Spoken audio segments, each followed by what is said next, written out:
decided to update. So we're making Korean food today. My buddy has a birthday tomorrow, so we're making him a cake. And we're making, he asked for Korean food, so we're making some kimchi jjigae and several varieties of banchan, which are like sides, but a lot of them are more like fresh vegetable sorts of sides. Banchan can be a more of a broader category, but we're going to be focusing mostly on vegetable sides.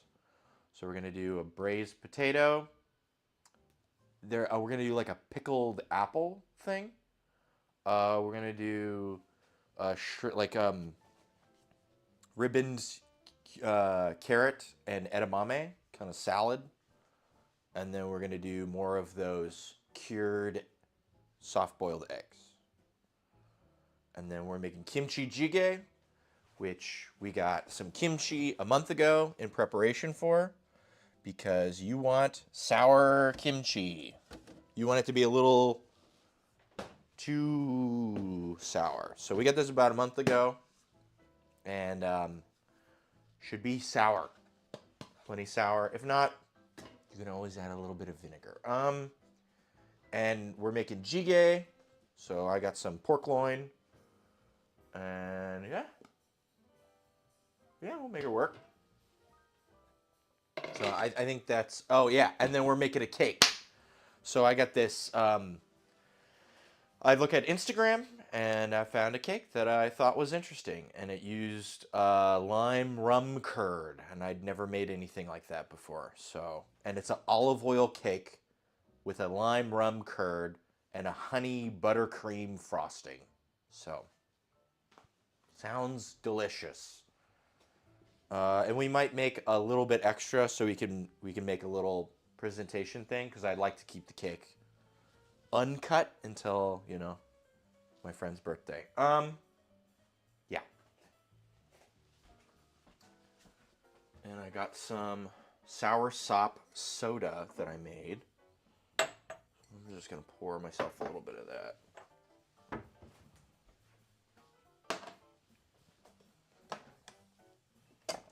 I forgot, we also have sadachi, which I ordered off the internet, which is like a, it's more Japanese, but it's like a, I don't know, what you would call it. It's kind of like a crossbreed, like how Filipinos have, whatever it's called, calamansi.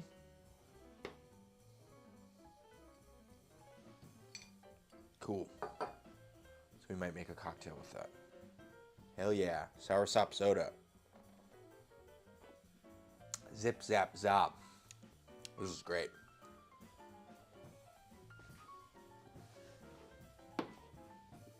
Gotta love it. A little probiotic, prebiotic, whatever you call them.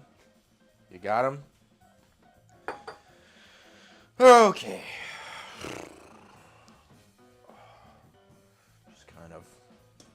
Not dreading, but I know I gotta fucking take a whack of this thing. We got a pork loin. We're just using pork loin for the sake of it's you know, pretty cheap and not super fatty. I have seen some kimchi jjigae where they use pork belly. I've seen kimchi jjigae where they use beef, but that was like some lady's personal preference or whatever. So we'll just do some pork loin. It's cheap, it's affordable, and we can always add more oil accordingly. I've got a boatload of peanut oil that we can use at any point. Just gonna put this up there. Oh, man. I've been going to the gym. Pretty sore. Doing a lot of stuff. Where did I want?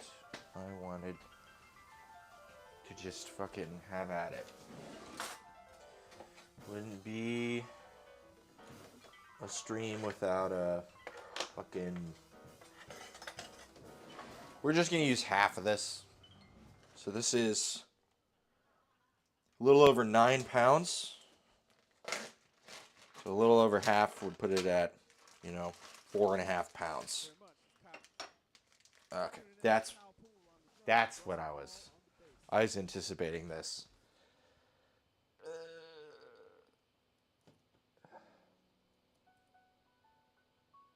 Hell yeah. Okay, never mind.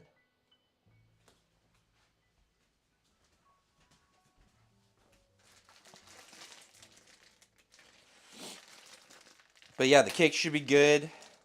Rum curd sounds interesting. It also asks us to make our own lime cordial, which is like the roses lime, whatever. Well, I think it just wants us to use that, but we'll make our own. Isn't that like half? Let's go with that. That's like half. Remember, kids, always cut towards yourself.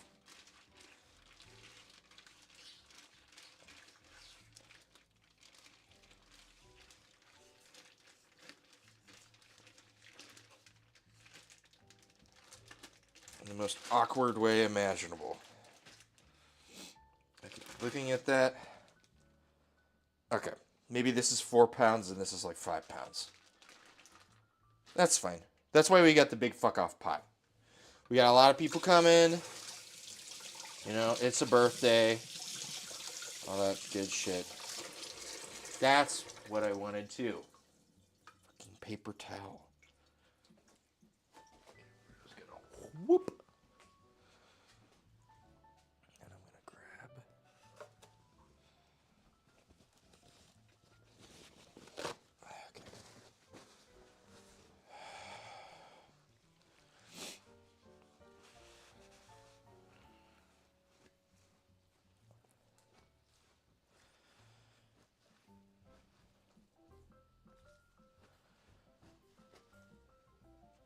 And there's a little bit of fat around the side, but it's fine.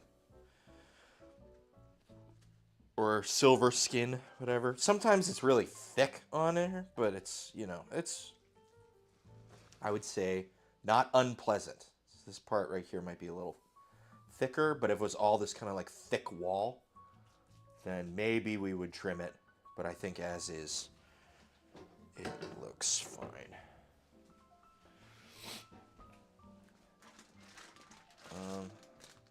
And we've got another portion, which we should bag and freeze. And then that'll just be out of our way. We won't need fucking any sink, oh, there's fucking stuff in here. And I could use the food saver, but I'm being quick and dirty about it, which is fine. We'll probably use it like next week or the week after. Pork loin goes pretty quick.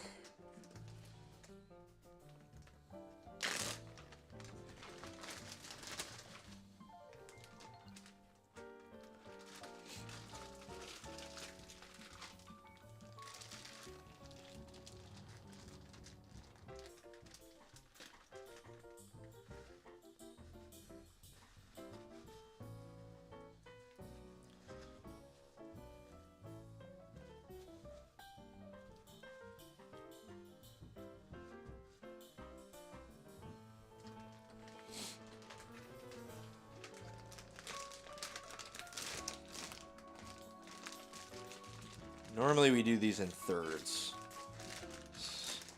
Probably for good reason, because it fits in the bag better, but if we can slot this sideways. There we go. Hey, look at that. It fits. Wonderful.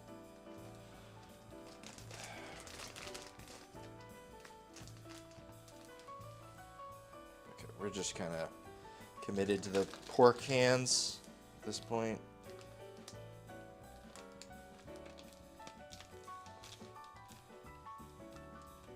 Okay. At least this hand is pretty clean. And then that'll just into the frozen pit. Okay. This bag of juice and crap.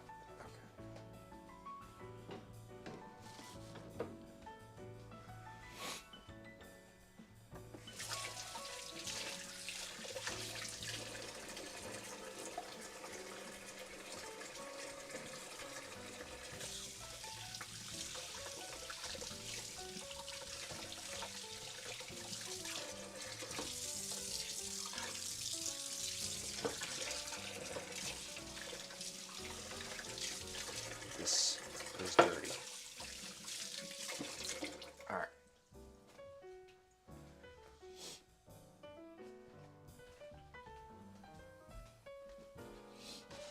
And we're going to do the patented oil in the pot, cut up the meat, sear it. Move on to our, it's pretty simple soup, right? You go in with your aromatics, onions and garlic and shit. And we'll just kind of go from there. I don't think we have any chili peppers, but I don't think we need any. It's one of those that I do enjoy. And mirepoix. Yeah, I'm not seeing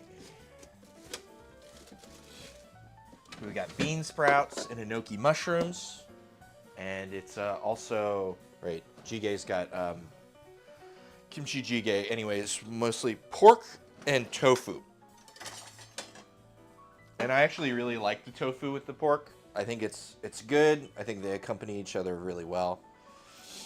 And I wish I had tried kimchi jjigae earlier, so I knew that there were actually ways that I particularly did enjoy tofu.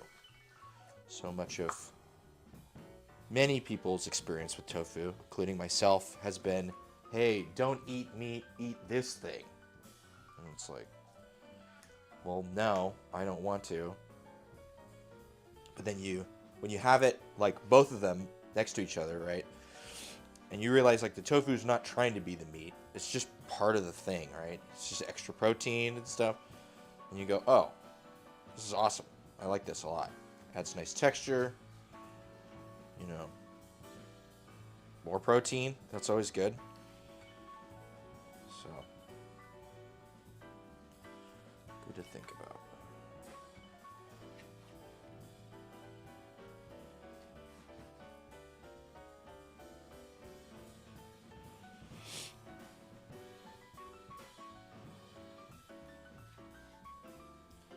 I don't want to make these pieces too big.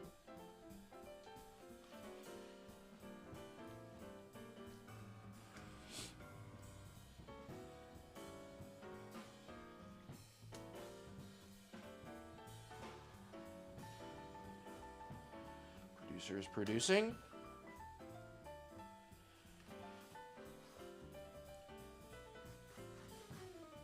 I'm looking at these flat. It makes me want to make tonkatsu again. Producer just had tonkatsu yesterday, and she already wants more tonkatsu.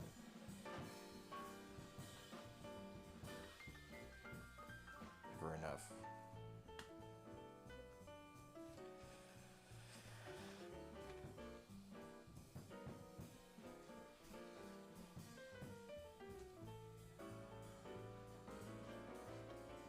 You know what? I didn't turn the heat on.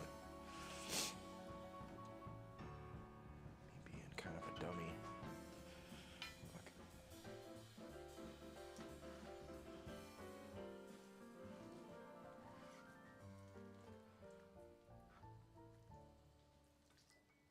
Did you go to the liquor store? What's up? Did you need to go to the liquor store? I have enough rum. It's, you know, it's the higher end rum, which I might have been better to use like something cheaper like Appleton. But we've got a couple. I've got Smith and Cross, and I got the Solero that I was using last week, and so we'll just use those. It's fine. But it's just in the curd. And it's just in the curd. It's 150 grams, and I've got, so that's a fifth of a 750 ml bottle. And I've got probably a quarter of both of them left, so it's enough.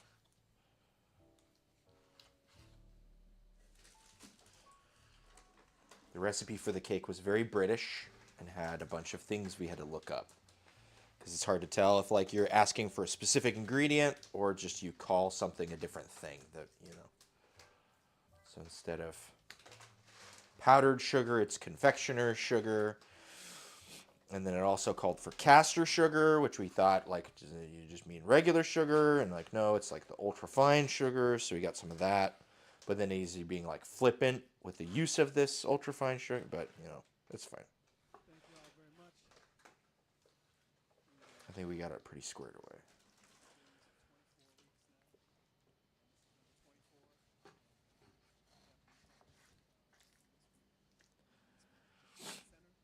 weeks now. Okay. Emmett is talking again. Maybe play the piano instead.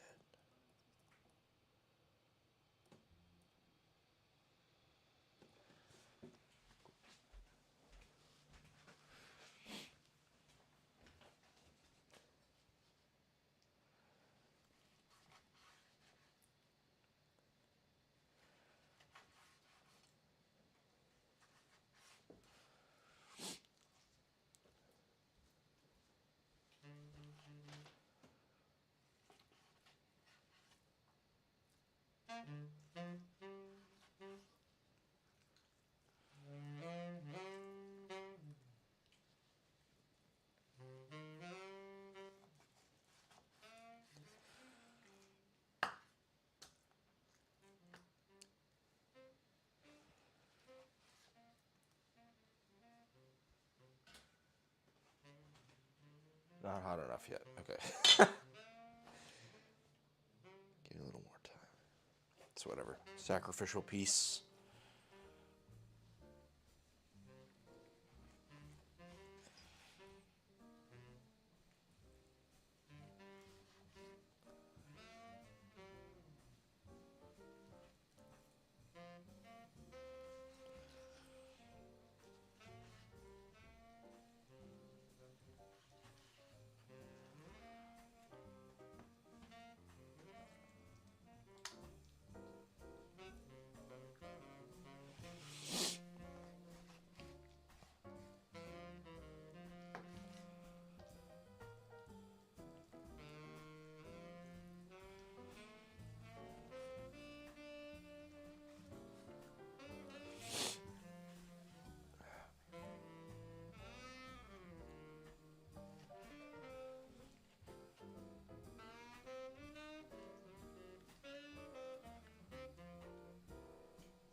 Little slab is live Yeah. on the food and drink.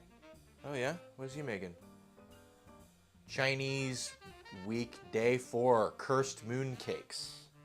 That does sound interesting. We just advertised a competitor. Fuck you, Uo Slab. Show your face. Be a real man.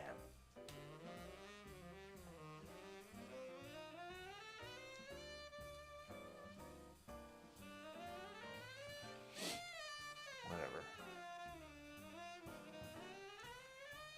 We have a mooncake press. Oh wait. Is Lunar New Year this week? Or is it next week?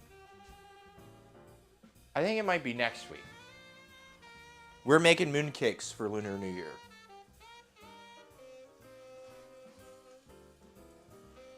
That was a plan anyway.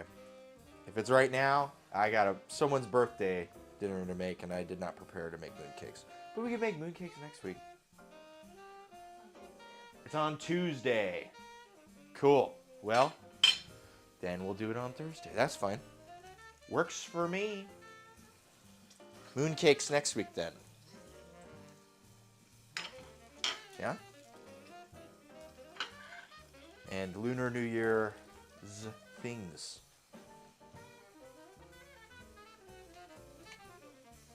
Huh? Noodles? We'll make our own noodles, maybe?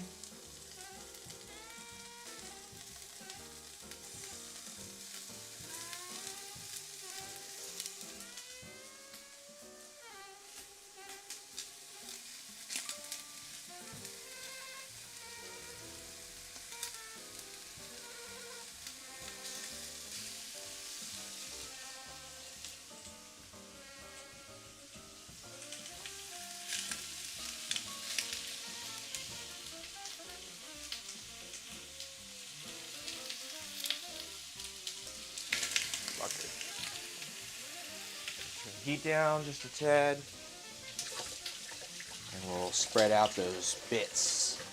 It'll be a little easier now that we don't have to make them all meatballs and all that shit like last week. But, yeah. Shouldn't be too bad.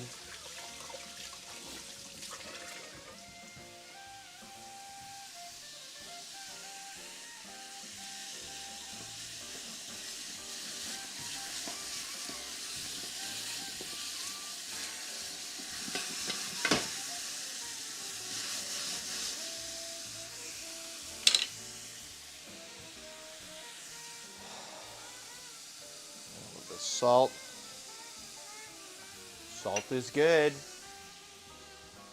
Salt is life.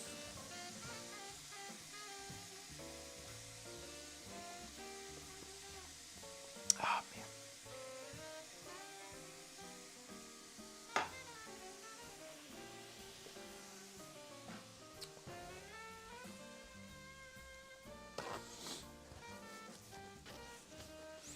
We went to a Korean food store. Specifically. We got a bunch of seeds, too. Because it's about time for the spring garden. So I got these hybrid kimchi radishes. I got jjigae, which is a mustard leaf. Red lettuce. We got these burdock, like turnips, I think. They're like long turnips. And Chinese cabbage. So we'll plant those along with some peas. I always like to plant a lot of peas because they help fix nitrogen. And we might grab some carrots as well. We also got this big fat deal of black garlic. So expect to see black garlic in fucking everything.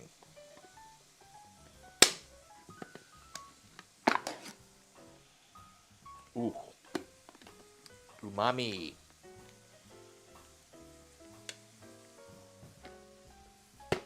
So, that'll be good.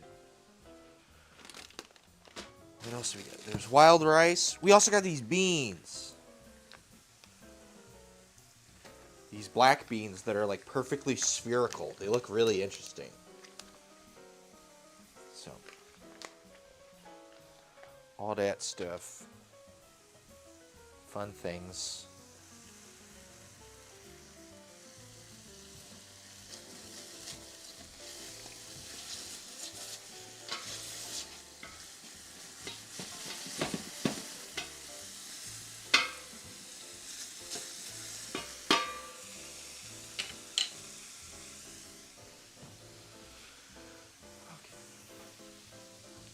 Trying to think about what I want to try for the cocktail. We do want to keep things kind of easy. I got some other shit I gotta do tomorrow, but got this sadachi juice. Authentic Japanese sadachi juice blend. Water, cold pressed sadachi juice, sugar, citric acid, malic acid.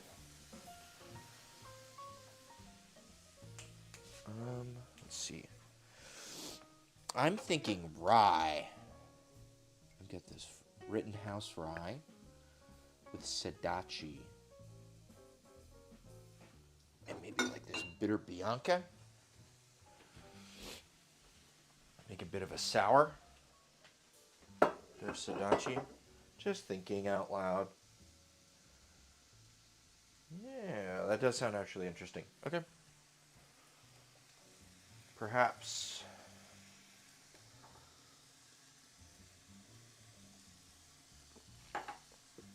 You know what we should be doing? We should be making our cordial.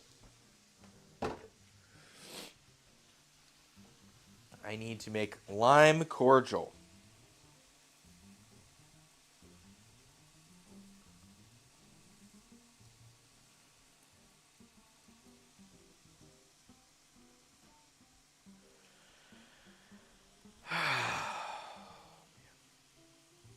Let's see. DIY lime cordial. This will be good for like sours and stuff. So you bring 1.5 cups sugar or water, add sugar and citric. It says to use tartaric acid, but I know malic acid is a better approximation. 3/4 cup of sugar, 1.5 cups of water. So you're basically making simple syrup with added acid, the peel of 3 limes. We're going to actually peel so we don't have the pith. We're going to go through a ton of limes today. And then 2/3 of a cup of freshly squeezed lime juice from about 3 large limes. We have 1 lime.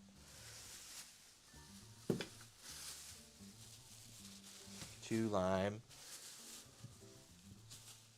We got some lemons here that may be used depending on how many limes we go through. I know there's a bag with 5 more limes in it somewhere.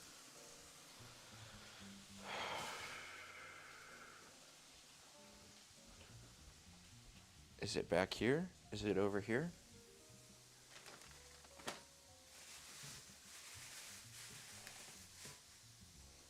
We also have grapefruit. Do you know where the bag with all the limes went?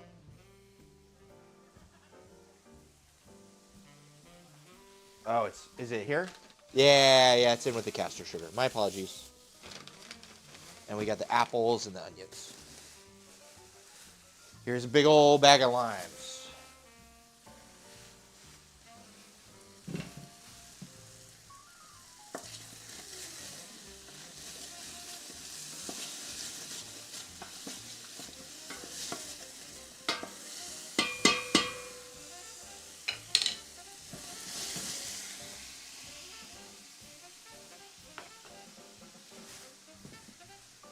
Kind of feel weird about having the meat stuff near the non-meat stuff, but we'll make it work.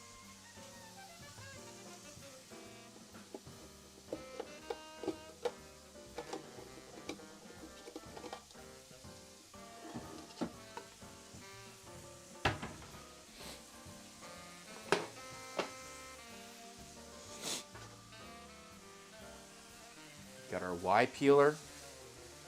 So we'll just start going in after these.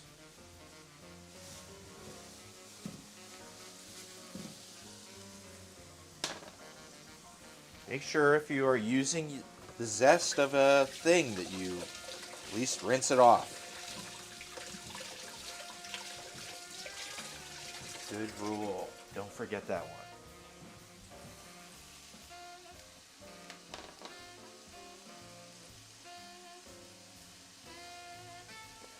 This will help me to practice for pulling twists.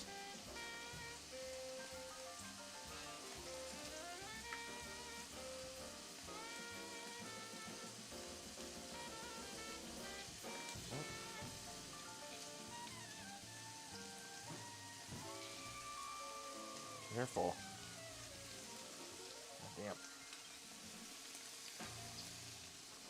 Push everything out here. I think this might be about done. This round.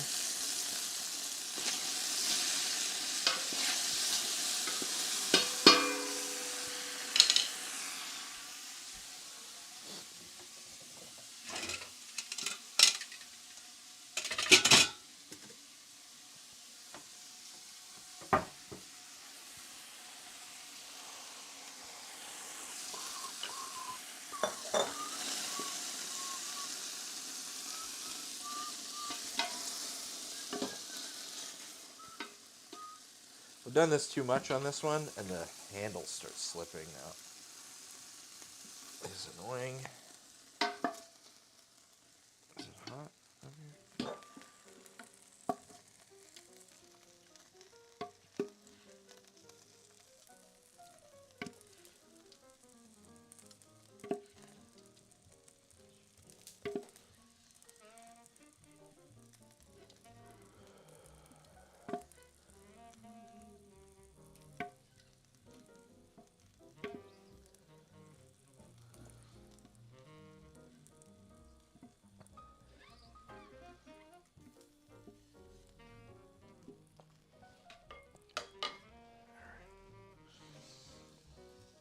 Time for another round. This fucking handle. Motherfucker. Alright. And do we want to add any more oil? A skosh. Un skoshi.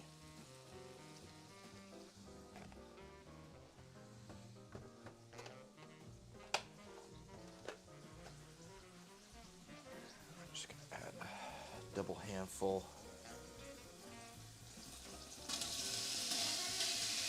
Should be good for that round.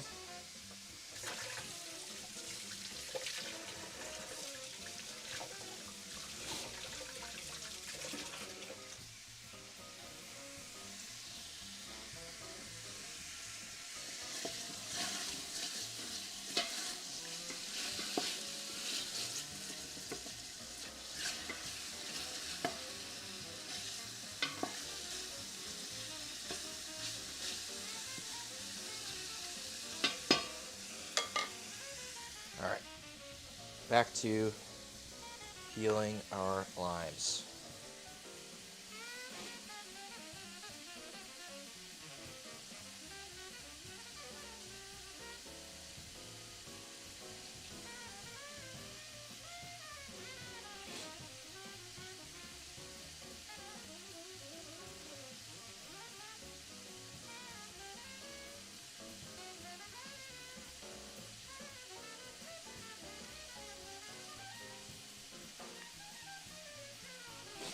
And all this white stuff we're leaving behind is the pith,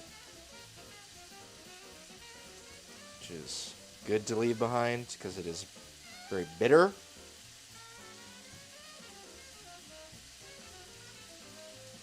And if you look at the back, there's a little bit of white, but not nearly as much as if we just,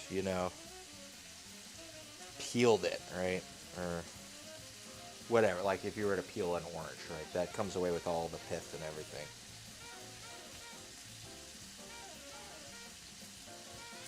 You can also zest it, that's what it said, but I don't want to practice for my twists. I have a feeling this year we're going to be doing a lot more stirred cocktails than last year.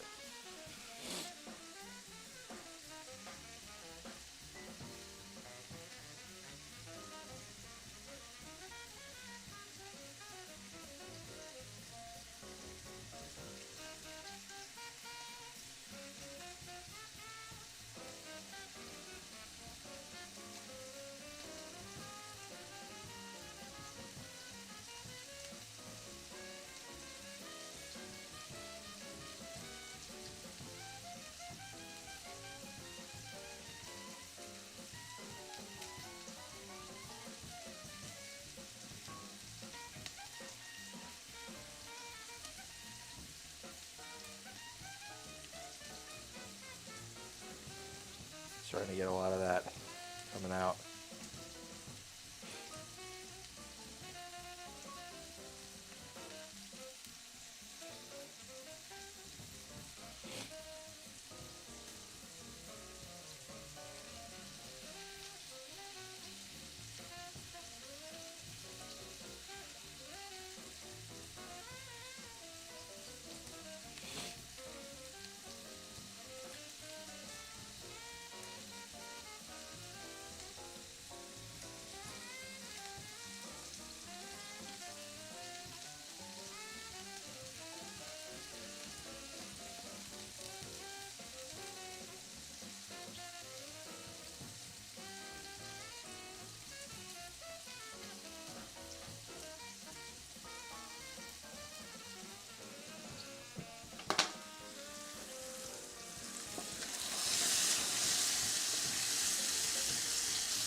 Maybe I need like a better Y peeler. Maybe this is a cheap one. That's a pretty good twist though. You know what I mean?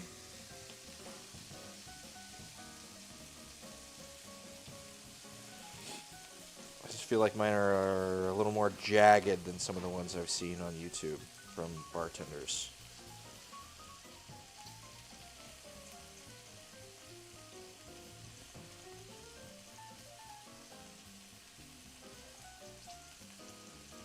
Let's see if we can just...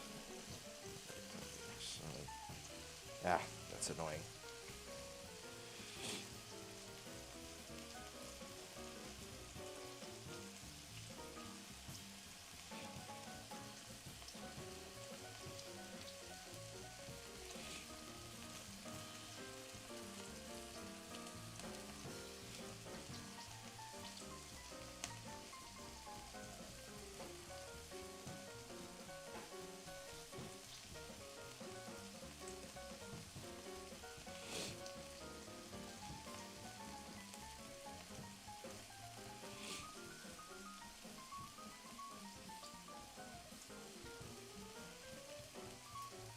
Okay.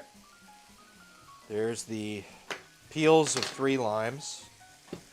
And we are going to try to keep the zest from all our new ones, but we're also going to juice the old ones probably first. So I don't want to zest those old ones because they're kind of over the hill a bit.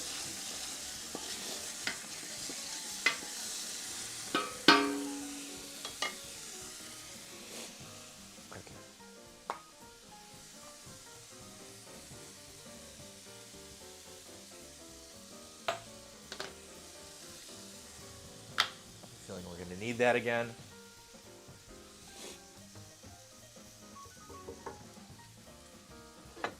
And what's 2/3 of a cup of lime juice. So we're going to be doing a bit of work on our cocktail cutting board today. Not exactly cocktail work, which is fine. So those peels are going to be cut into pieces. We'll just do that all on this guy.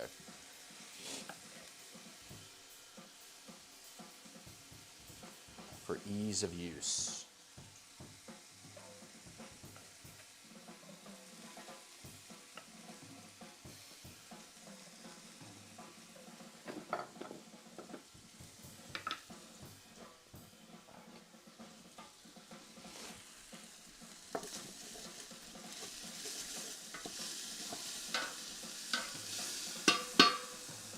You know what? Just scooping these guys out. Let's just use our spider. Makes things a lot easier. You don't have to pick nothing up.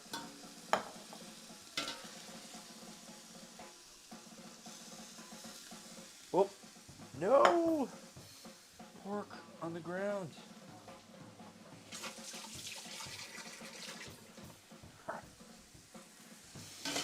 That should be fine.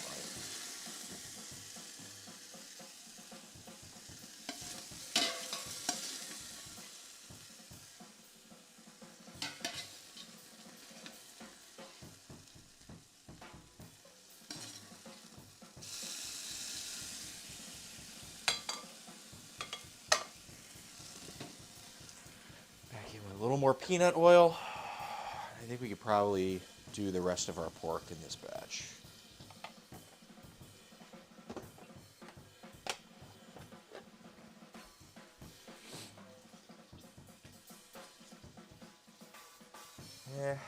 Yeah, that's fine. We can do all of it. Fuck it. Overcrowd the pan. Hell yeah.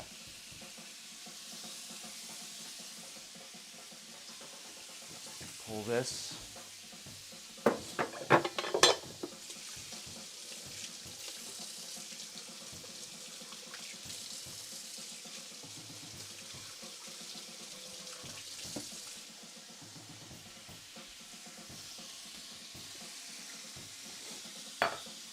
And we gotta bust out our main cutting board.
Oh, hey, what's up?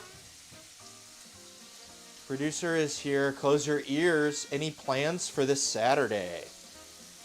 I think I work on Saturday. All right.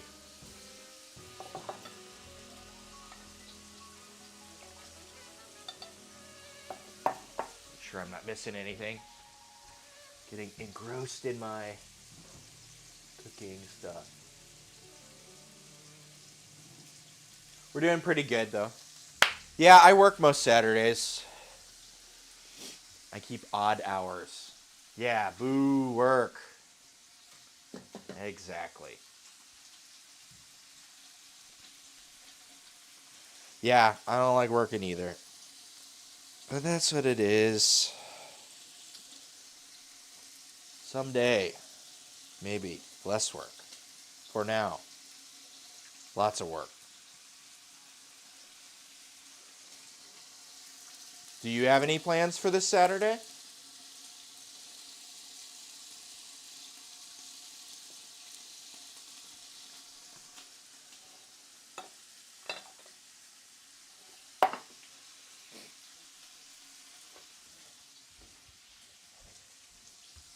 Sorry.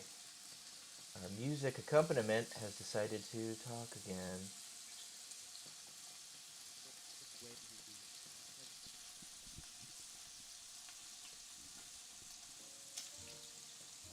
There we go.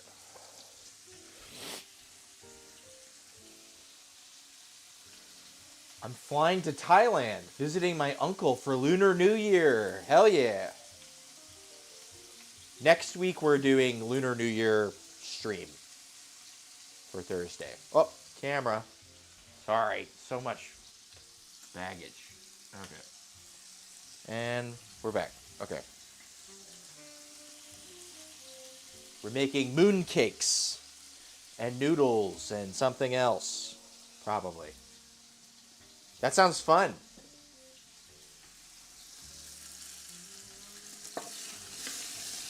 I want to go to Thailand. If only I didn't have to work on Saturday, I'd be in Thailand.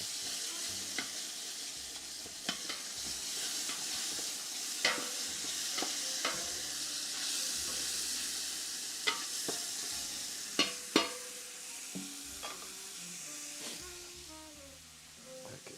Let's see. How are we looking in this? I'm seeing about half a cup. I need 2/3 of a cup. So we're going to break into our older limes for strictly juicing purposes.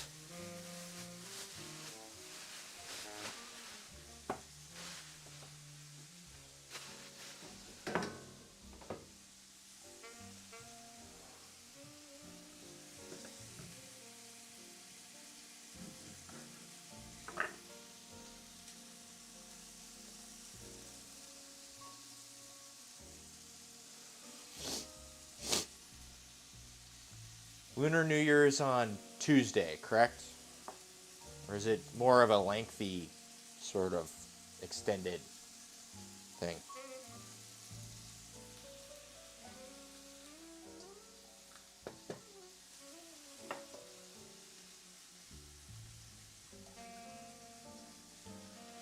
I think maybe one more half.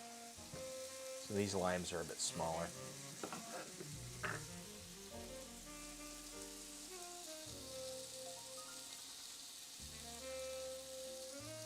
"17th is the first day. Okay.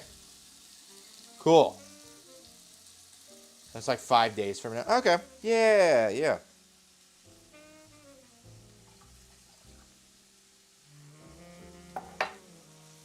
Celebrate 15 days of it. Hell yeah.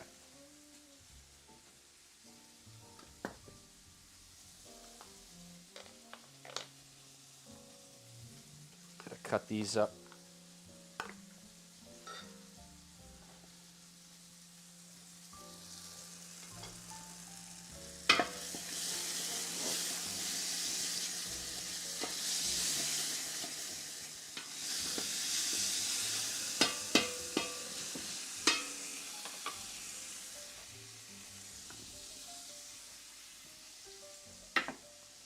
So you're going to be in Thailand for like 15 days? You need sugar, right? Or no. This is castor sugar. Regular sugar, 15-pound bag of sugar. Nah. Celebrating the 3rd of March.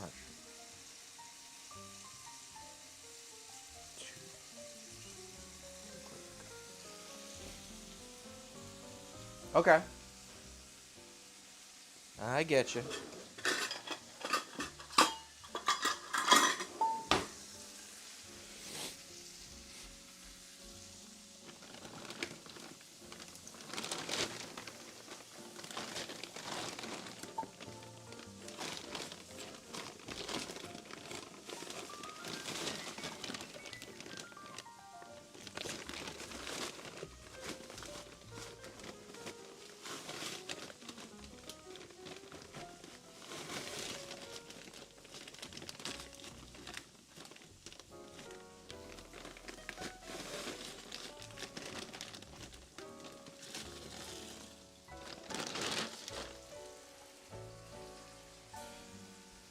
Okay.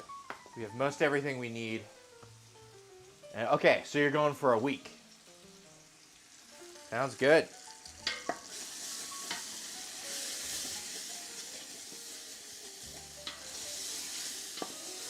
I heard they use like a cement tumbler sort of thing, like a rotatey guy, and they put ice and salt in it, and they super cool beers. And then when you crack the beer, it like turns it into a slushie. And they drink like slushy beers. In Thailand. Just something I heard. Sounds awesome.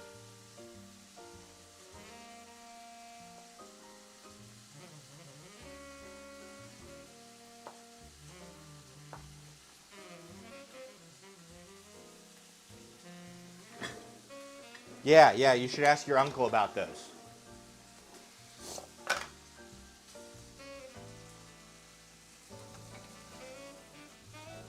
Cool. Hell yeah. First time. Beats me. This is my 0th time.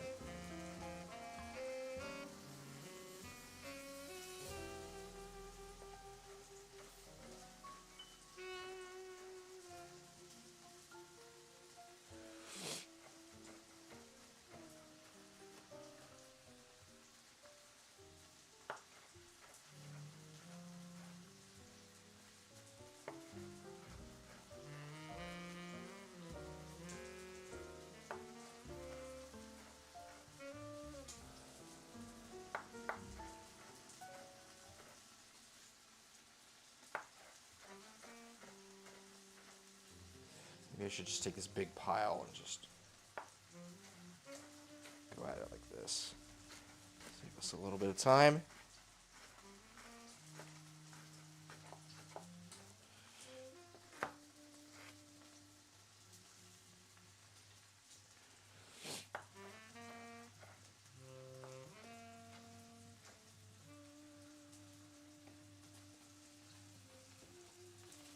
All right, and this appears to be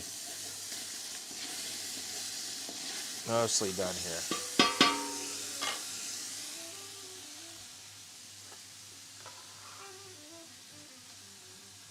We'll start getting our. Oh, shoot. We dropped one. We dropped one. Yeah, it's fine.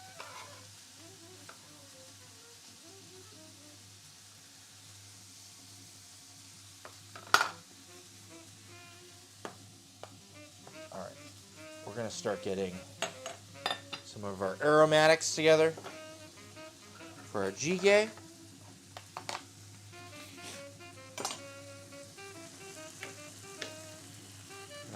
Turn the heat off on here for a little bit.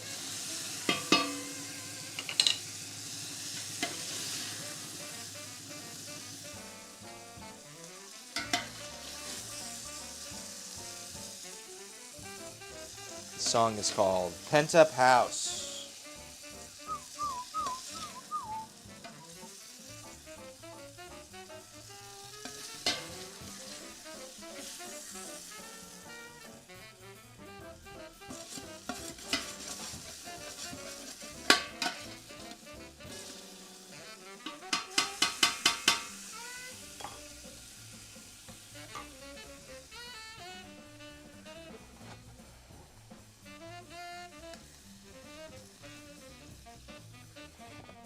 we're just gonna quick dice up a couple onions, get that going. So that way there's something in the pot. These are apples. We'll just use both these guys.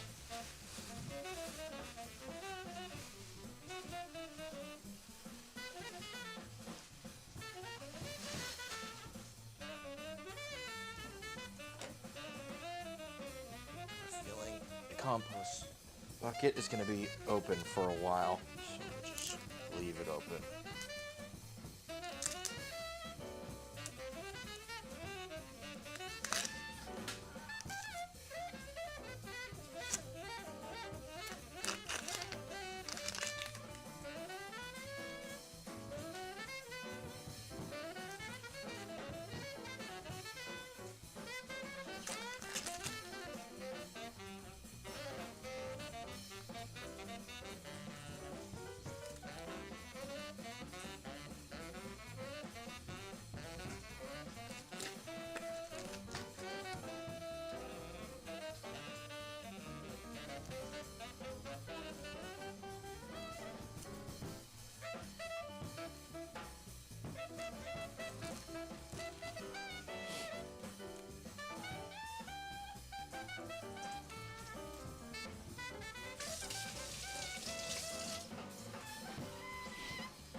Are there any types of food you associate with Lunar New Year?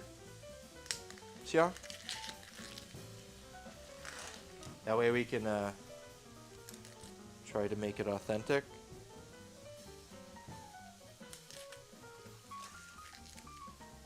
Always good to have more ideas.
I was going to fill out the mirepoix with a little bit of carrot and celery, because we have it. We just got a new 2-pound bag of carrots, and we had carrots, and we have carrots. So we have plenty of carrots.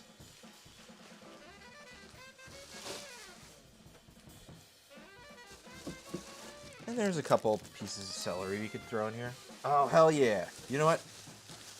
There is a pepper in here. I'm going to put a pepper in it, too. Fat jalapeno. Probably won't add a lot of heat. Just building those flavors.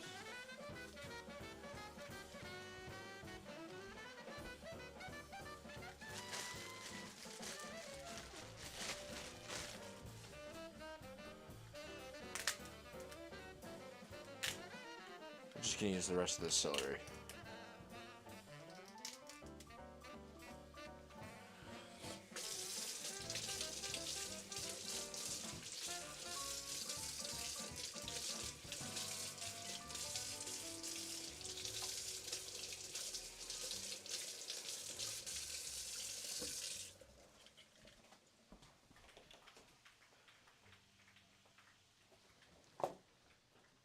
Sonny Rollins' Pent Up House.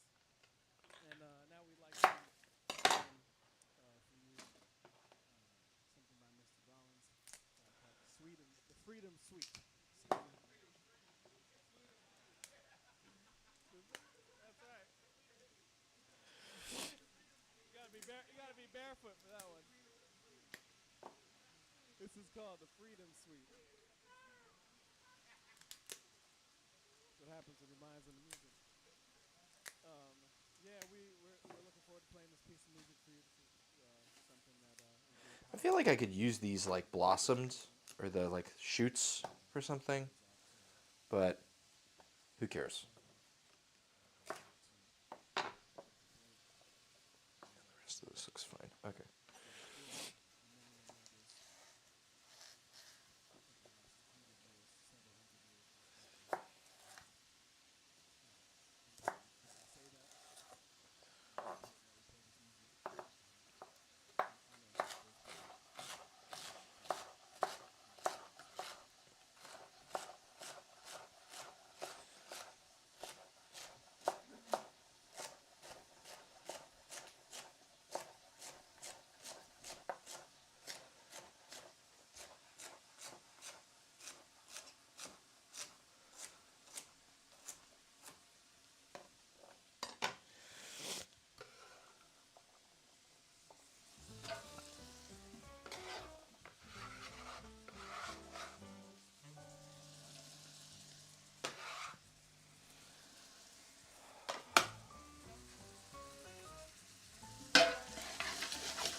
Salt.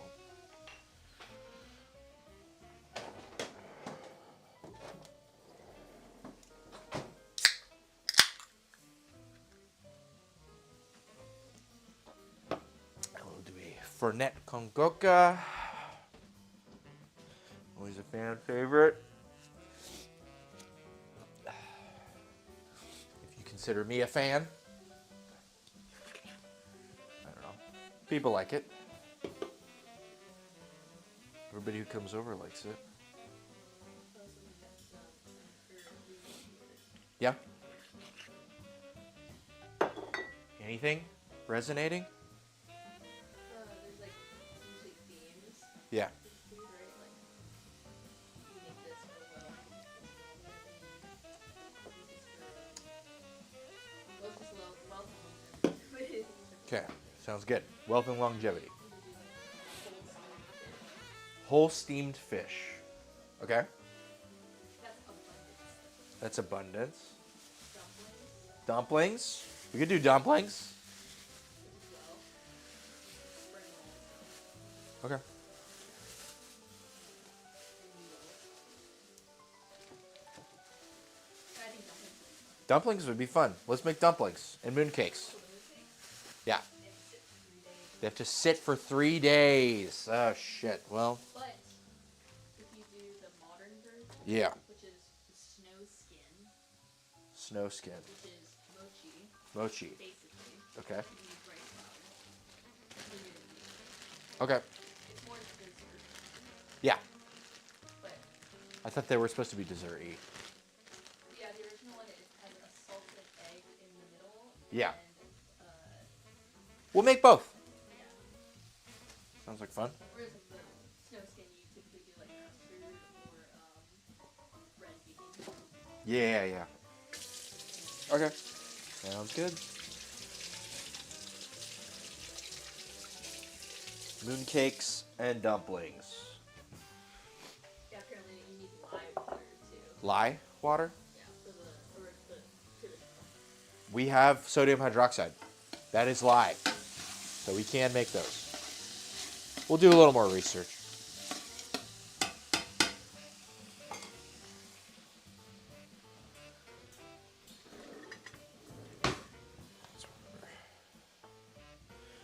This one's got like a weird thing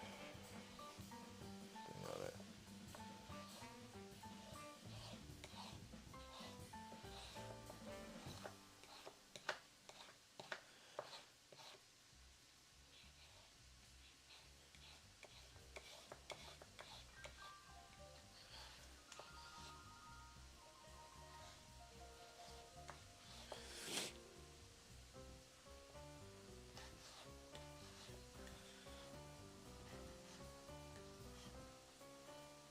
Weird. A crack in it. I should have been paying attention when I picked these carrots out. My bad.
Okay.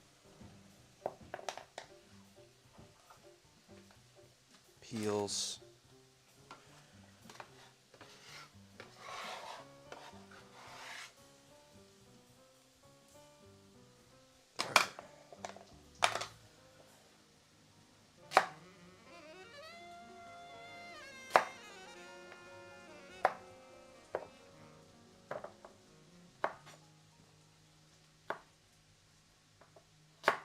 Okay. Alrighty.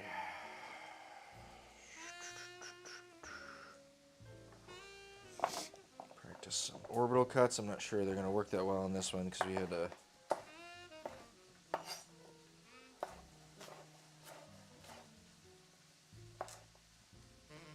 kind of shave away part of the middle of that thing.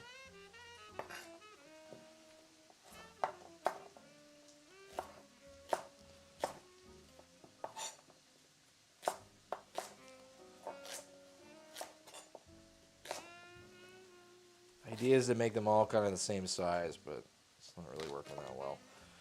Fuck it.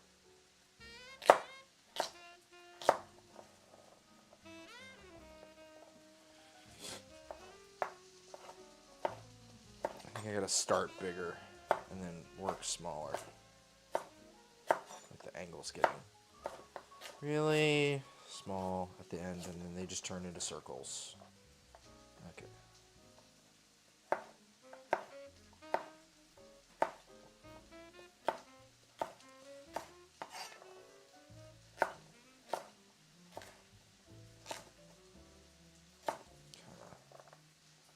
Same size.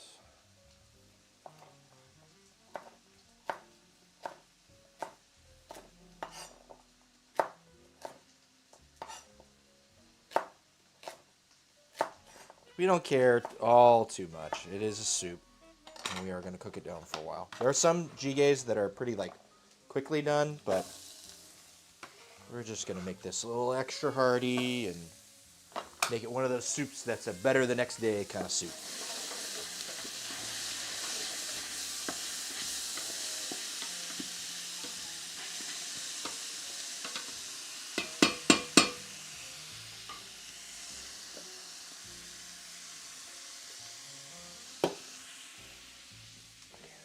Garlic and this pepper are probably our remaining aromatics for the base of our jjigae.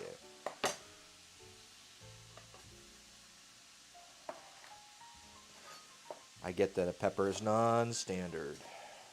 That's fine.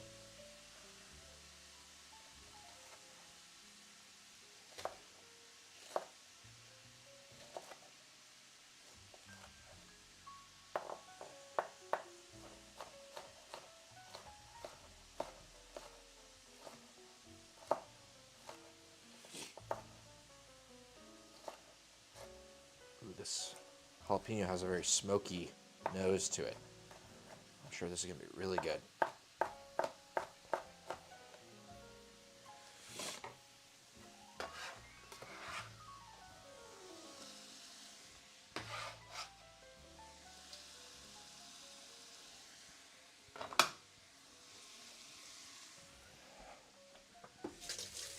My hands a quick rinse.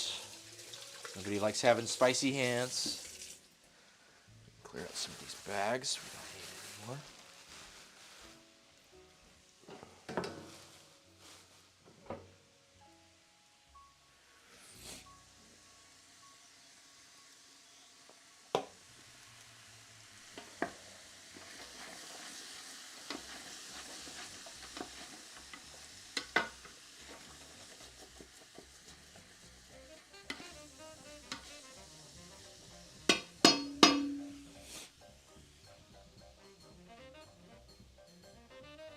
Alright, and then we'll just peel all this garlic. Call that good.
These are all really small. Fuck it. Impatient. Give me another one.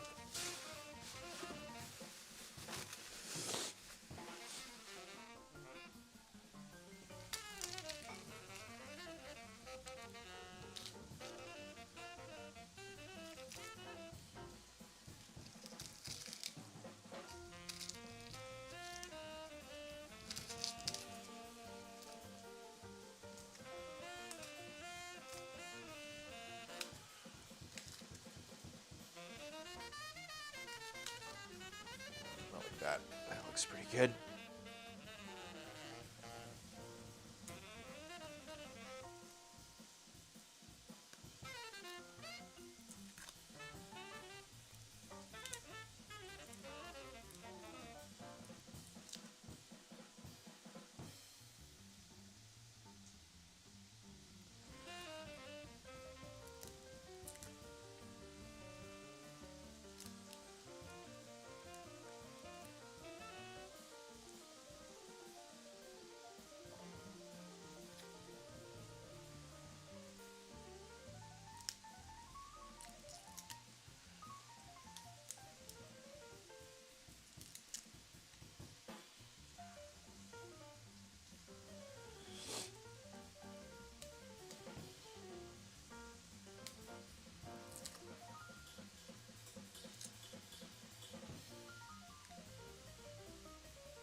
Great. Busted.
That's Tivon Pennicott playing saxophone tonight.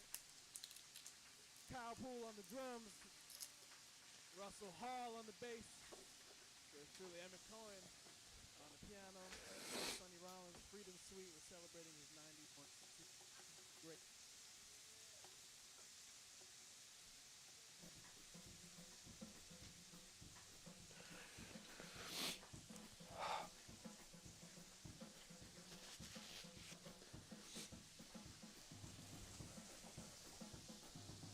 Nobody wants to eat paper.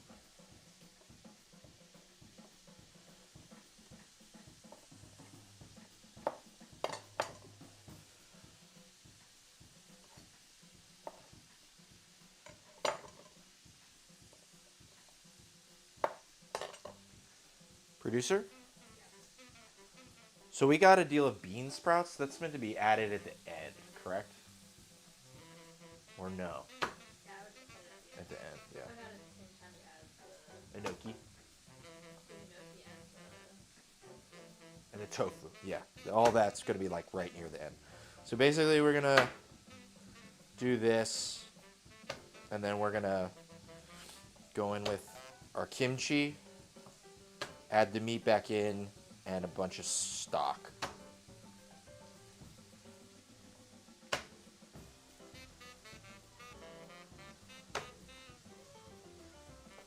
This song is called St. Thomas.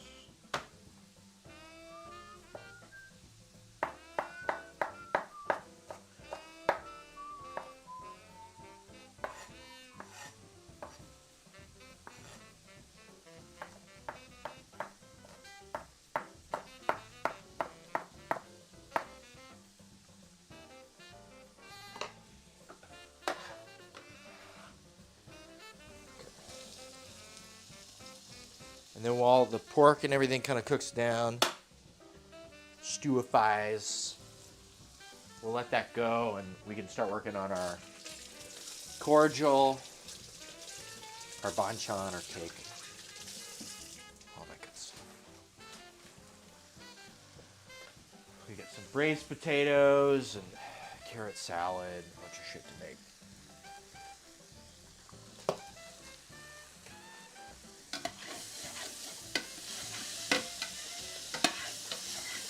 Give the garlic a couple minutes. And that fucking flew up with the ceiling thing. This piece of garlic flying.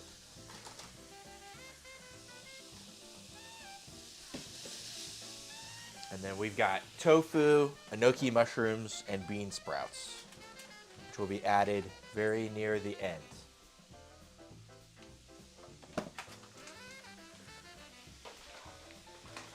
So you got like a whole bunch of candy. You got a bunch of stuff. You have sweets.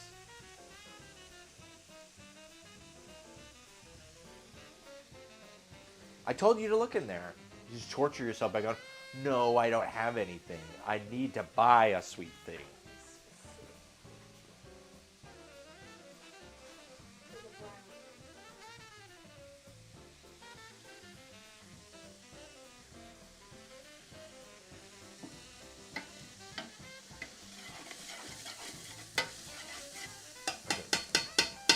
Anyways, we want a cup and a half of water and most of a cup, or 3/4 of a cup of our sugar for the cordial.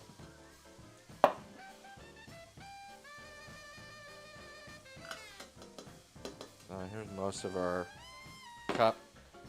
I'm gonna add the rest to just feed our ginger bug, because I'm out of soursop soda. Maybe we'll do guava next time.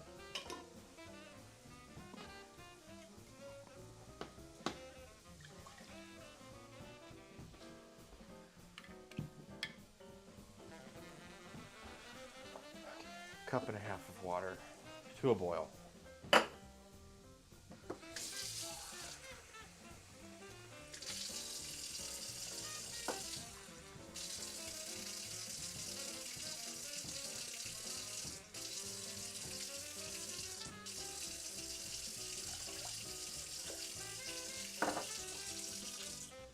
And then we need citric and malic acid.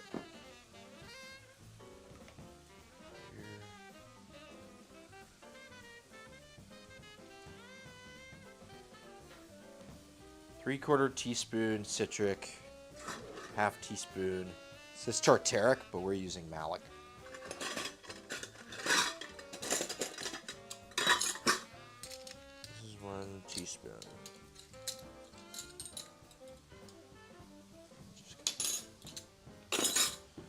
Use that. Let's see.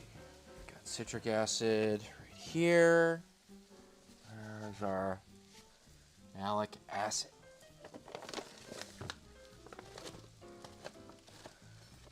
In the back here somewhere.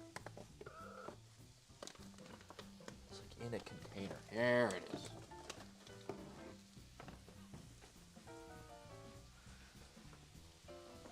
Okay.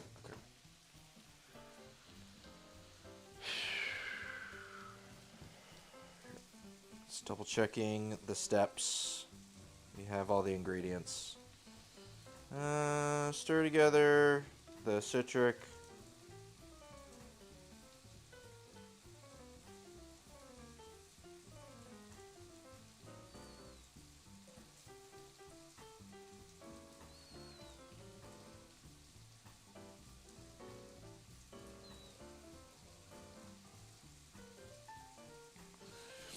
Okay, so this is just to add it.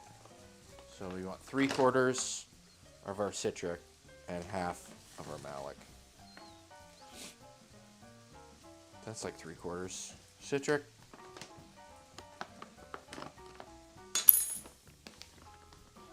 Put it back here. in case we want to acid adjust something. And then we need to go in with our kimchi. A little bit of liquid would do our jjigae some. That's about half. And then we're just going to boil until that's all dissolved. So let's get it with our kimchi.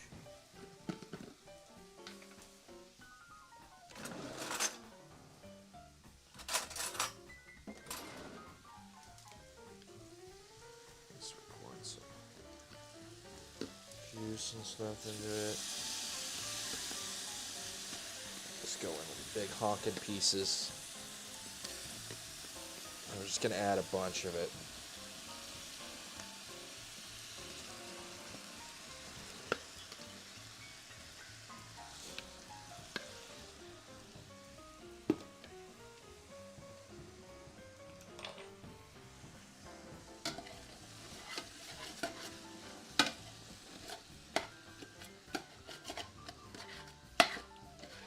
Some people cut it up smaller, but these pieces are already like, you know, not the biggest ones where it's like the whole leaf. So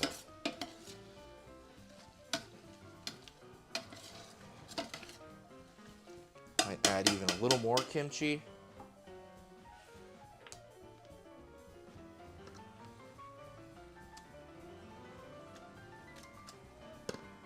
Hell yeah.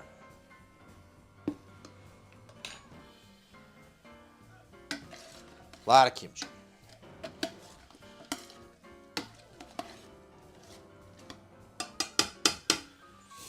We'll let that cook for a little while.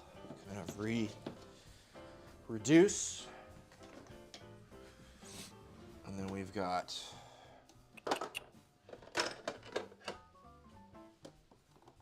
did we use all the chicken better than bouillon? Fuck it, let's use beef better than bouillon. Not too big of a deal. Let's see, one piece of kimchi.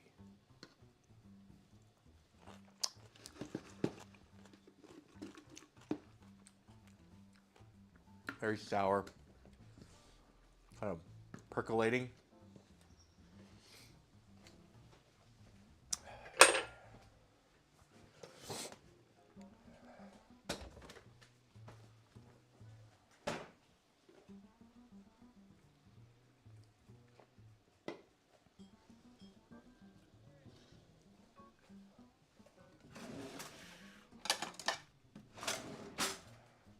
Chopstick, stir this up. Make sure nothing sticks to the bottom.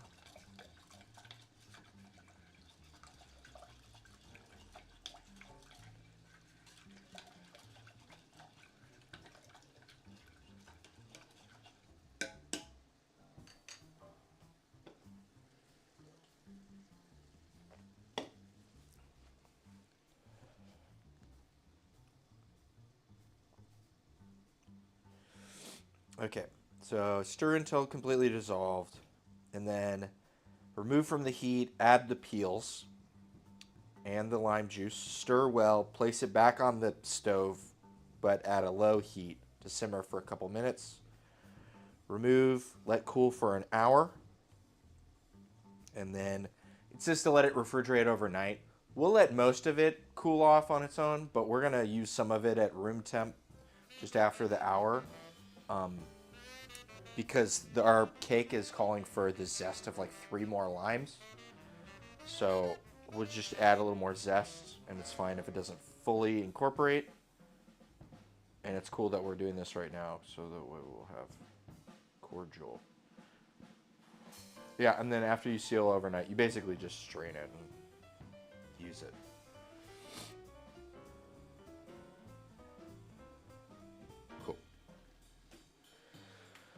Okay.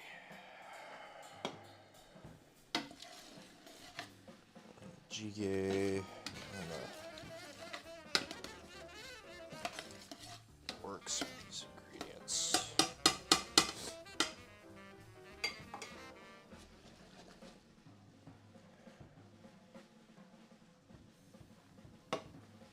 And then our cake, we've got a couple things we need to do for our cake as well.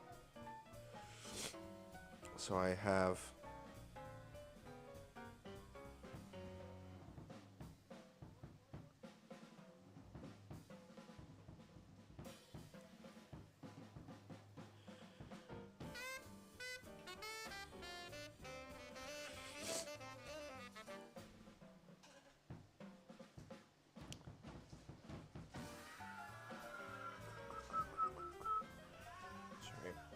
lots of stuff going on my phone. Let's see. For the cake, we want olive oil, castor sugar, honey, zest of 3 limes, 8 large eggs, 475 grams of self-raising flour. So we're going to have to mix AP flour with cake flour, and that's our self-raising flour. It says 8 eggs. I don't know. Some crazy British recipe. Motherfucker wants 8 eggs. And we also got bread flour, because last time we used it all. So, or almost all of it. So AP, and then, which we'll use until it's basically used up, and then we've got bread. So, red is AP, so these will go over here. And then blue is bread. We can refill that right now. And we have honey. Local Pacific Northwest honey.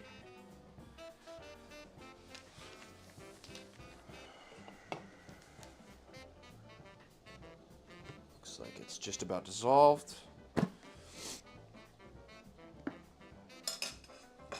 Just put that like that. That's fine.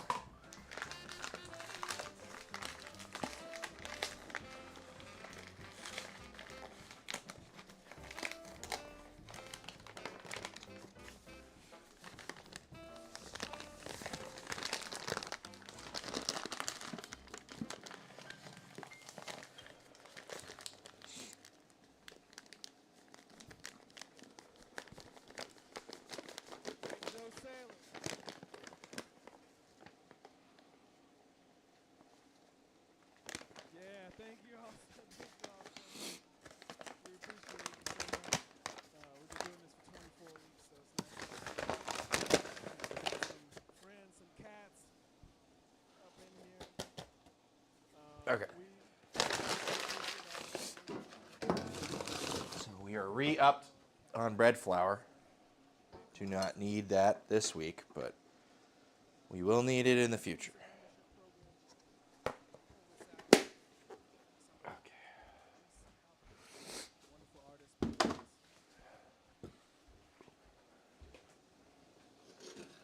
Now we're good to bring this off. No sugar. To the next 30 subscribers to Emma Cohen exclusive. So, and if you're already subscribed, Turn the heat down to low. Add our lime peels and lime juice. Sign up for that too. Thank you very much. Put it back on the heat for a couple minutes, just to let it simmer. And you also get one of these, a few left. Take them. People talking. On the base.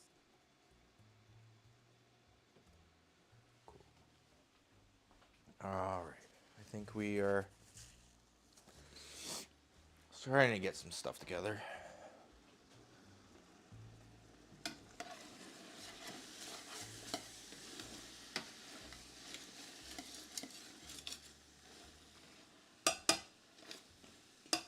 I think we're gonna add the meat back in. Actually, we should add some gochugaru first. Gochugaru's right here.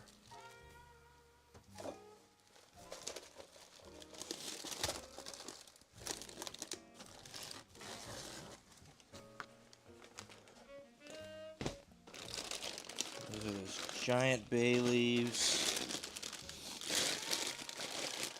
White pepper, curing powder. Maybe not in that one.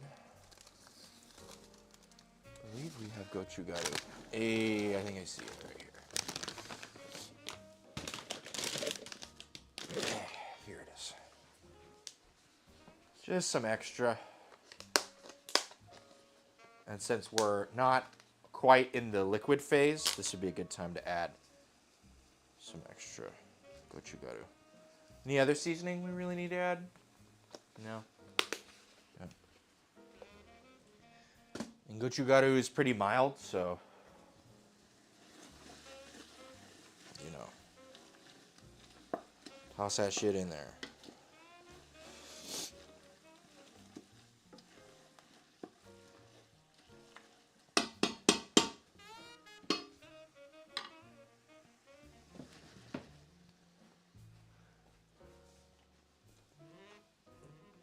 This sadachi should be refrigerated. I pulled it out to look at it, did nothing with it.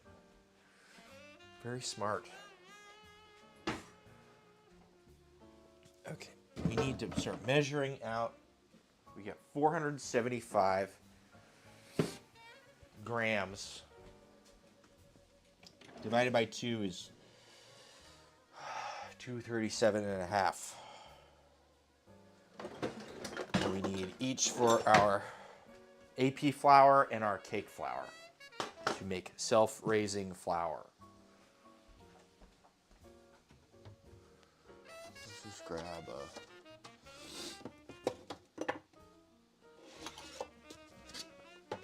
237 and a half.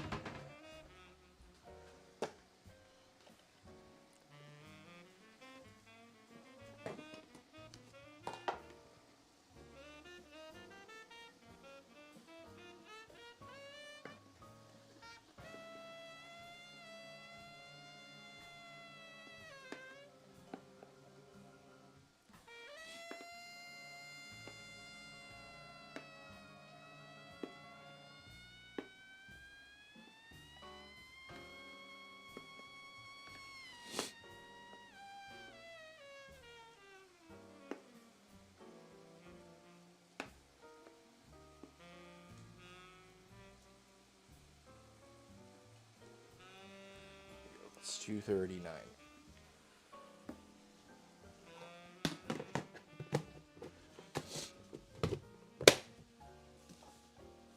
And we got cake flour and the baking tote, which is overflowing with stuff.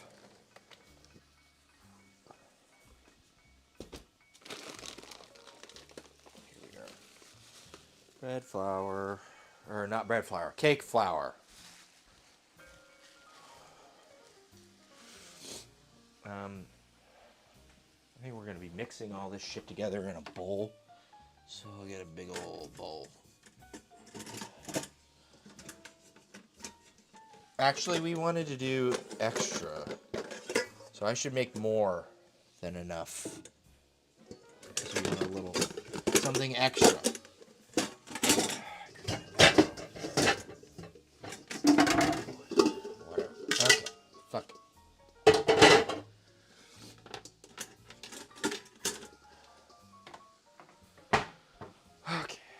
So I'm just gonna do it up to we did 237 and a half. Let's just do 300 of each, and then there will be extra bread flour, and we'll figure out how much we want to add before we're just like mixing shit and trying to make our ratios good. Sorry. 237 and a half, so we need 40, or we need 62 and a half more.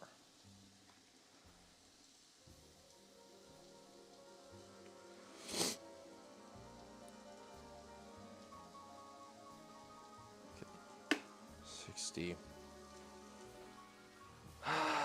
It's like 5 over, it's whatever. We're getting... Just trying not to have so many loose tabs open in my head. Like, where the fuck did the lid go? It's right here. We can mix up bread flour, or self-rising flour, and decide how much we want. So increase our recipe by. Okay, so that's like 300 grams of flour. So we're just going to go for another 300 grams. And then I'll make an extra amount. So if we want to make a little extra cake, for the purposes of demoing, we don't have to cut into our...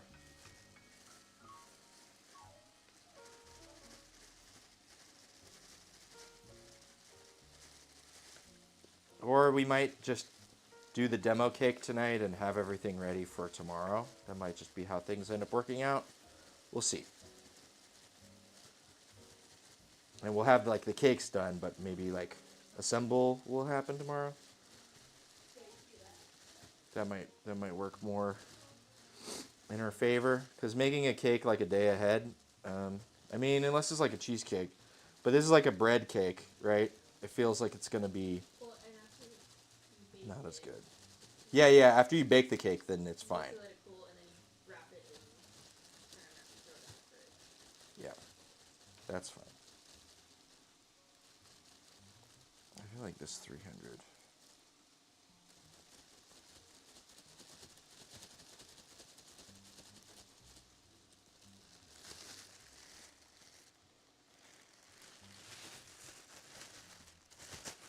Okay.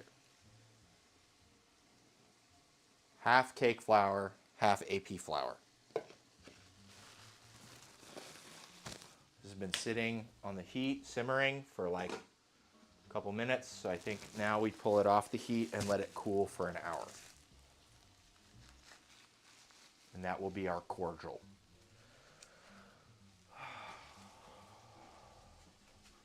Cake flour. Okay. I need one of these guys. And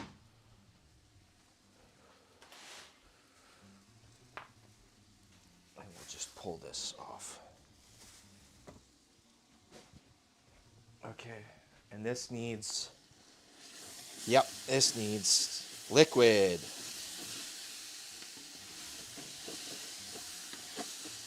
Fucking around with our maths, our quick maths and stuff. Almost burning this. Okay. It's a good thing we didn't. Let's just add our meat back in.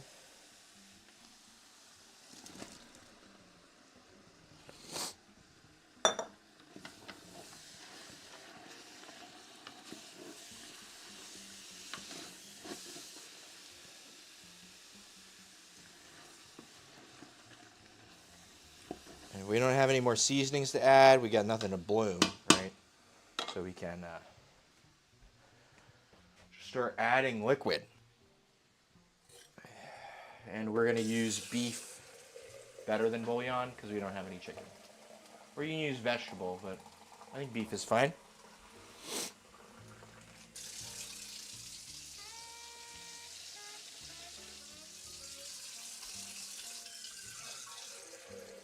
What's up? Oh, yeah. Yep.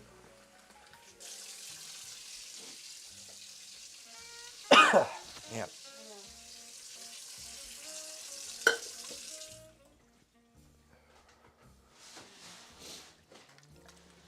The air is spicy. It's one of those.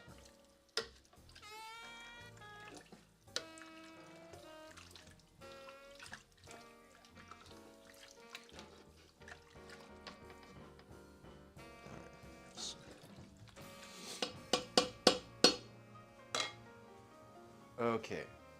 I'm gonna add a spoonful of this stuff.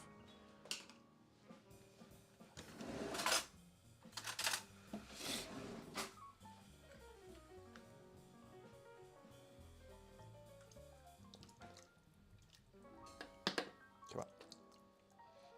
Fine. Live in there then. See how I care.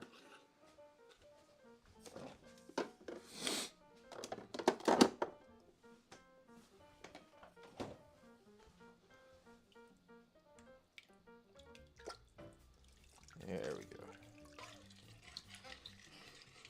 Bless you. producer.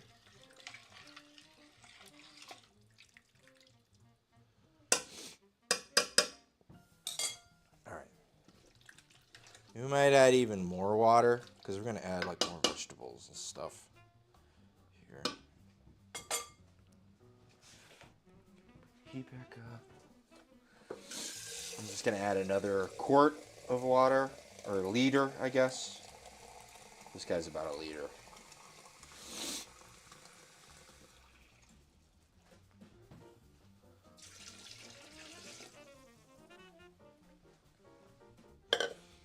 And I might add a little bit of sugar.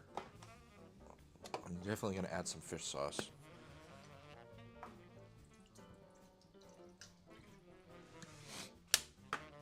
And how about a little bit of sesame oil?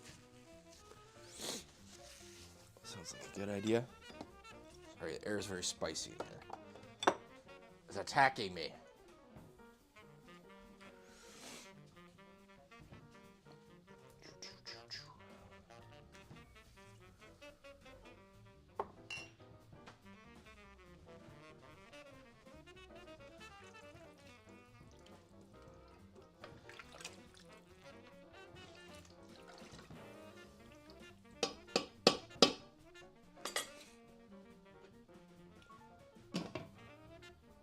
Okay, and then that's just gonna go forever. Great. We're gonna mix together our flour.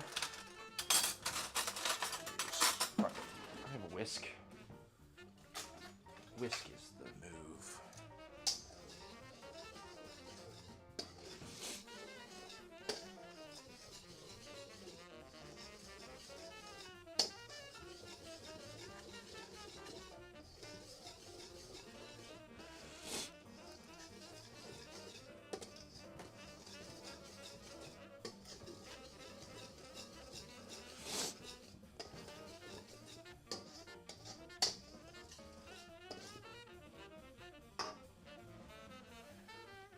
All right, and this is 125 over, 125 grams over, because it was 600 grams. So,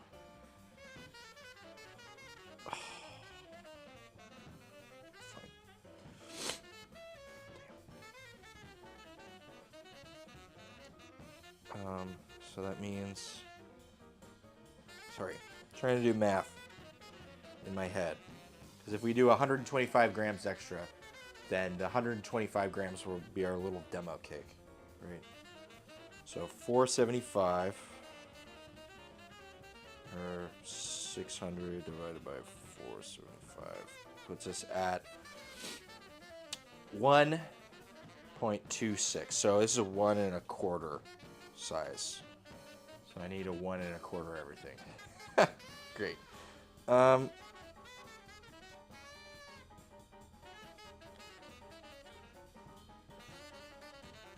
Combine olive oil, sugar, honey, adding zest and eggs, whisk together before combining with the self-raising flour and baking soda. Okay, so this will be our main vessel.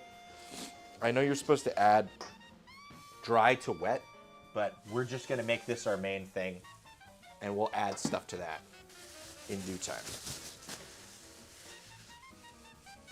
And then we'll have a wet, which we will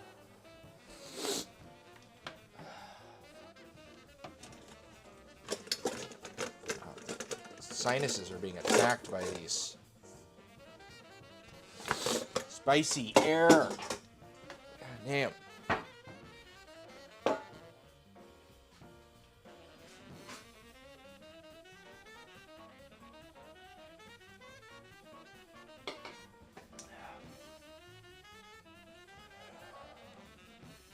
About cocktail.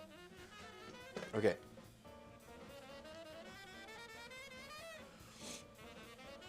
So that means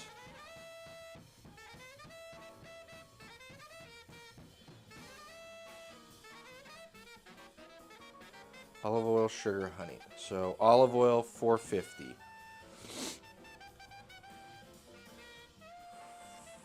450 times 1 1/4 is all those over here. Okay. That's 56.25. It says, okay, it's grams. It is grams. Cool. Hell yeah. So we want 562.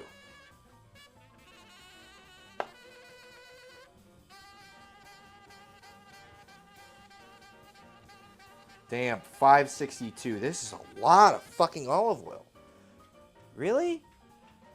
It's like almost as much olive oil as it is flour. Oh, shit. It's a little over. We just bought this, and now it's like a third gone. God damn. Okay. 350 grams times 1.25 is 340 or 437. So this is like extra fine sugar. All right, God, my fucking sinuses.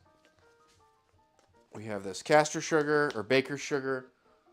Sorry, how much olive oil is it? That was 450 times 1.25, which is 562 Milliliters? grams. It says grams on the thing. 437.5 grams. I just looked up like olive oil and olive oil cake. Yeah. The standard 9-inch cake Yeah. is a half a cup. It's his recipe. I don't know. I just want to get a perspective. Okay, so we tear it.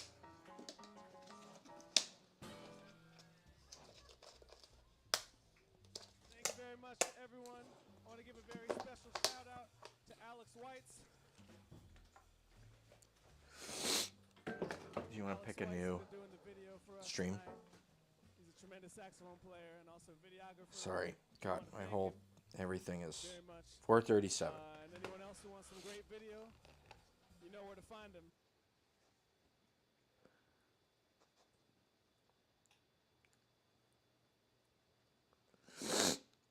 God. Being attacked.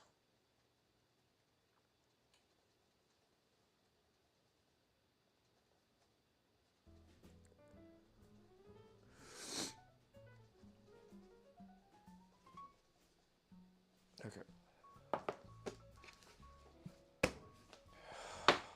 God.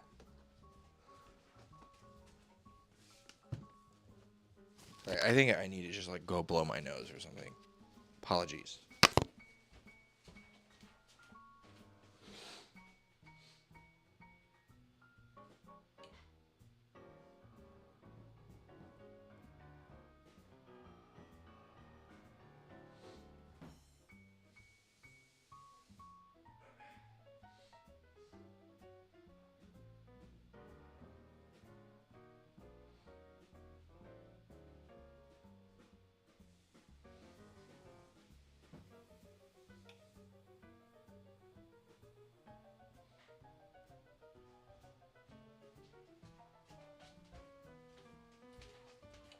All right, thank you for your patience. Gochugaru in the air. It is agitating. Okay, so that's our 430 whatever. Now we need 100 grams times 1.25 is 125 grams of honey, which is right here.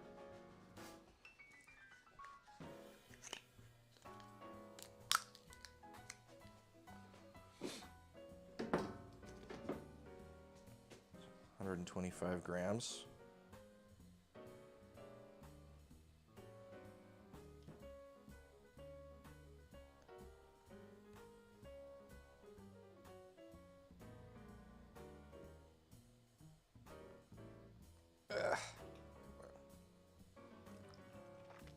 I'll wash my hands again, I promise.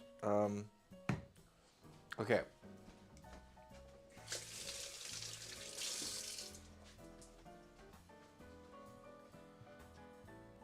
Just double checking on this guy. Did add a lot of liquid. Does it smell good? Yeah. Now I can smell without just being attacked.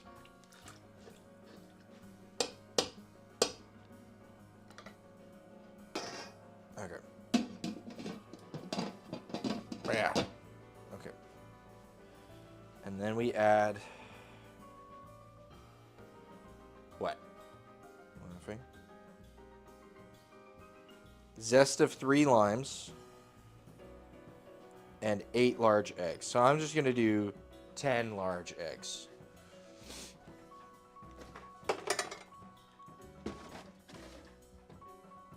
And then we'll get into zesting. 2, 4, 6, 8.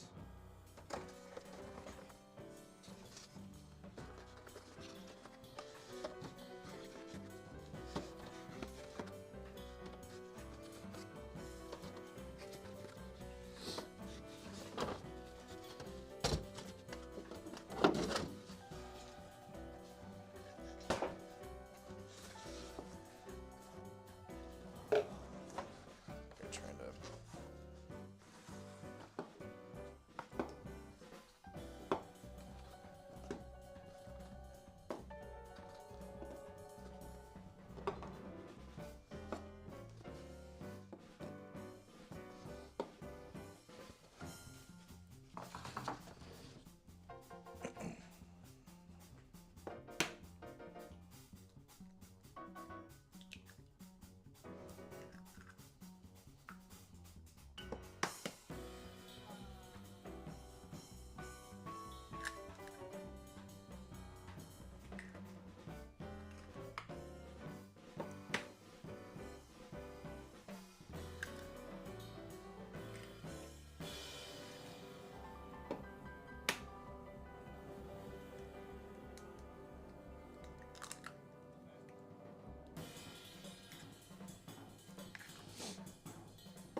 This is a hefty cake. I'll say that.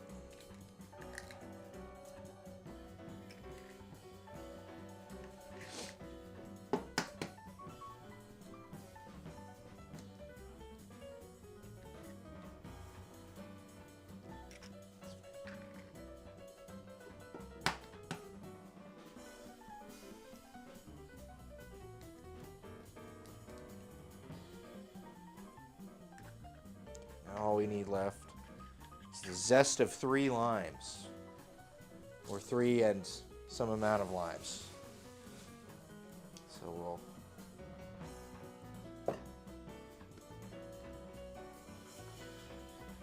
steal that.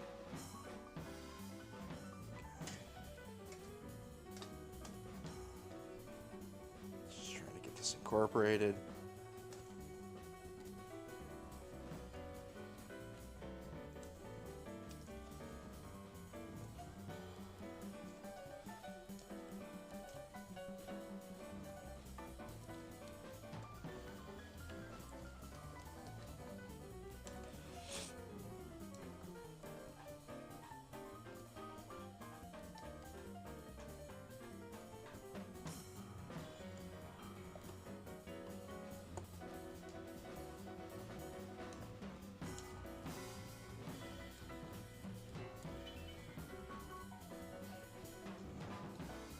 Bless you, producer.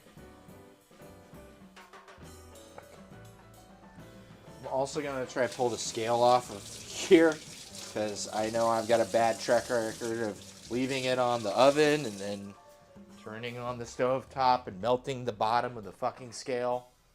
So best not to do that.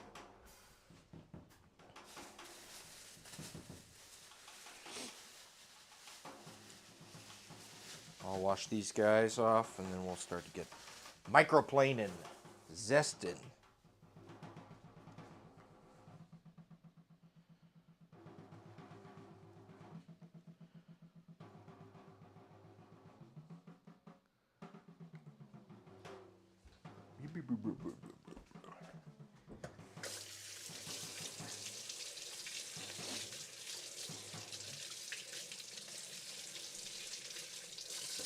Scrub.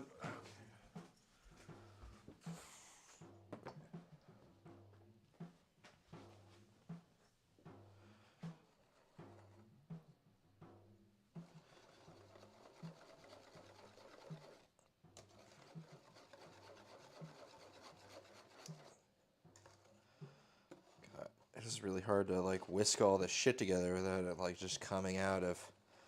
This is a lot of stuff. And it's forming like a non-Newtonian fluid that just wants to like not. It's like shielding itself from being whisked.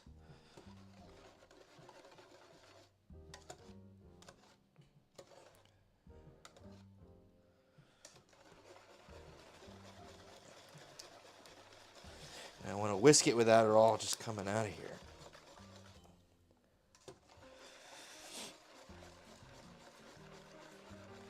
What is it called? An oobleck? That's cornstarch. Oobleck.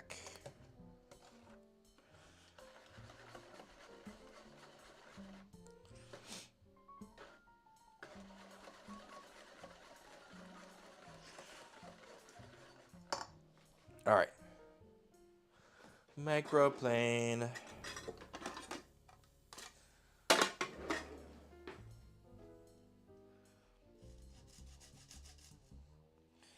You know what? I like to hold and move the.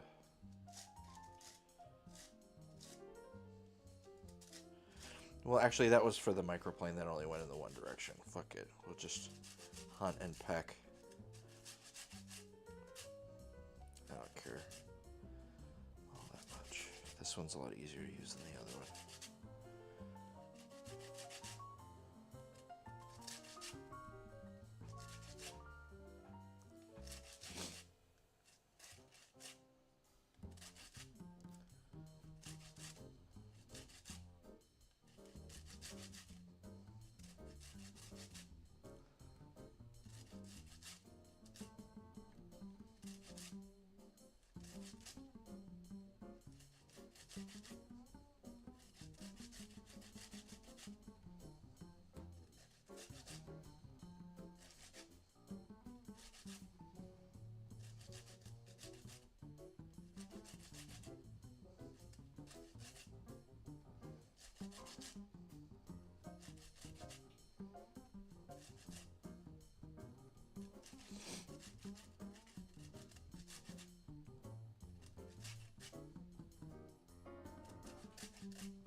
Sorry if this is a bit tedious.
almost done with this one.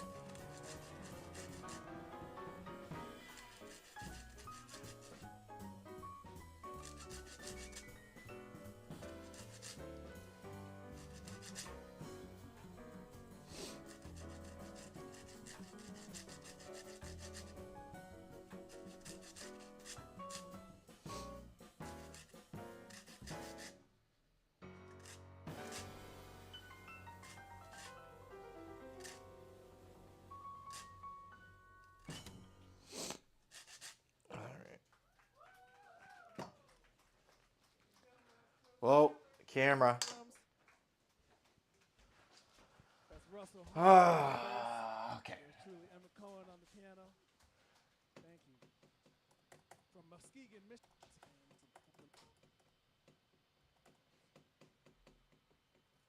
I didn't notice because it was on the top down. Yeah, it's okay. Taken care of. Smells limey. Yeah. It smells like British people in here. Limey.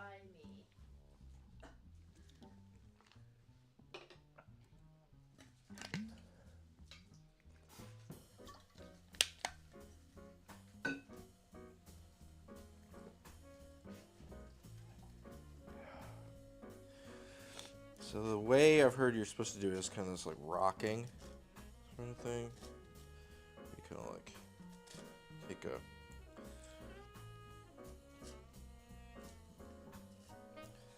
sounds like a recipe to jam your thumb into it though. I kind of like it better. That's why I liked it better, not because I can see the plane of interaction, so I can see how much is done. Let's do it like that. That's why. No guess and check.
Again, it feels like my sinuses are now being attacked by limes.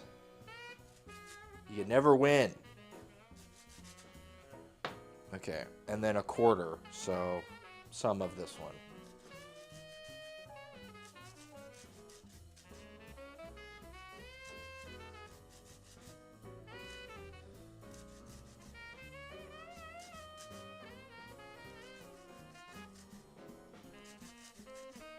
And plus a little more because we are not letting the cordial sit overnight.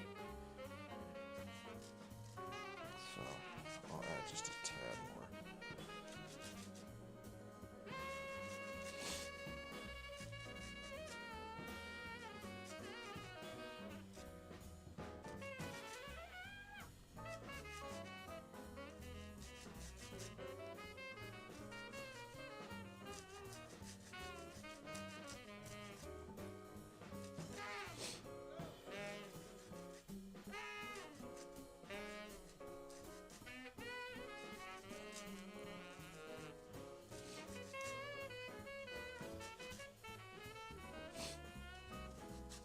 This is cramping my hands really bad.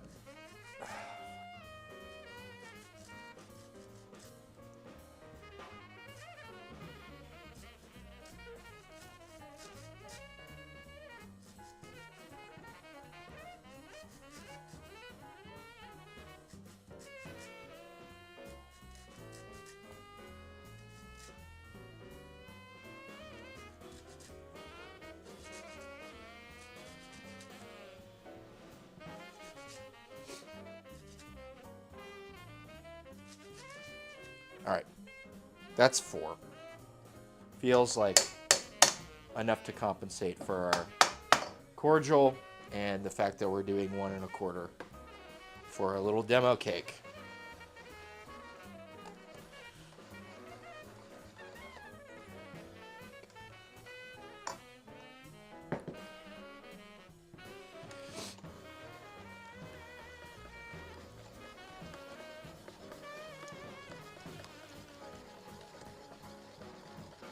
Okay.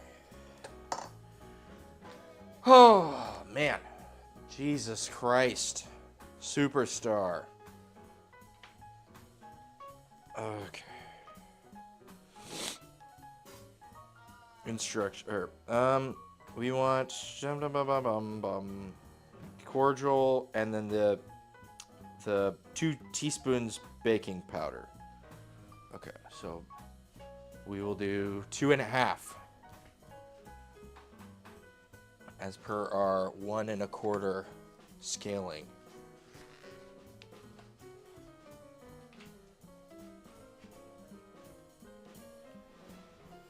Right. Okay.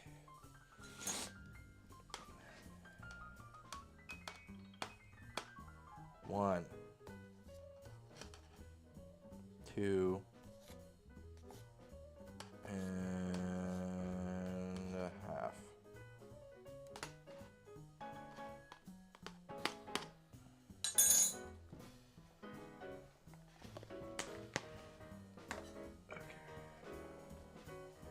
I know I'm probably making some kind of faux pas right here, but I'm just gonna whisk together our baking soda right now with this wet whisk. And I need to take another screenshot of the instructions on this thing, because I only got the ingredients from yesterday and some of the beginning of the... God, shut up. I don't want to hear you. I just want your delicious cake. Okay, so 12 by 8 sheet cake tins with parchment. Combine, whisk the zest. Whisk to combine before sifting over flour and baking powder combined with the cordial. When do we mix the cordial in? God, this is not very helpful. Okay, so we are adding cordial now, and that is how much cordial? It is fucking 60 mils, so we need a quarter extra. 75 mils. Oh my god. Dude. Okay, that's not that warm. Mils. Great. I've got this thing. Measuring cup with mils, mostly wiped away. I can see where the 100 is, so we can get below the 100. How about that?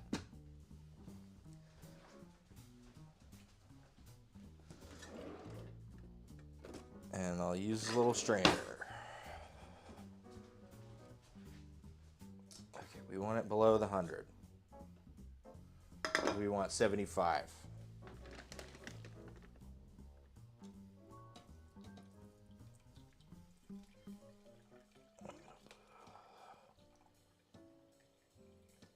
I'm going to say that's 75.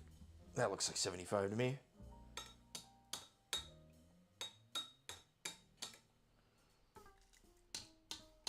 And those peels can go back in. And we already added extra zest to compensate for that. So that's fine. And here is cordial. And I guess it needs to be whisked into this thing. Fucking was not stated. So we'll just add it. I don't know how hot this is, and this is mostly eggs, so I don't want to curdle any sort of stuff. So I'm just pouring this in while whisking. Because I don't want to cook any fucking eggs. God. Okay. Smells like lime. Okay, cool.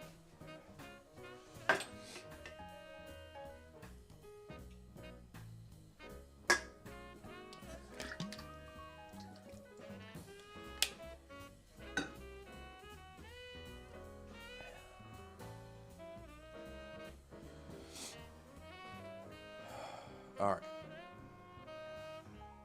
Gloopy mess meets floury mess, making gloopy floury mess.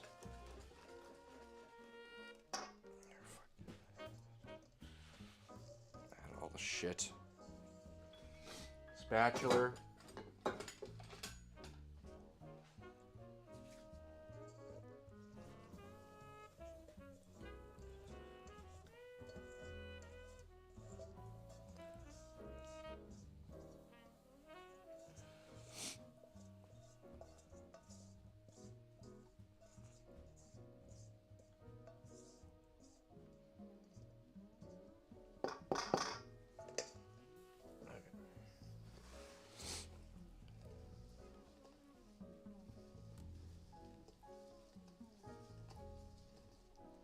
It wanted us to sift the flour. It's fine. We're fine. It's okay. I know the whole idea is we don't want to work the gluten because we want a soft cake. So I'm just trying to get this to combine smoothly and easily.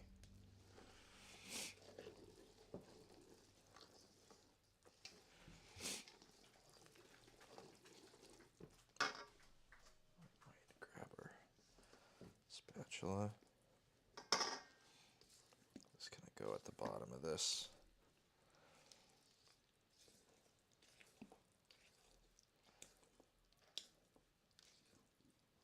Great Stacy Geller for those of you just tuning in. All right.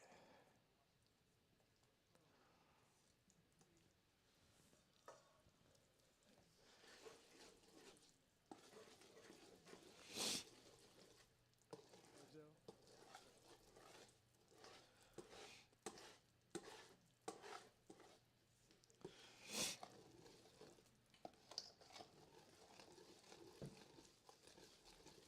Just trying to get all the lumps out of it. Don't want any lumps.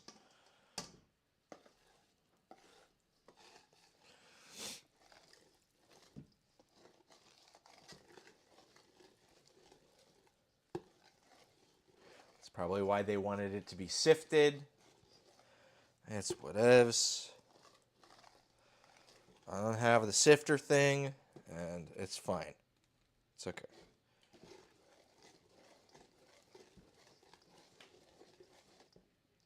This one's dedicated to Jesse Markowitz. This is a little bit of one shorter for you. And I'm not really seeing any more lumps. Or many more lumps. It is mostly all, if not all. Okay. Great. Next step. Thing with the cordial and the, oh my god, just stop. Okay, just gonna take screenshots. Bucket.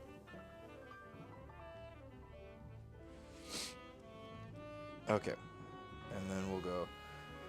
Okay, in a large bowl, combine olive oil, sugar, honey before adding the zest and the eggs. Whisk to combine before sifting over the flour and baking powder and combine with the cordial. Okay, I thought, okay. Bake for 40 minutes, so it's 170 C. So now we gotta convert this fucking thing. And then next we make the buttercream. And then the curd. Buttercream by whipping the butter and honey until fluffy and pale. Sift over the icing sugar, beat until smooth. And then the curd.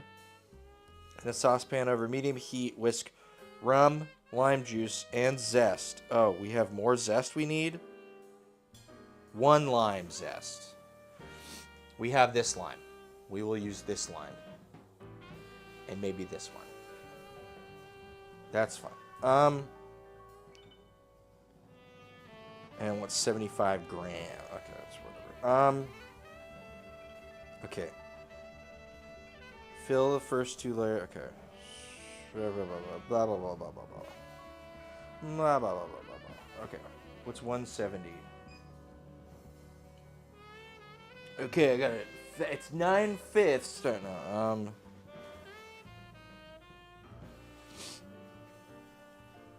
no.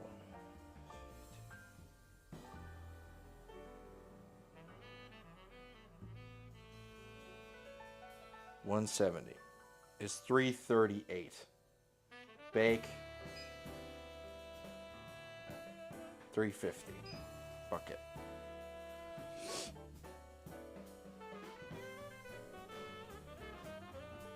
Two 12 by 8s. So we might do these one at a time. We want a 12 by 8, which I think is this one.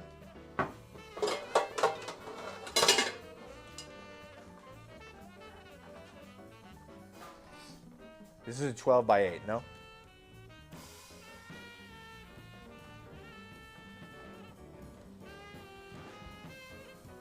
Where the hell is the tape measure?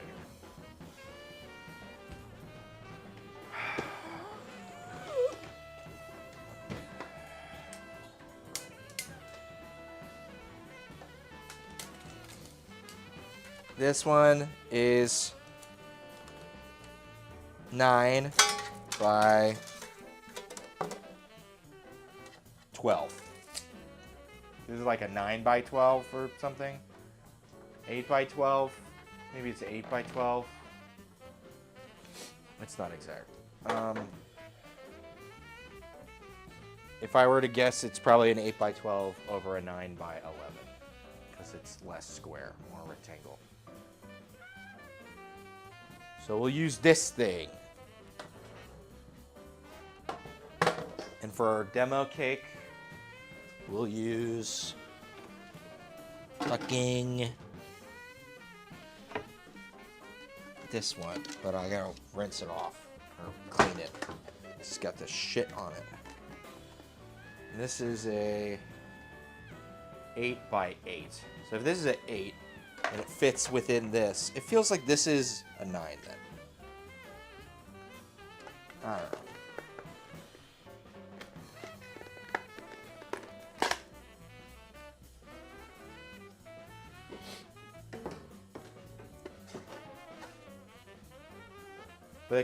The real cake will be a double layer cake. So we're gonna need to do 2 rounds of this.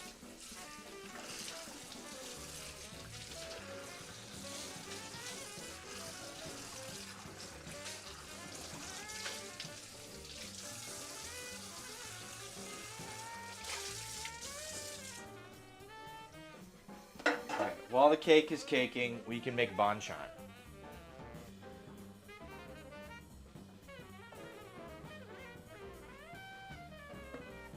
And it says to line it with parchment. Should I just put the parchment on the bottom? I'm kind of against parchment, but I don't fucking know. Yeah. And if I need to take it out, then I need to take it.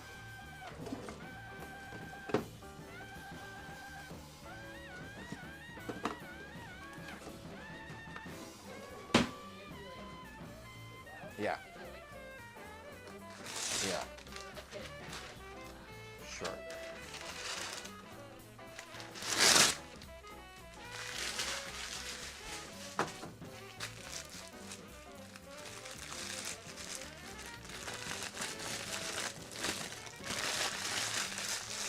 Normally I'm against parchment paper, PFAS and all that, but like, I'm gonna fuck this up so bad. I just know it, so. Follow the recipe. Should I be like packing into the corners, or should I just be like not even bothering with the corners and ripping it to... Yeah, I think that's This is perfect? As is? Like this? as long as the paper is Okay, so in and order also like once you pour it, fill out. Okay. Okay.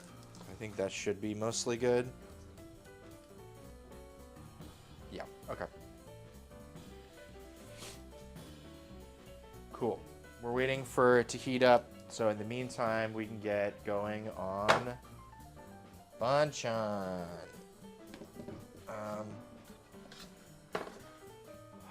We want to do like a quick pickled apple. Let's start with that one.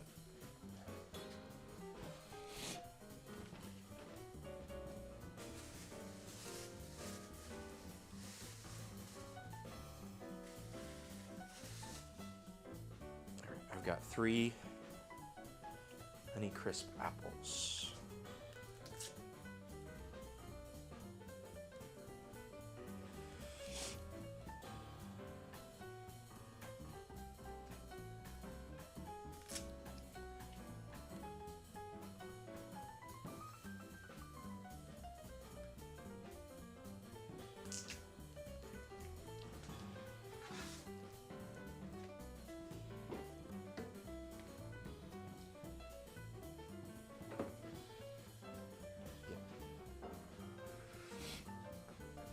We're going to rinse these off.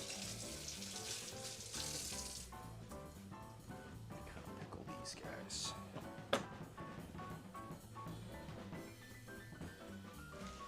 I don't gotta keep the skin on.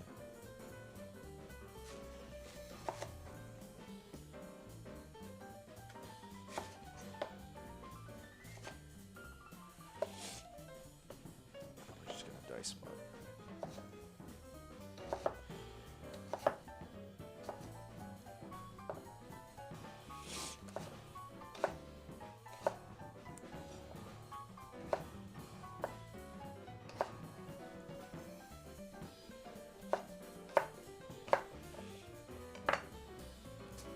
Second again. Just gonna blow my nose.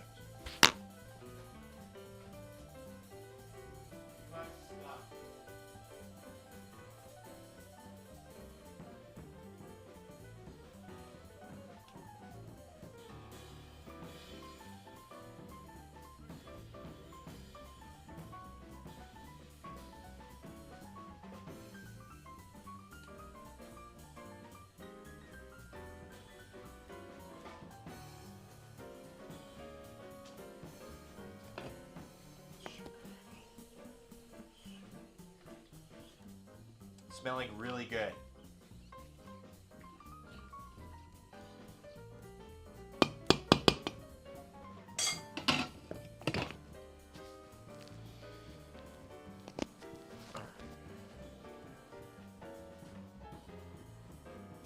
So I don't think this pickled apple, is technically a variety of banchan, but it's something I wanted to do for a little while. I saw this video where someone made like a crudo with fresh scallops, and they did this like pickled onion or pickled apple sort of salad guy.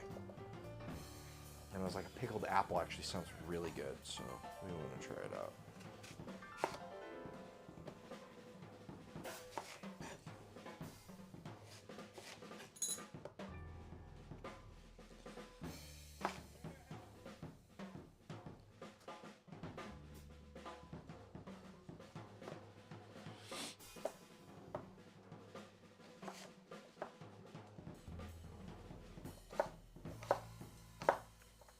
So this one's kind of made up, and the other 3 are a little more, probably, I don't know, traditional. I feel like this would be something you would see in a Korean thing, because they love using fruit, and they like pickling stuff and fermenting things. So I feel like this isn't that far off from something that you would find.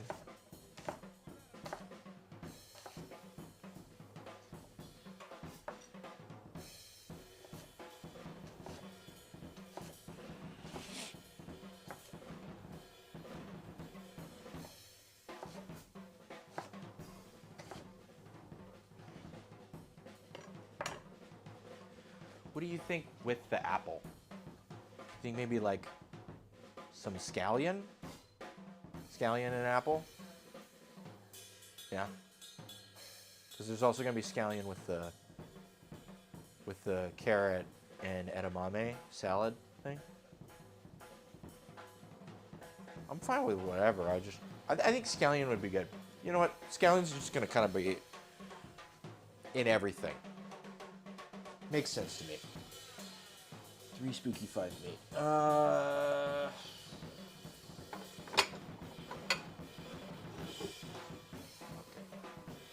We'll do it in this thing.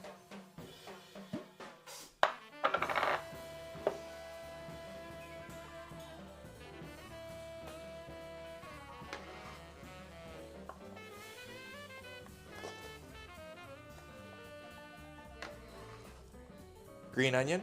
Wait, so this is a banchan? Cool. Hell yeah. Because I thought we were doing it based off of the crudo. Okay.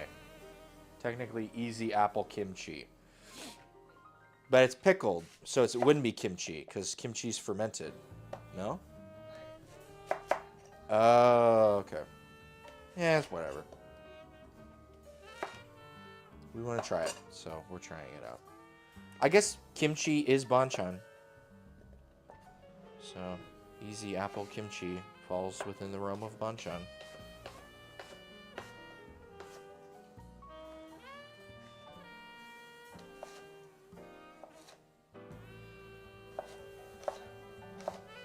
Yeah. Yeah, I don't think it would be common.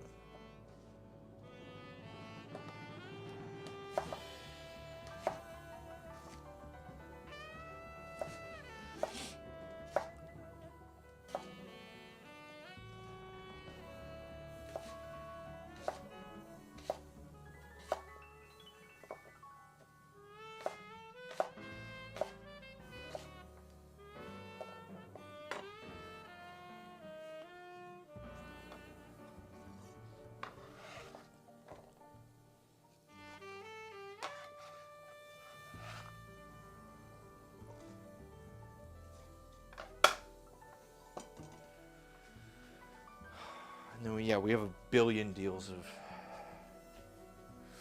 scallion. We don't have a ton of rice vinegar, but we have white vinegar, no? Yeah. We have white vinegar.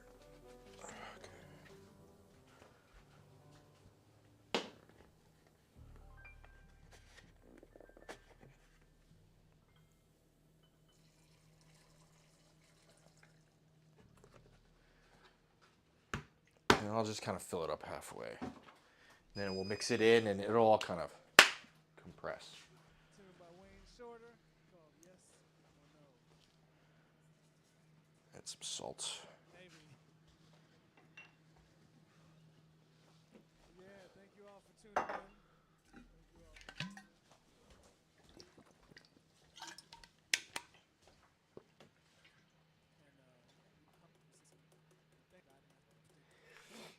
Trying to get back to the background music. for those who's just tuning in here, we put some very near call.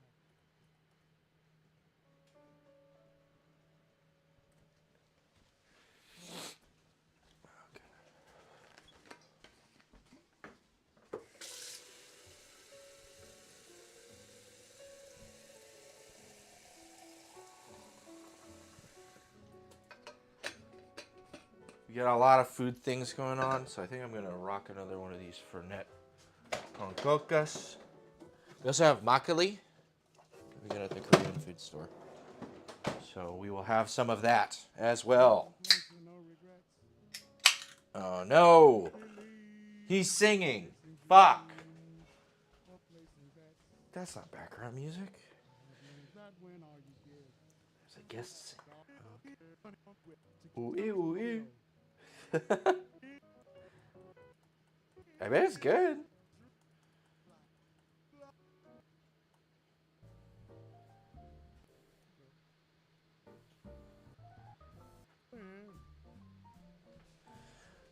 Oh, you picked one with a guy who's singing.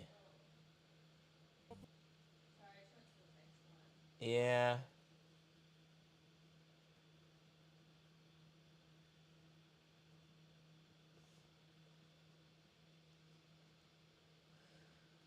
Let's see.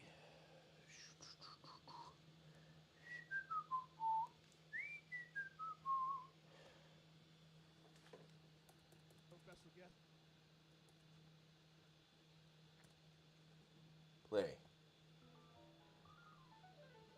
Okay. All right. Back to normal. And I heard this come to temp. So we're going to do... And I think what we'll do is we'll do the first one, just this guy. And then we'll do the second one with this one and the other one. Because I want to make sure that this comes out good. And that there's enough stuff for this. And then the rest will be that. Because I'm not measuring out the fucking... How much stuff was this thing? It's like, that's not happening. So, like, try to do a little under half. And then we'll see how things are looking. It'd be best to have this guy.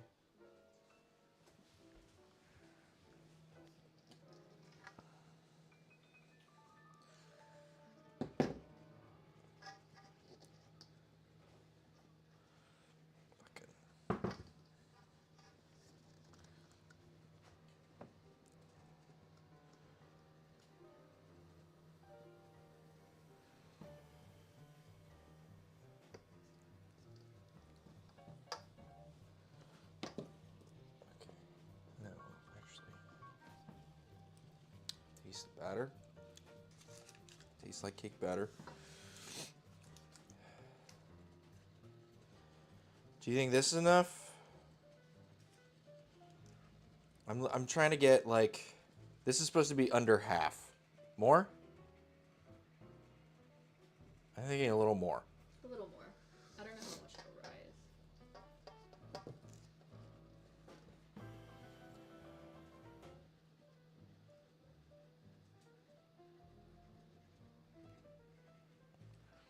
Okay, and this one is supposed to be one more of this and the demo cake.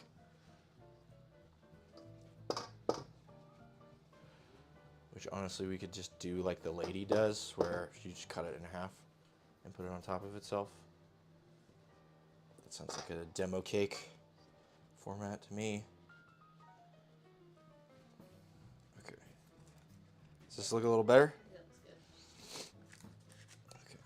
I'm just trying to make sure it's... Okay. And this is going in for 40 minutes.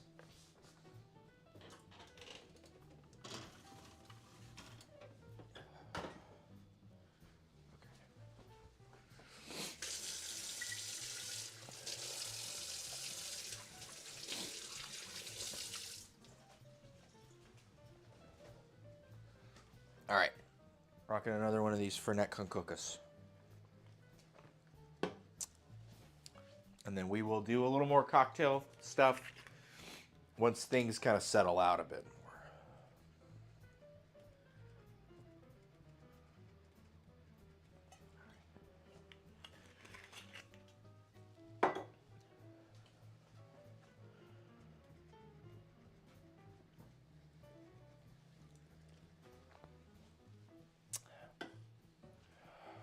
Okay, scallion.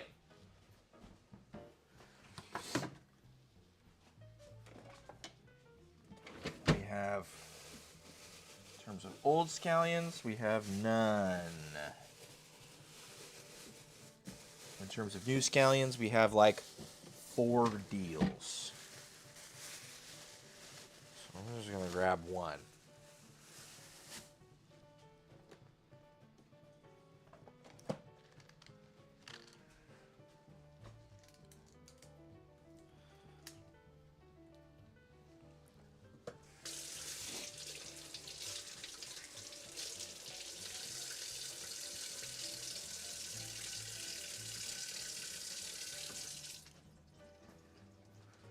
And then we'll use 2 deals for our carrot and edamame thing. And we'll use the last deal for just garnishing everything. And I think that'll be good.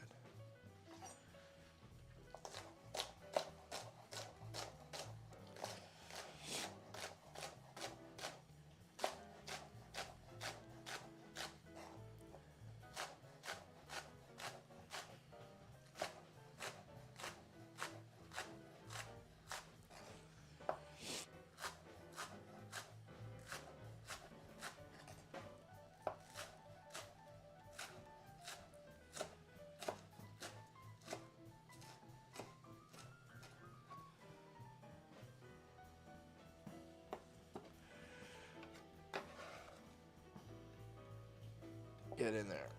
Ah.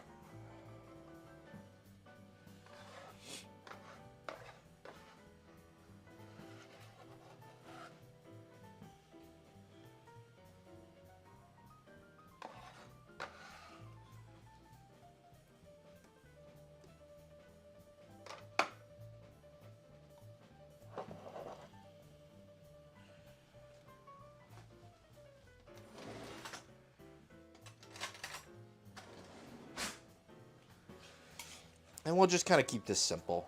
I think this, as is like pretty much what we want. I might adjust it in the future, but we'll see. And the bottom is pickling, and the top is just kind of doing its deal. It'll sit here. We'll mix it in, and I'm sure it will be very tasty. Banchan. Banchan, banchan. Banchan, banchan. I wonder how. What next? Egg. So we've got carrot, potato, and egg remaining. Let's do the egg. So when we made ramen a couple weeks ago, I've been just kind of re-adding and reusing, and this stuff is still good. There was a lot of soy sauce that went in this, so I want to make sure we use it. So I've got this. Here's the broth, or not broth, but like the curing stuff. So we're going to soft boil 7 more eggs and run them in here. And then we'll have soft boiled eggs. So that's going to be another 7 eggs. Damn. We have gone through 17 eggs this stream. That's a lot of eggs.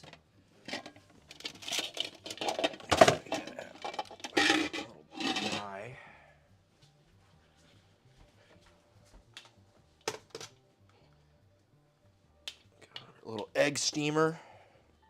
I think this thing is one of those one-off gadgets that's actually worth it. I think in general one-off gadgets suck and are dumb. But if you find a one-off gadget that works for you and fits within your, thing, and you use it a lot, and I haven't boiled an egg in I don't know how long. Sorry. Just trying to get a free hand. Okay. Yeah, this guy makes egg things easy things.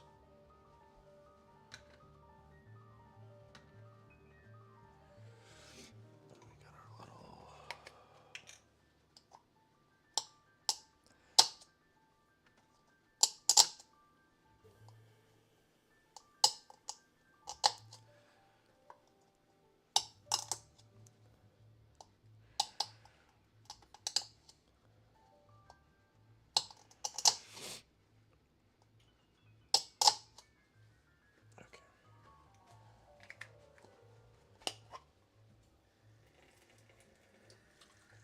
and we'll do, I like to do just below medium. There we go.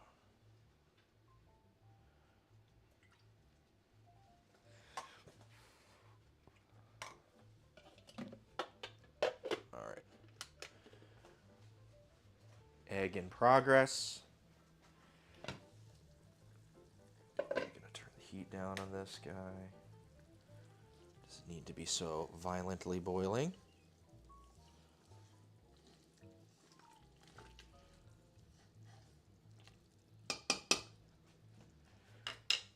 Probably be best to give it a taste and adjust.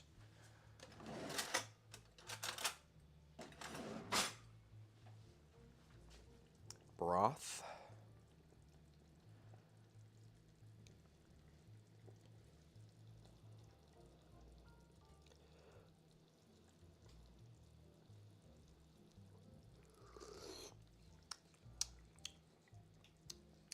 Hey, that's pretty good. I like that a lot. Basically as is. So we're just going to let the heat kind of sit a little lower and it'll do its deal. Okay. A lot of things doing their deal. Okay. And then you said there was edamame? Yeah. ¿Dónde está la edamame? Freezer. Freezer.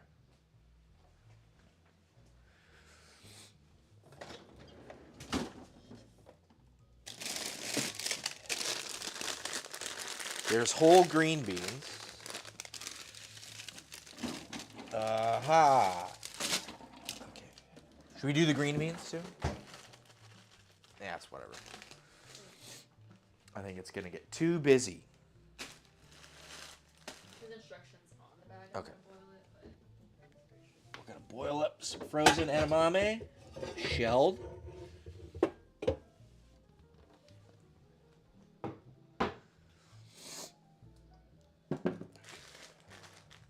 I think you want the water for Yeah. Okay. Probably. Less than 100, 1,000. Okay, I need to know the wattage of my oven. Stovetop. Oh, well, that's a different one. Okay. Oh, that's for microwaves. Place desired amount in boiling water. Bring to boil again. Stir gently. Reduce heat. Simmer for 3 to 5 minutes. Drain. If necessary, season to taste and serve. Okay. We will grab some water. Some water.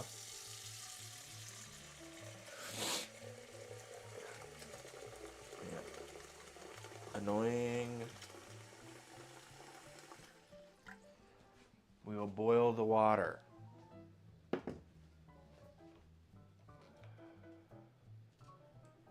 And then we will do that. We need carrots and then what else is there? The scallions and like garlic and sesame oil and all that stuff. Soy sauce. I was supposed to like sesame oil, Soy sauce. rice vinegar, I think. Rice vinegar. Okay. Which is why we didn't use all the rice vinegar. We wanted to save that for that.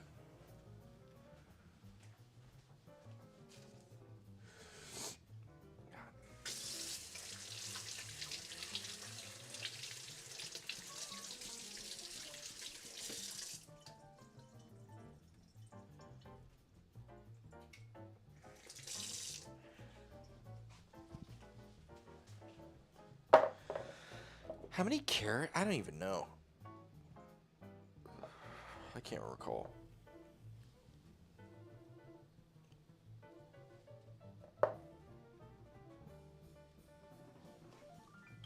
I think it's time to take out the compost. So I'm going to do that. Yeah.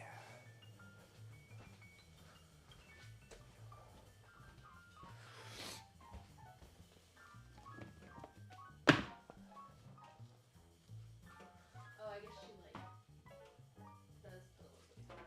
Green onion? Yeah, I thought it was green onion. So how many bunches? One bunch? Two bunch? They're kind of small bunches. Yeah. How about a bunch? One bunch. This is she only puts it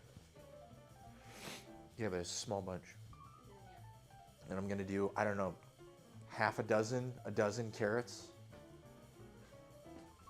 I don't know. We'll see.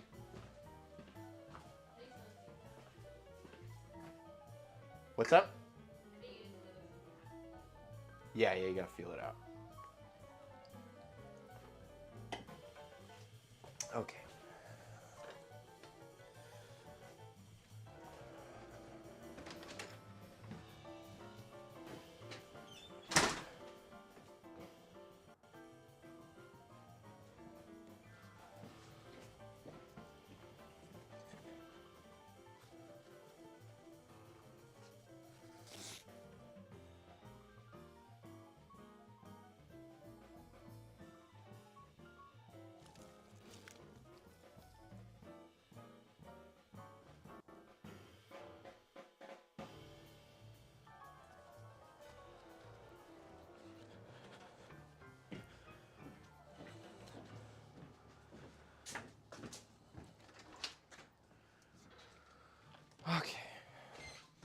Smells good in here.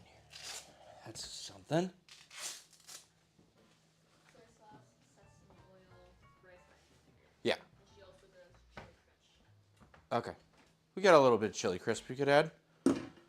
Homemade chili crisp is a wonderful thing. Oh, this is going to be done soon.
Okay.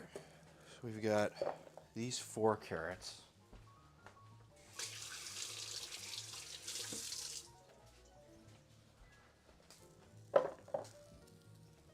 And I'm just going to go in for another, half of this bag. All the big ones. Let's see. You've got 2, 4,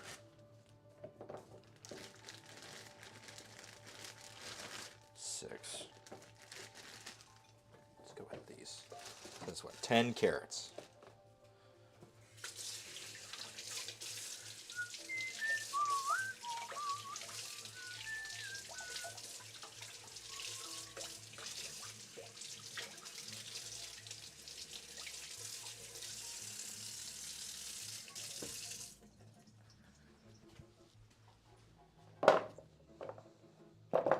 Okay, so we're going to peel these, and then we're going to peel them into ribbons. Checking in on our soup. Let's not forget that that's what we're here for. I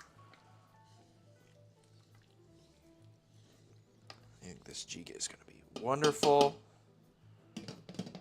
All smiles. Making sure we're not melting our fucking plastic. Be a nightmare. Another nightmare. Okay. Peeling time.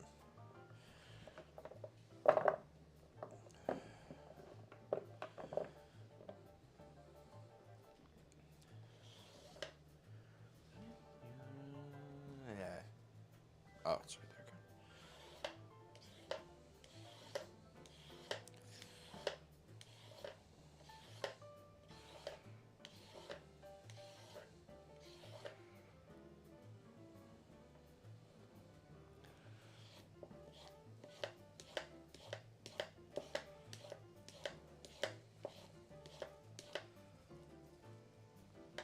Water is boiling. Edamame in.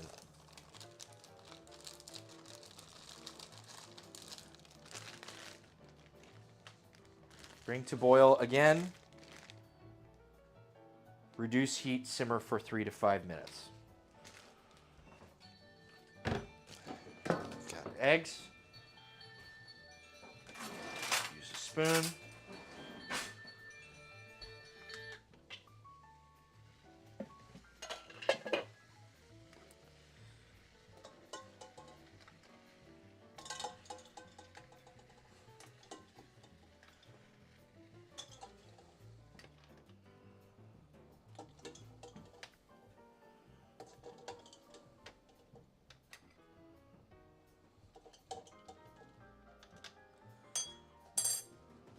All right.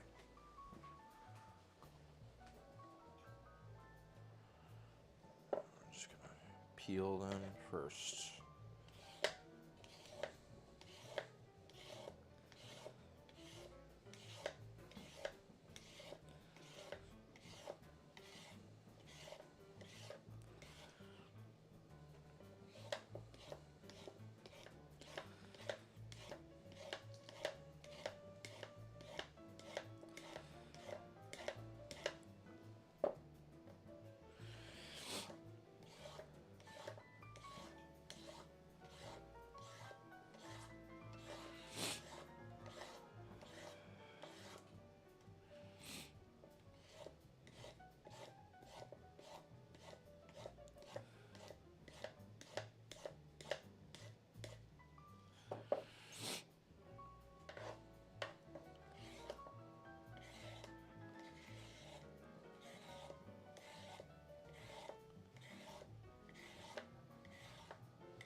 Boiling again, turning the heat down, simmering for 3 to 5 minutes.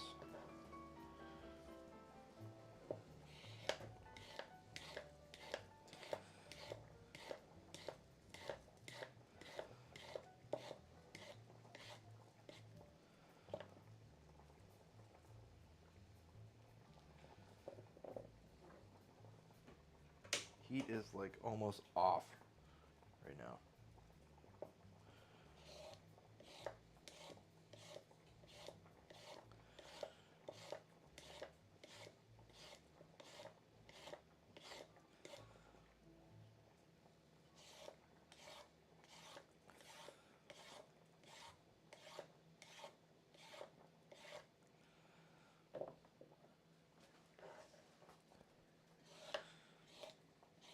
Thank you all very much.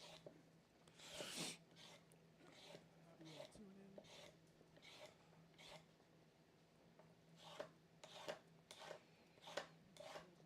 officially number 26. Hopefully next time we can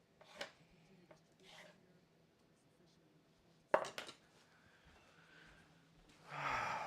Emmett is speaking again. Up to 8 promises. The voice and musician at the end. We got a saxophone player. Hell yeah.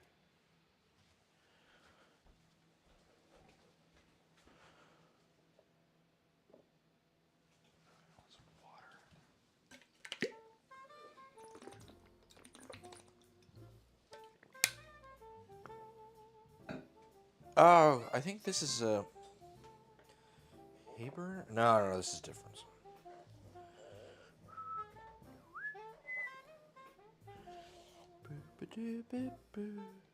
No, different.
And these are just the peels that we don't want.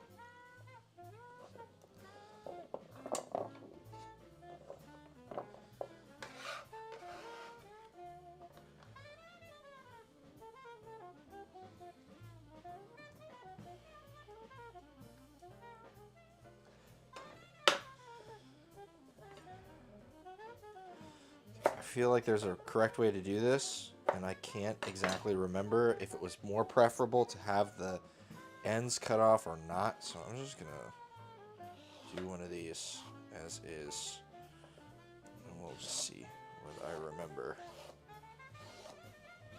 That's right. And then we grab from this end and just kind of hook it. This is the first time we're doing this with a Y peeler though, so it's making things considerably easier.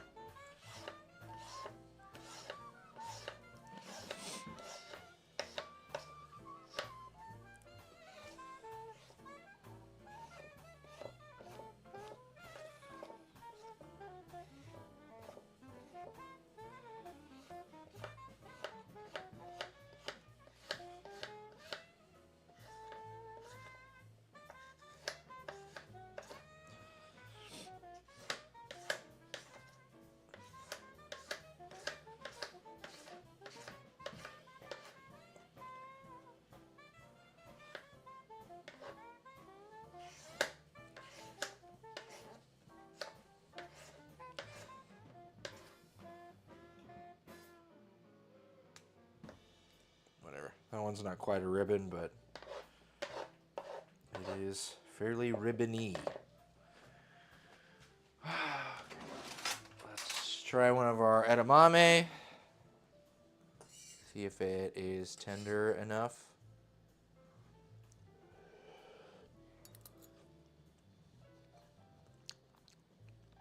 Seems tender enough to me.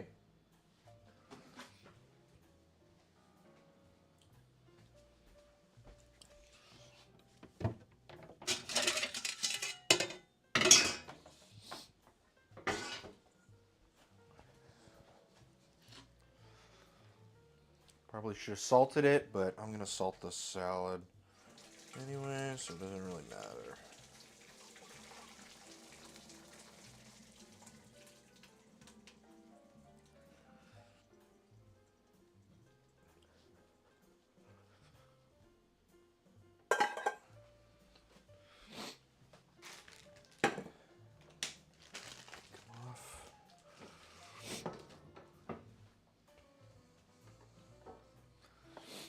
And leave the cake went in at 35, making it about 30 minutes right now, or almost. So.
Is it fine that these? Way easier. Yeah, with this thing.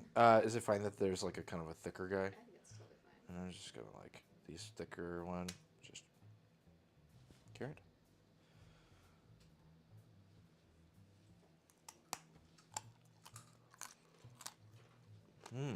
There's a For your carrot. skin.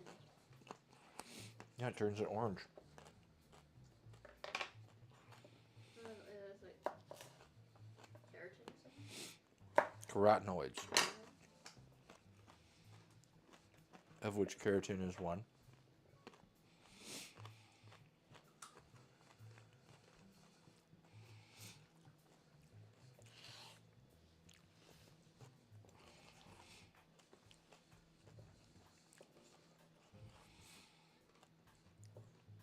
Maybe 10 was too much, but whatever.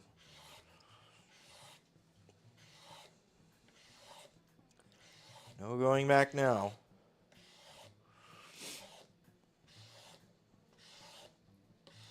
It's good too. It's good to have salad.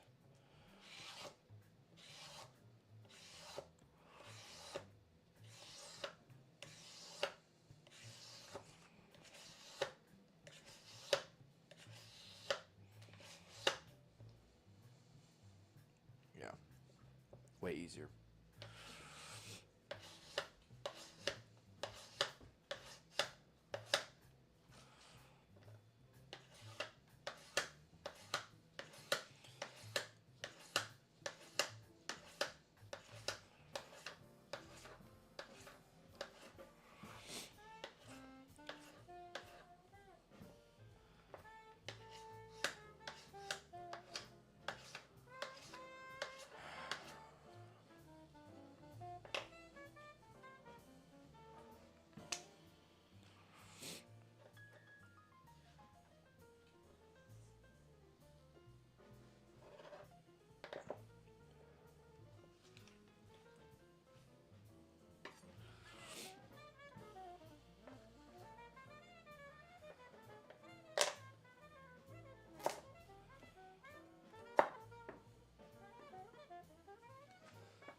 Whoop.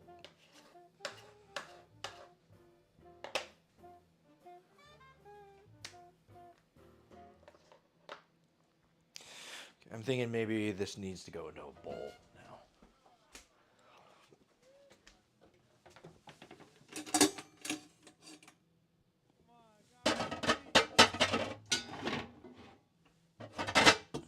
Fuck it. Give it this guy.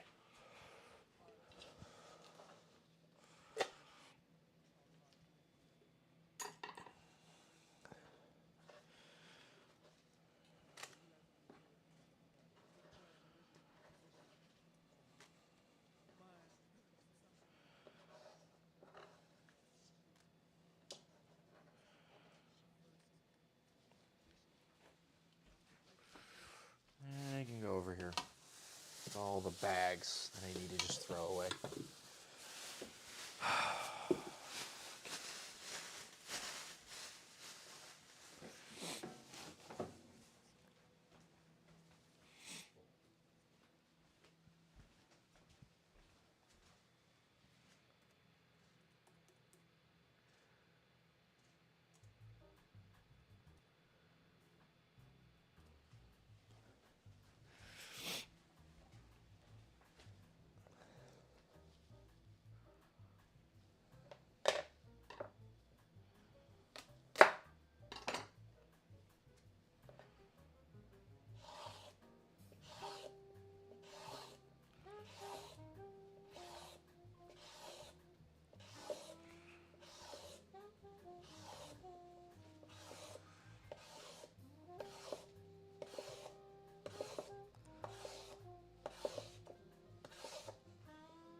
Gonna take a quick bathroom break.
Womp womp. Okay. Okay.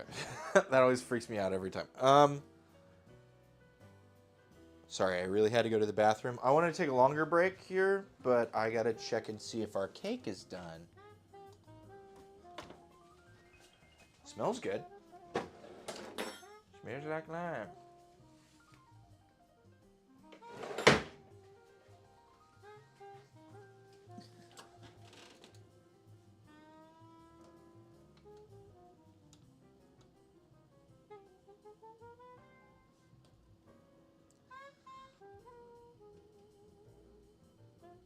I did 3 different ones, and it looks like it's done.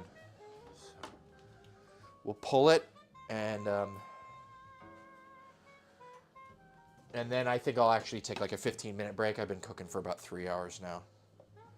And then when we get done, we'll finish out this banchan. I'll peel the eggs, get them curing, and then we'll do up some potatoes, finish out the things, finish this guy, and make a little demo cake, I think. Okay. This thing.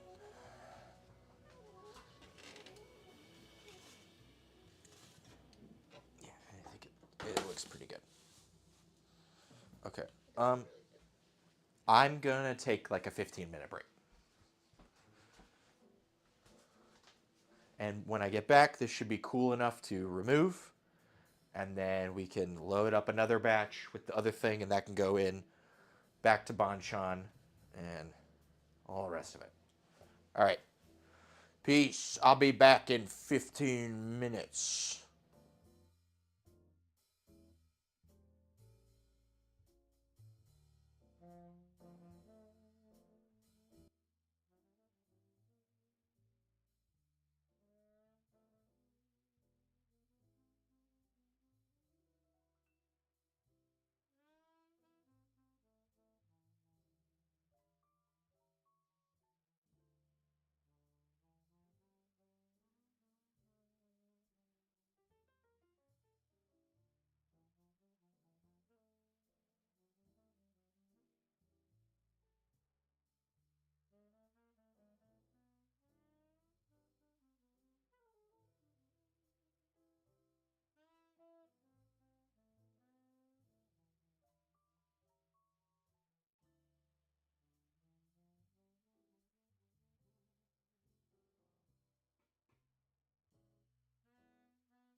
What's up?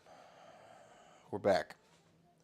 Okay, this cake probably about good enough to come out.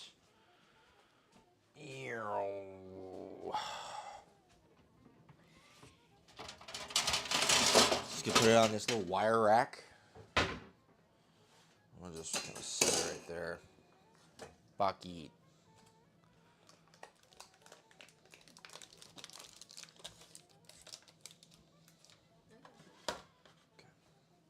We'll get another guy, and then we'll do the square one. It's up here, being dumb. This can go away. And then after this, I'm gonna peel the eggs because the longer they cure, the better they'll be. Before finishing the carrot stuff up.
Let's see how that looks.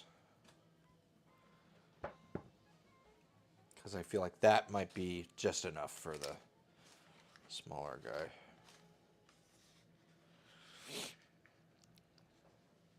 Might have made this one a little too much. But that's whatever.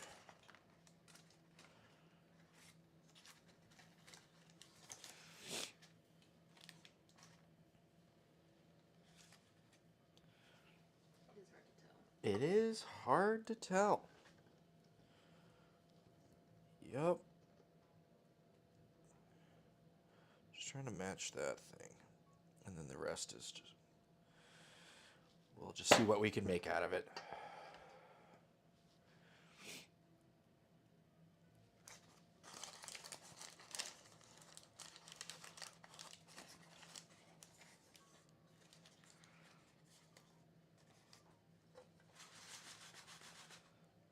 I feel like that's enough. Yeah. Yeah? I think that did rise. Like, Yeah. more than I thought it would. Okay. And the rest is for that thing. Or this guy.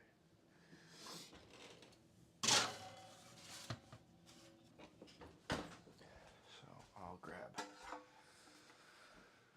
another little sheet.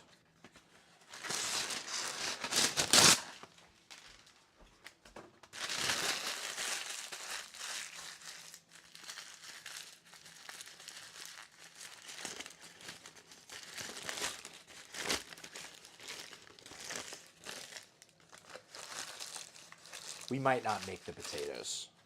We'll see.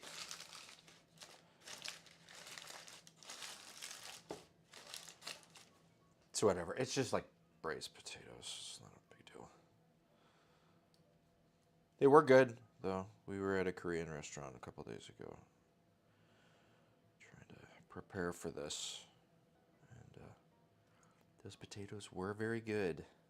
Cold potato.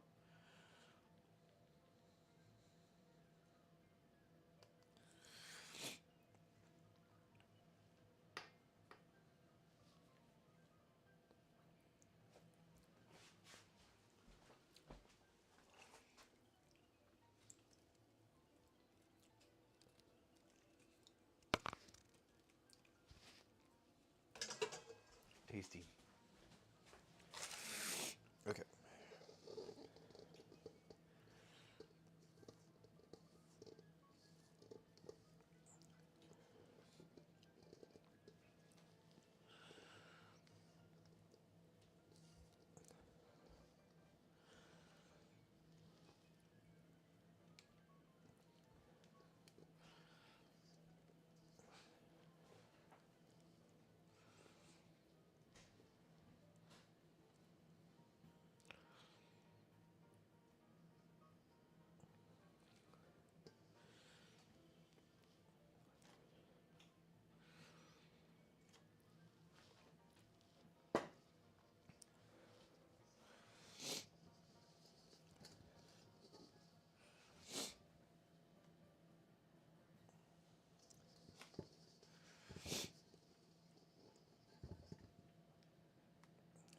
Just see how much cake we can get out of this.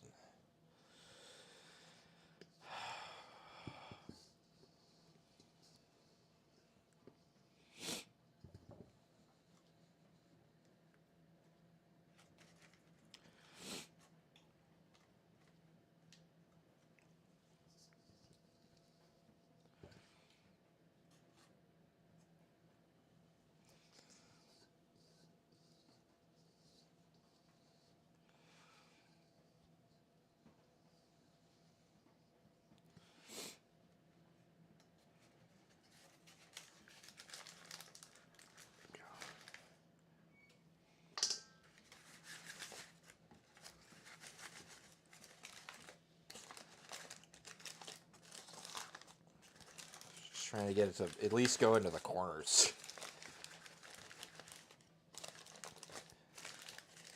All right, well, that will be whatever we make the demo cake out of. It almost made it to the corners. That's fine. Okay, and it's been there for 40 minutes.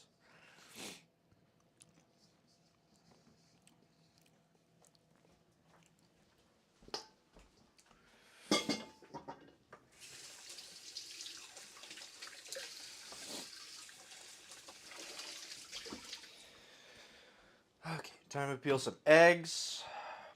This can actually go back into the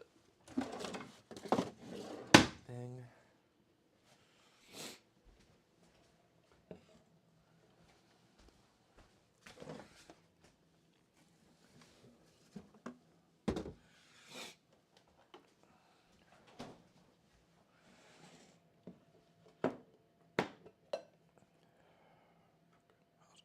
here. Not too big of a deal.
Don't want any shells in there.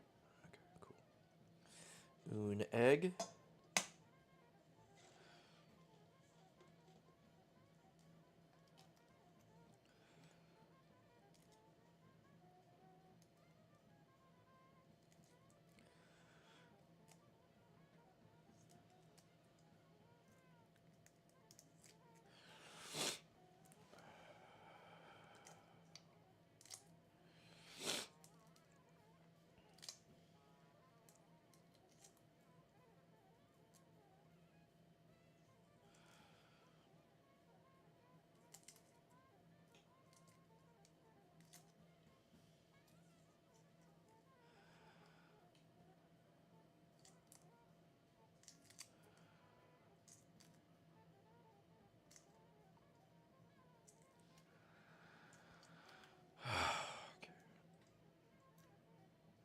I think after this, I'm going to make a cocktail.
Whoop.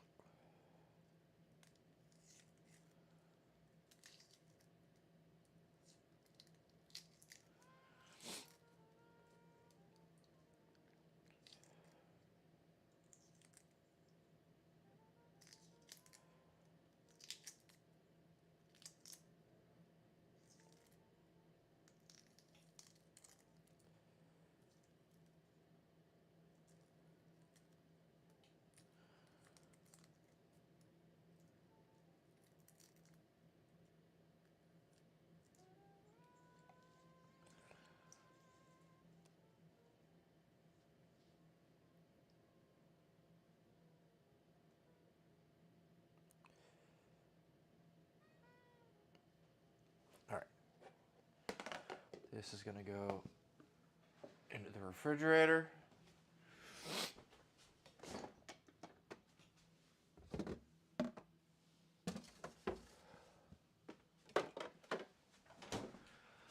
I think it's time for a cocktail. Thinking Sadachi, rye, sour.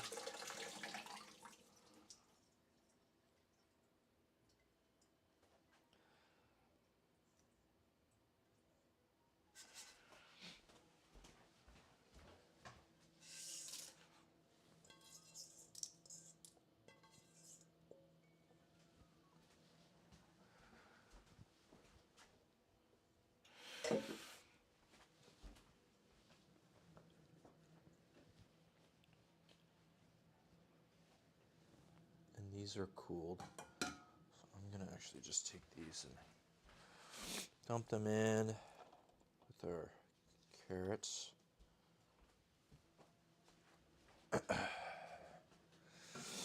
This can also move.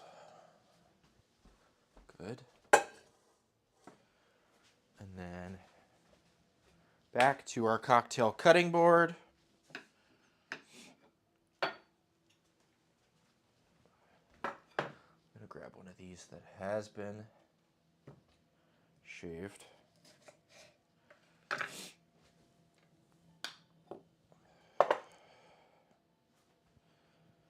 Because I don't know if I need that zest for the cake yet. Probably should.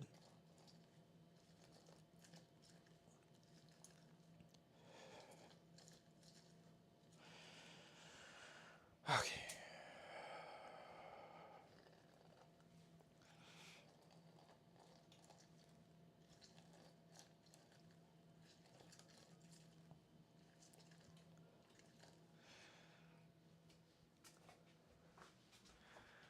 Grab our rye. Let's try it with this bitter Bianca. Oh, you know what? I just juiced a lime like I'm going to use a lime, and I literally said I was going to use Sadachi. We need this for our curd anyway, so it's fine. Just trying to remember all the things that there are. And there are a lot of them.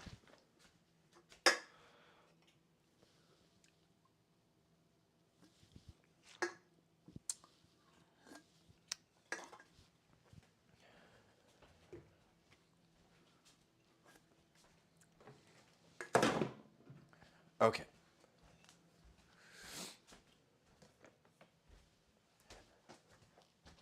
Shakers. Glass. We're going to do a dry shake with an egg white. And then we're going to do shake with ice. So I've got some Rittenhouse rye, Demerara simple, Bianca bitter, and Sadachi. Let's try this out. And some salt. Saline solution. Yeah. Okay, let's see. I normally like it like a 2 ounce to 1 ounce to, what am I even saying? Let's see. I'm gonna take 2 ounces of Rittenhouse rye and an ounce of our bitter Bianca. And then I'm going to go for a little over 1.5 ounces of our lime juice. That's what I mean. 2 for liquor, 1 for for citrus. So you got 1 ounce. This has some sweet qualities to it, but it is mostly bitter, and it is 30%. This is bottled in bond, so it's 50. So we're rocking around liquor level. I'm going to add about 1/2 ounce of this. Oh, it is solidified. Wonderful. I haven't opened this in a hot minute. Gong.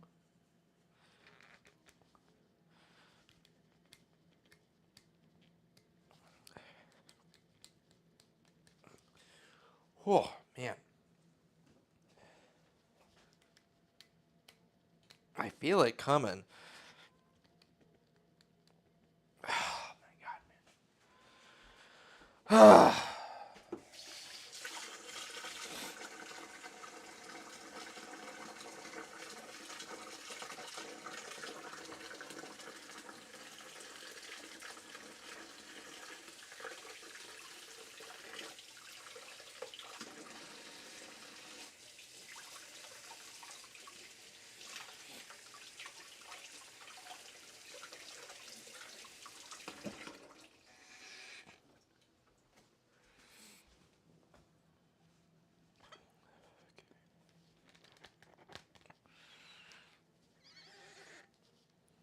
Jesus.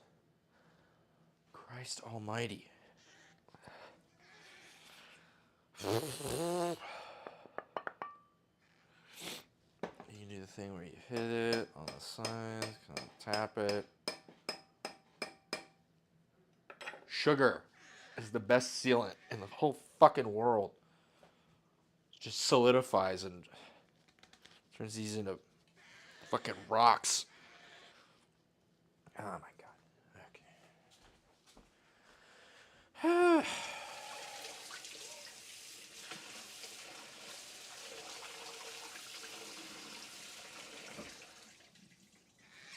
There we go. Open. Heat. The great equalizer. Fucking Jesus. Okay. 1/2. Or thereabouts. Maybe a little more than 1/2. Okay. And then Sudachi. And we're going to do a little over 1.5 ounces. So this is 1 ounce. One, I'm mainly going to do it in here because the sugar was just in here, so helps rinse that out. So like a little over 1.5. Okay. And then egg white. We can put the egg yolk in our curing solution and it will become a cured egg yolk. If you leave it long enough, it gets hard and you can grate it over things. Actually.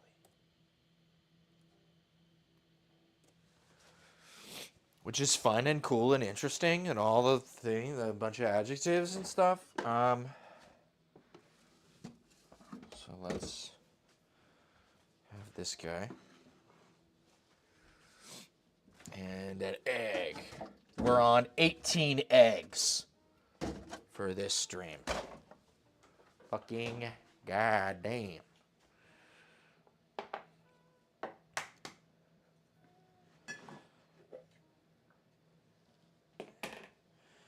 Not a lot of room over here.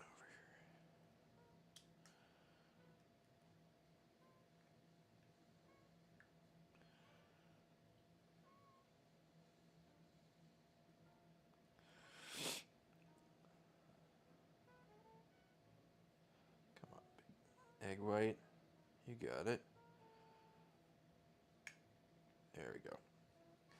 We'll take our yolk. Just plop it in there. And we'll cure along with everything else. We'll add some saline solution, and then we'll give this a dry shake.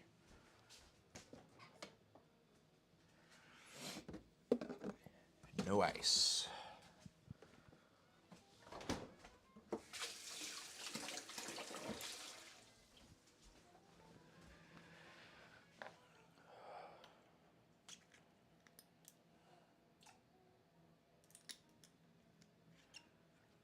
Don't know how much salt, just enough. Use your soul. Your heart. Okay, we want to make sure to hold these kind of together because I don't have ice to make a vacuum. So these can come apart. I'm not paying attention.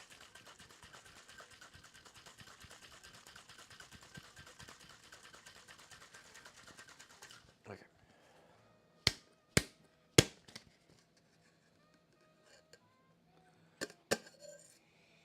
Pretty frothy and foamy.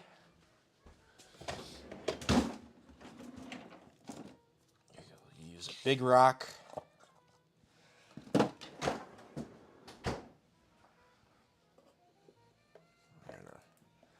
Not splash everything everywhere.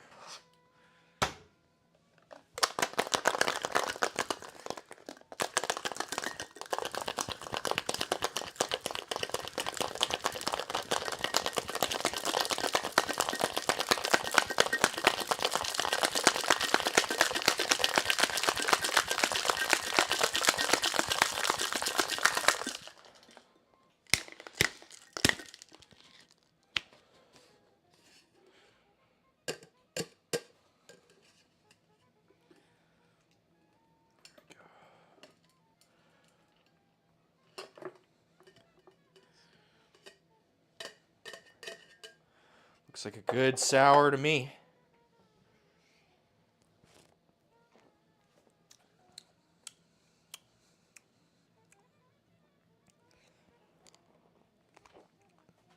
Honestly, just tastes like a whiskey sour. I'm not getting any of the bitter bianca or anything really different about the Sadachi. Good to know, right? It's a good whiskey sour, though. I will say that. I think the rye is more dominant than anything else.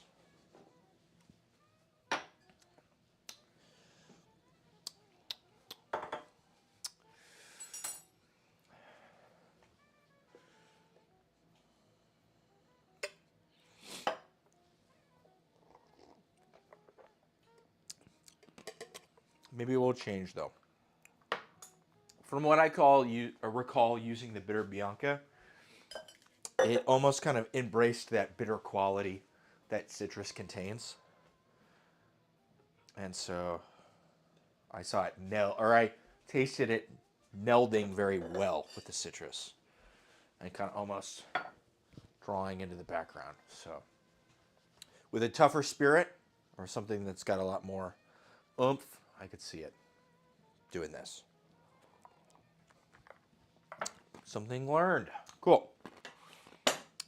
Back to this fucking thing. We're 30 minutes into our cake. Oh, already? Yeah, we got 10 more minutes. It's 10:30. Let me put it in. Okay, we're gonna finish up this banchan, or the hard part of it anyway.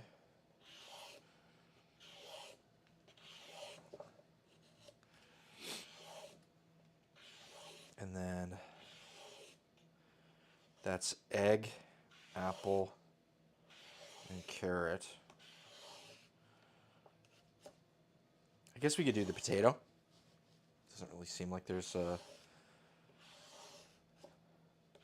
mega time crunch or a ton of things going on.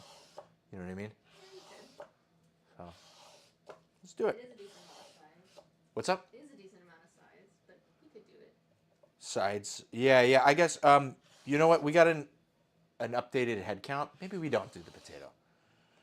This is like 10 carrots, and there's the apple and the egg and the soup and the rice. I gotta do rice. That'd be a good thing to do. I'll do rice here. Yo, howdy. Thanks for the follow.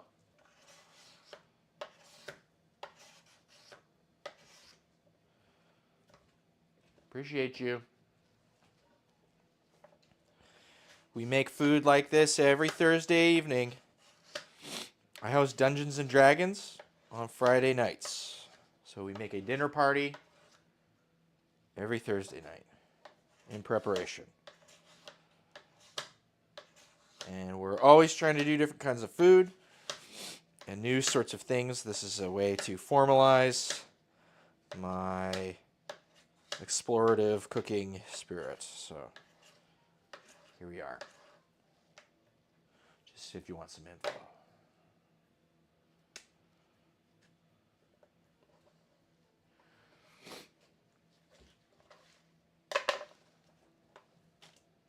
Two more carrots. That'll be 10 carrots, half a pound of edamame. Yeah, that's a lot of stuff.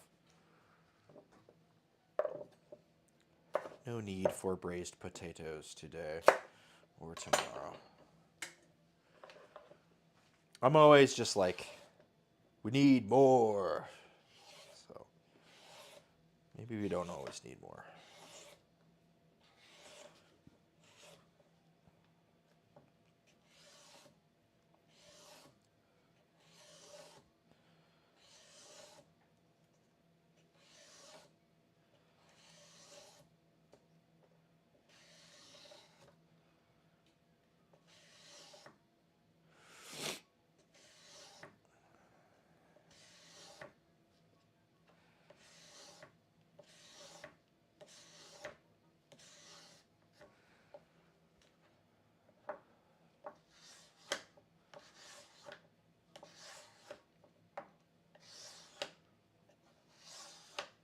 Oh, yo.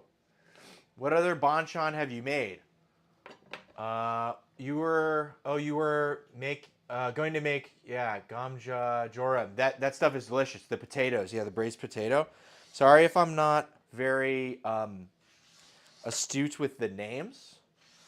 Whoop. There's a non-traditional banchan. I guess it falls within banchan. We're doing like a quick pickled apple with some scallion right here. And that is, I saw this video where this guy made some scallop crudo, and he used this like pickled apple sort of thing. And I thought it would be within the, oh, sorry. Okay, 30 seconds.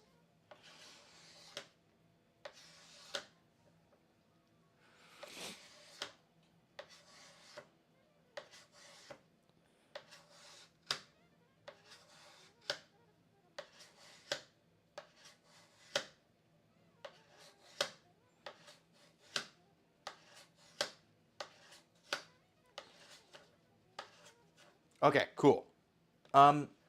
So yeah, I saw this guy. He made some scallop crudo,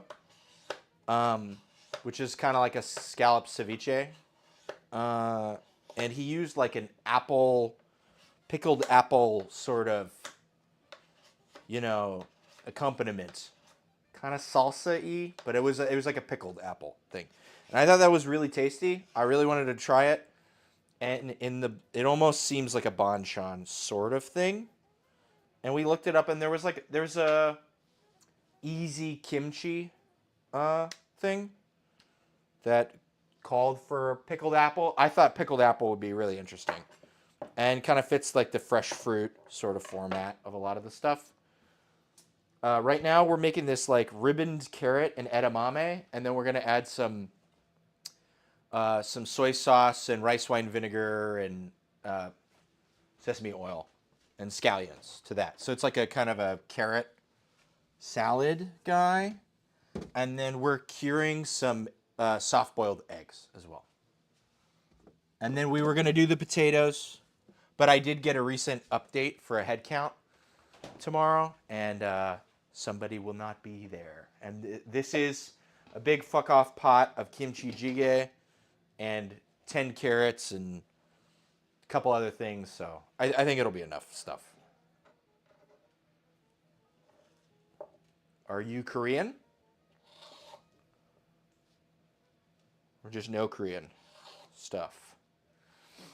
Oh, the kimchi recipe for apple kimchi. I'm not sure. We kind of looked it up quickly.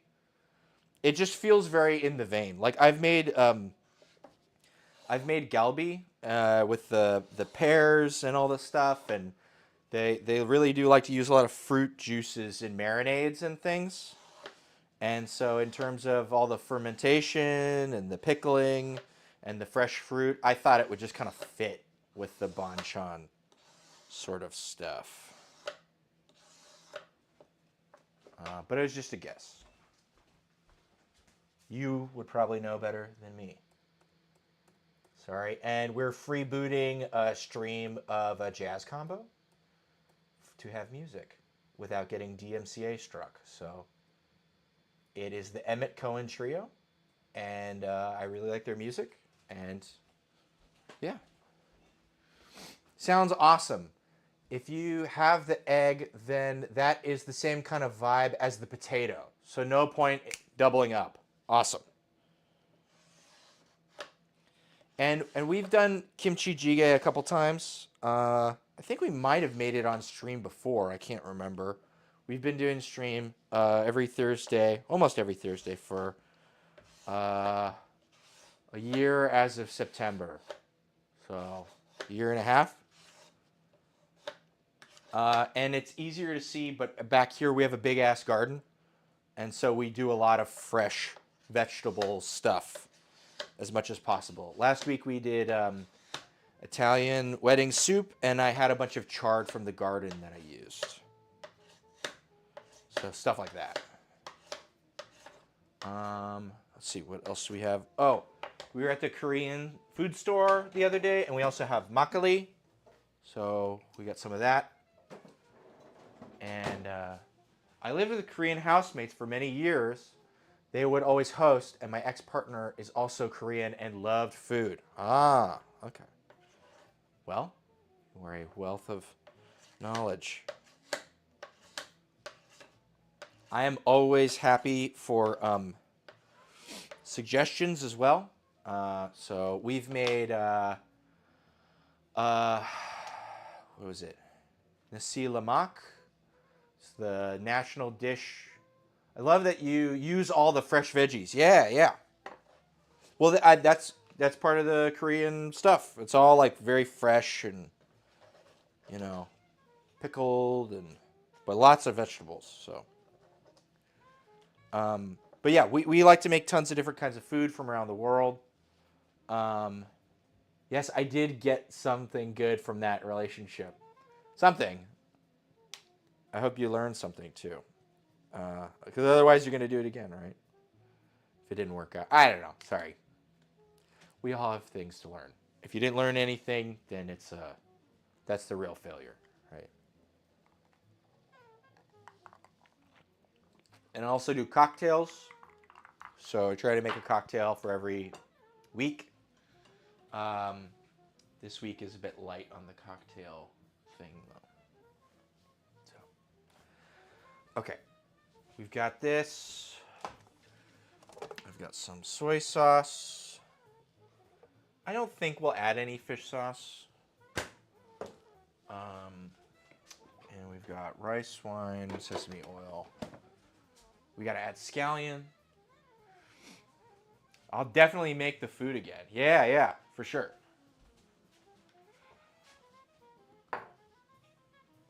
Okay, sesame oil and then vinegar.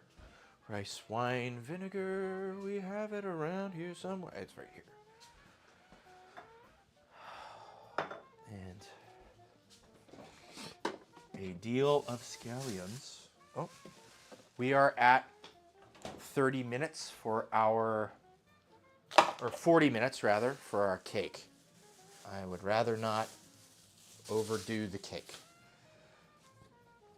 So we'll table the banchan for a little bit.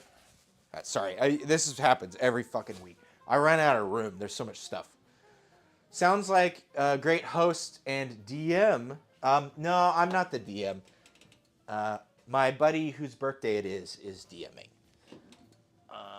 Most of the time. But in this instance, he is not DMing, actually. It's my other friend who's taken up that for the sessions. Half of the sessions, we've got I guess you would say a forever DM who's doing that. And then the other half of the sessions lately has been one of my other buddies who we're playing GURPS. So generic universal role playing. It's a different system, and it's a sci-fi thing. Oh, actually, tomorrow we're not even playing Dungeons and Dragons.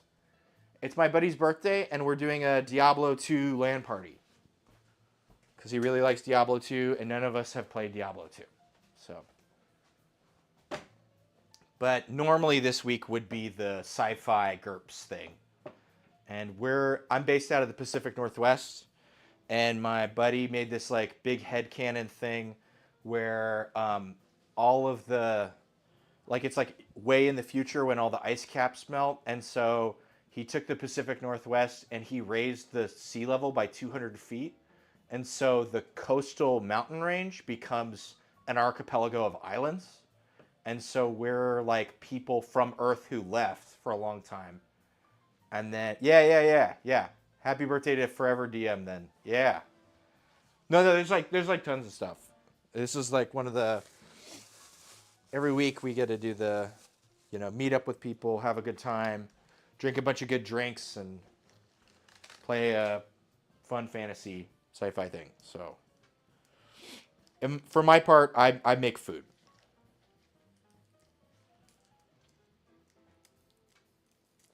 Come on, dude. Urgh.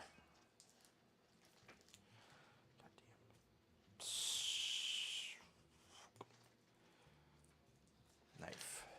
Just knife it.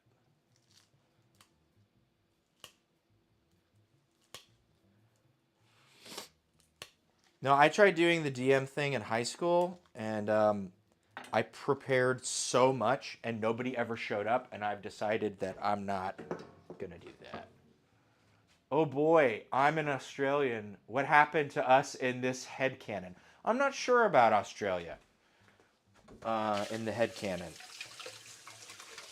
But basically, how it works is like humans left, and we left for so long we forgot where Earth was.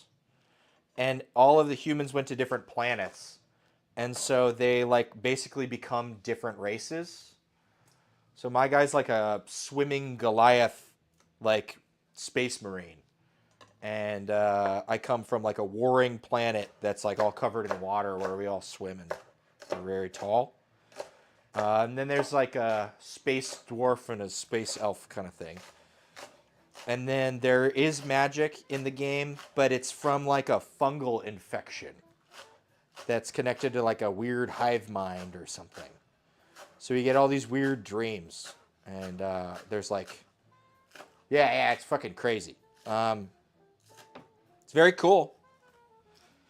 We found this like, I don't know. There's so much stuff. It's crazy. It's very, very interesting.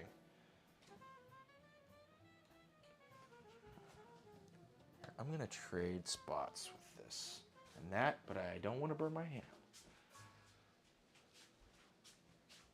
But yeah, I'm not sure he ever made it to thinking about what happened to Australia.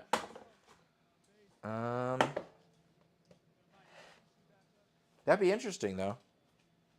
I mean, it is very, very cool. I love the fungal hive mind magic. Yeah. I mean, I bet because it's all like he's like really getting into exploring the flora and fauna of our kind of local area, and then being like, if given like a couple million years and a bunch of like weird, evolution, like what could be the weird monster you'd be fighting, and so we're fighting like there's like weird like skinwalker elk stuff that like is like the thing from the movie The Thing, and like weird, I don't know. There's a ton of crazy shit. We fought a giant prawn and a giant clam. There's like crab guys. There's crab men and spider men and stuff. It's crazy. And then in our other one, we're doing Storm King's Thunder, which is a module. We're wrapping that up. And then after we finish that, we're going to go to homebrew. Like a Eldritch Western. I think that's the next one.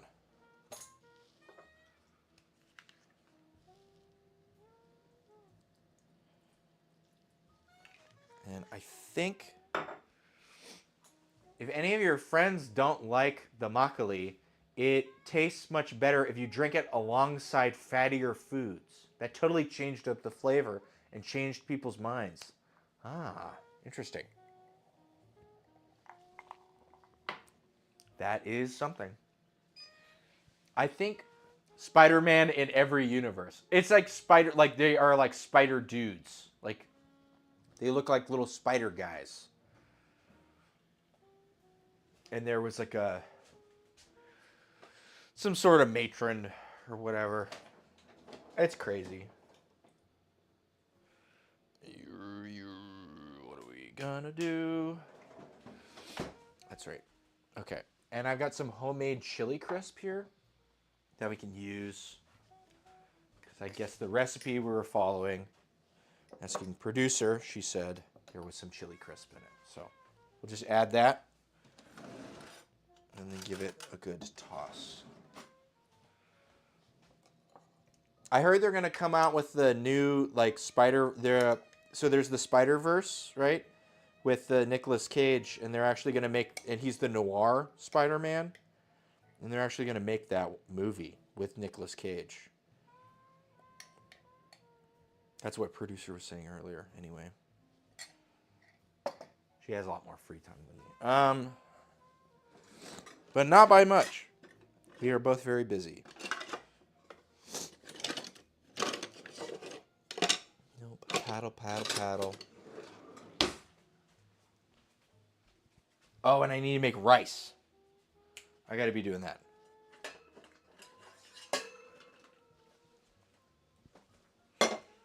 Okay, we don't need the peanut oil anymore. Sorry for distracting. Thank you for chatting. I will lurk for the rest of my bus ride. Well, hey, you are welcome to chat as much as possible. I like talking to people, so it's totally fine. You're not distracting. It's all distracting.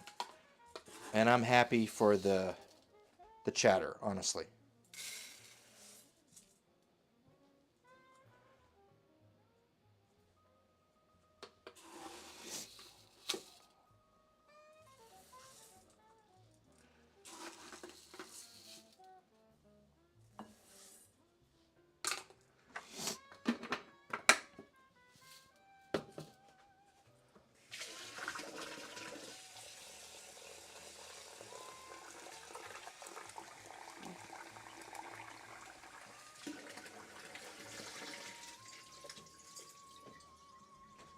Sorry. With Nick Cage. Yeah, they're going to make one with Nick Cage as Spider-Man. And it's in black and white. I think it's coming out on Amazon Prime.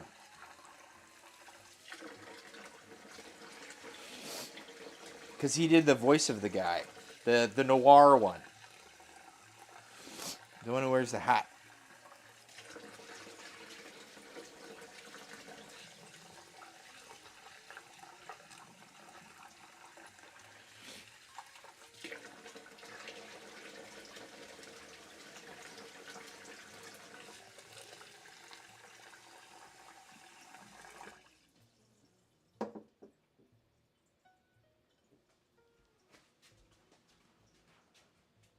Yeah, exactly. I'm intrigued. That's exactly how I feel. Intrigued. Okay, and quick rice is what we want.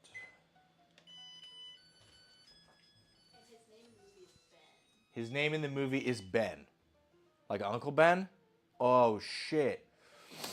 It's Uncle Ben, the guy who makes the rice.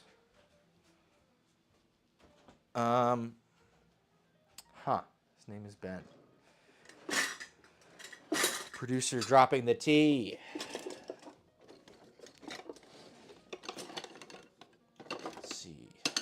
Where are the salad guys here? Let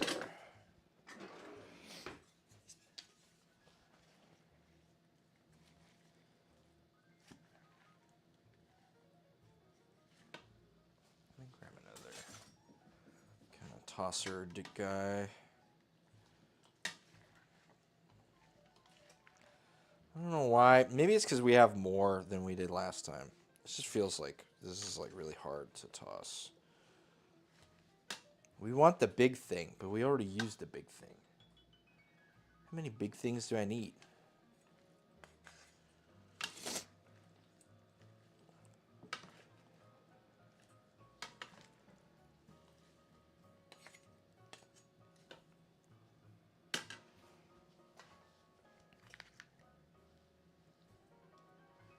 We'll just use the rest of the vinegar.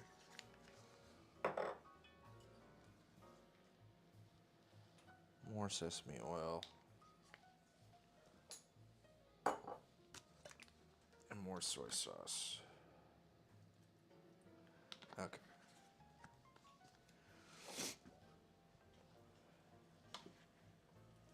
Was there any garlic in this? Do you recall?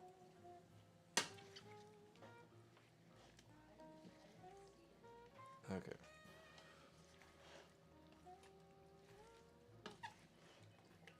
It was mostly Yeah?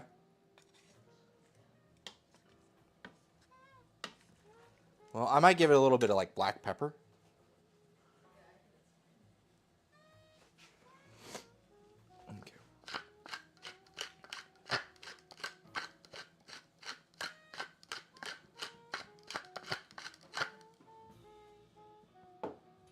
And we'll check in with our jjigae.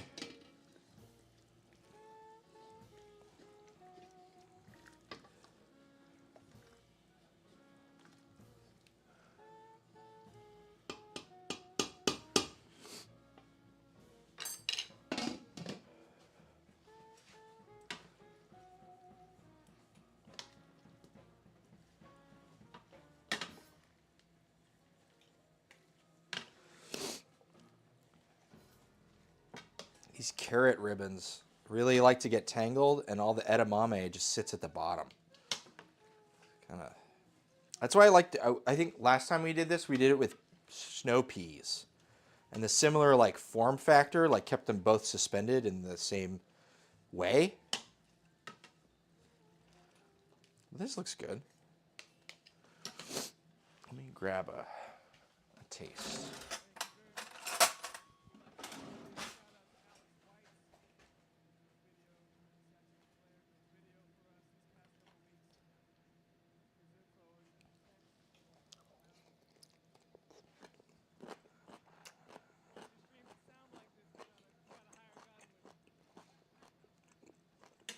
Needs more vinegar.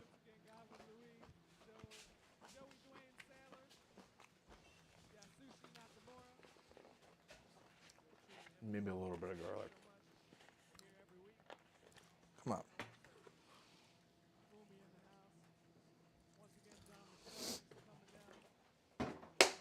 We're out of the rice wine vinegar, but we have white vinegar.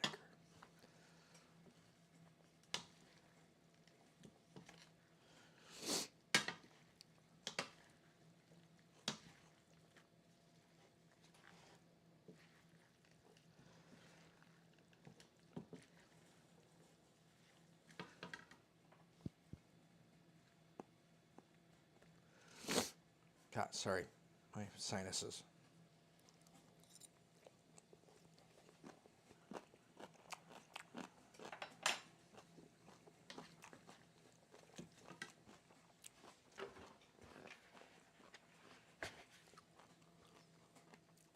More.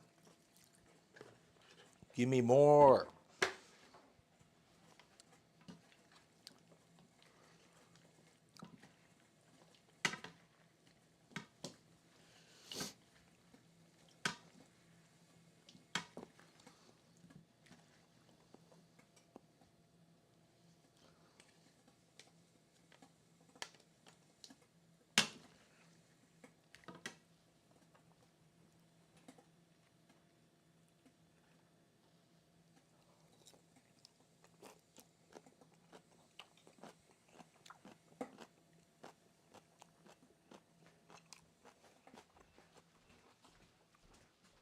Try it.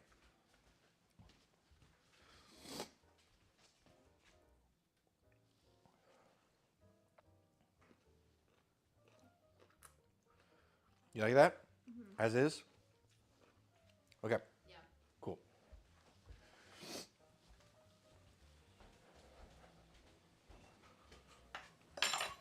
Oh, I guess it's got the chili crisp in there. So there's garlic in the chili crisp. Okay, this is complete then.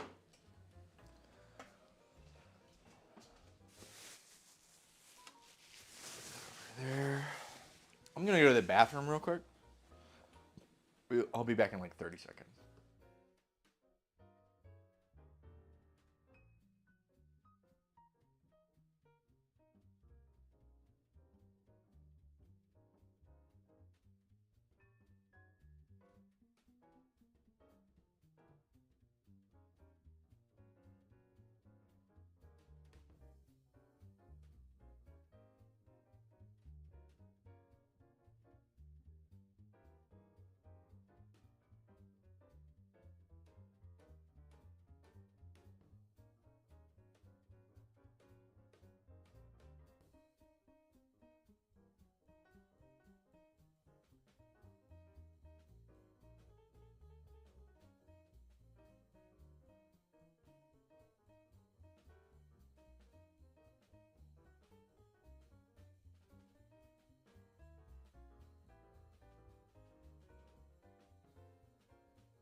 Yo, Hattie. My bus coach has arrived at the station, so I'll head off. Your food looks awesome, and I hope you enjoy the Diablo birthday celebrations. We will. It'll be great. Thank you for stopping by. And we're here every Thursday evening around 7 Pacific Standard Time. So, if you like what you see, come back. Thanks. All right, we're gonna give this a stir. See how these pickled apples fare.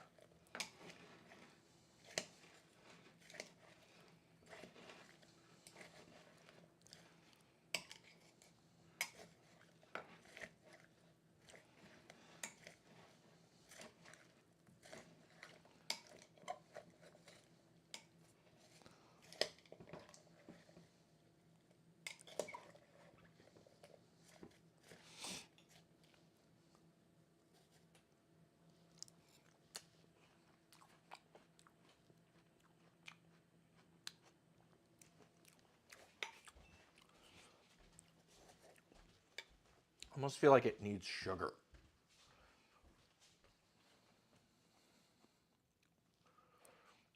What do you think?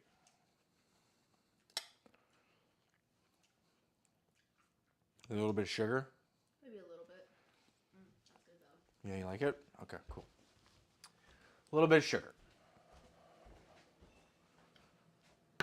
Oh.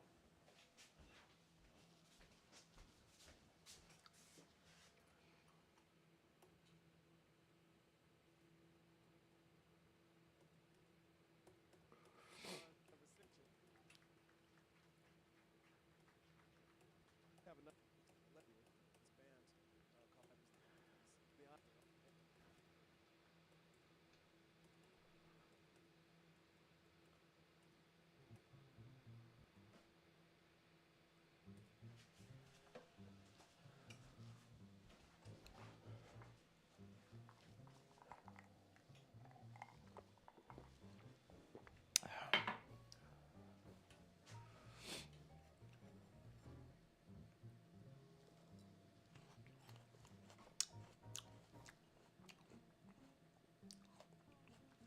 Just a little bit of sugar.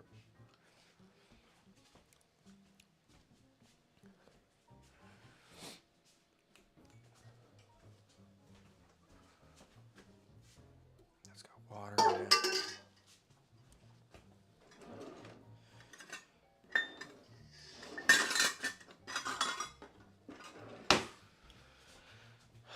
And I guess that kind of concludes our banchan.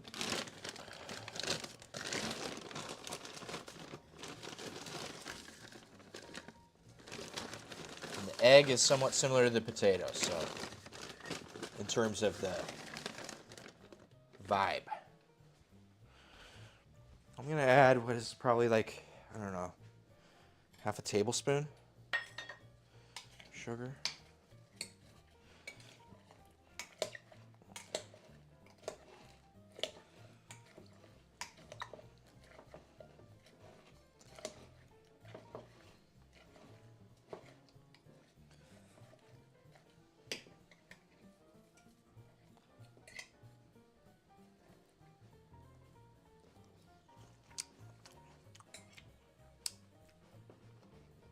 Yeah.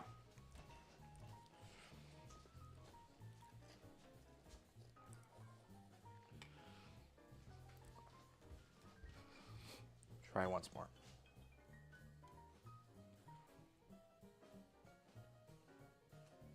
You see what I mean? It gives it something for the sourness to push up against. Cool. That's that. That's done. Hell yeah. That's good. Okay. Is this still hot? It's not hot. So I think what I'm going to do with this guy is I'm going to put this layer, the first layer, on top of this. And then we're just going to cover, I don't want to get onions on it. We're going to cover this with saran wrap, and this will be assembled tomorrow.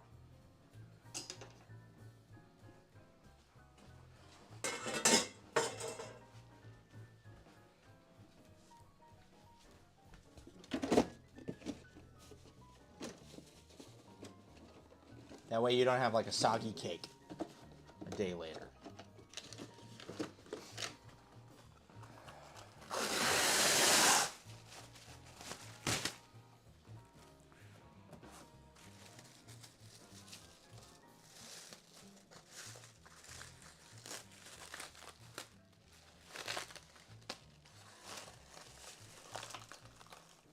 Did you just stack them?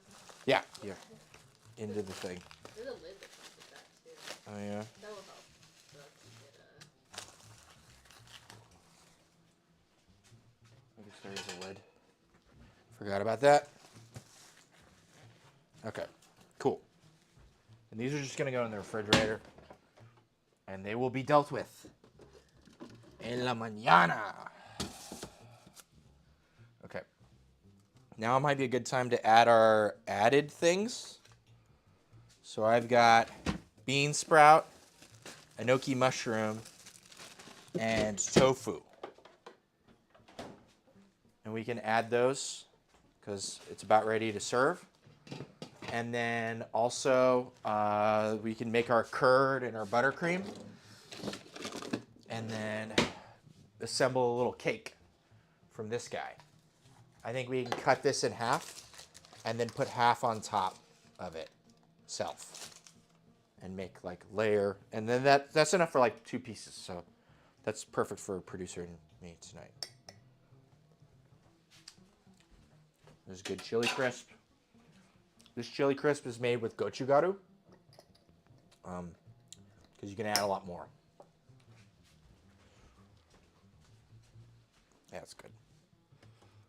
Should I be adding sesame seeds to that salad? yeah, that's what they did. Okay, I'm going to add some sesame seeds. I got black sesame seeds. We're just going to...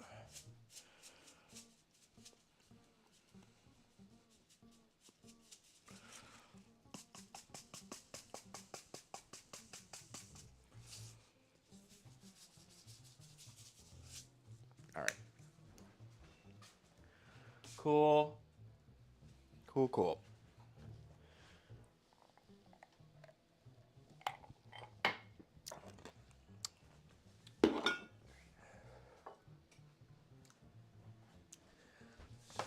here. We have room now for hot sauce. That goes back there. Okay. This needs to be washed. So does this, and then the tofu.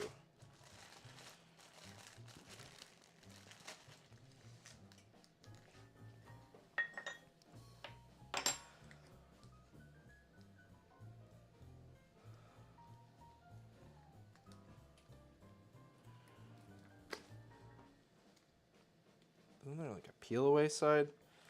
Fucking, come on.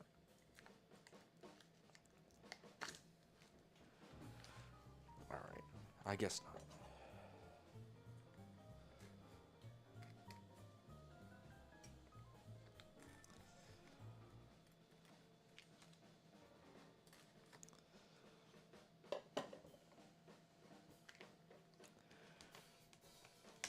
We're gonna take this whole block of tofu. Got some firm tofu.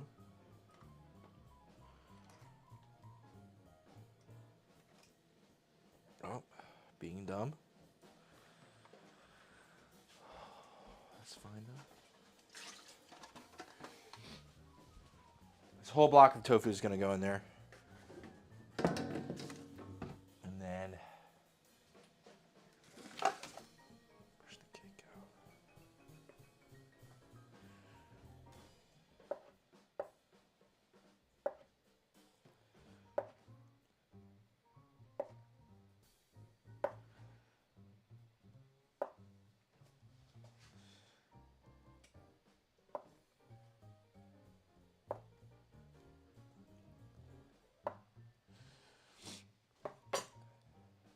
Debating just cutting all these in half.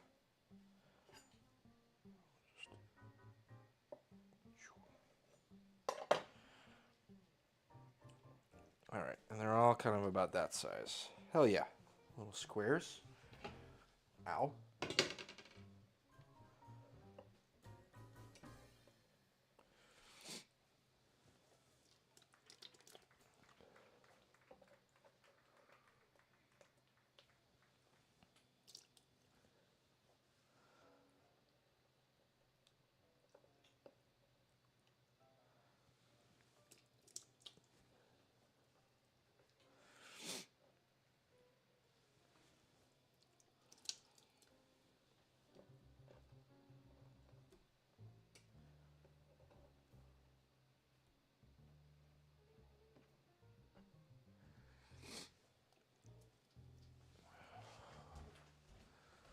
I'm just gonna take a paper towel and kind of dry off the cutting board here.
And we'll give this a light stir.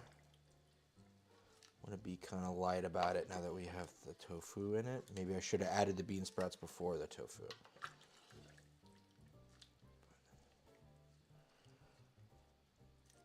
Oh yeah, this looks good.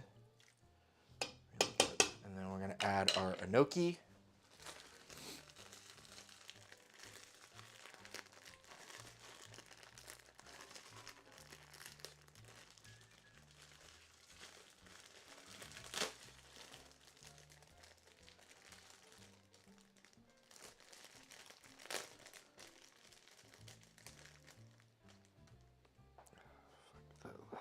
Spawn. I'm just going to cut off the spawn and then we'll wash it. I feel like that's a better step.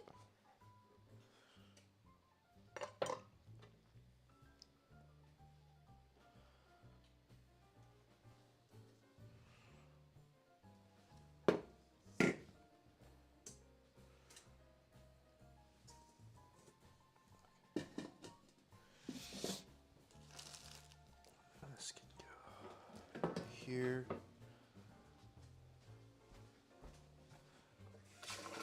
Mainly want to wash the bottoms so we don't want to be eating any of that grain spawn.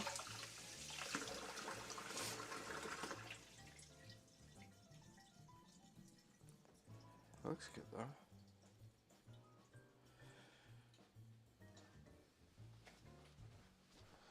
We're just going to add all of it.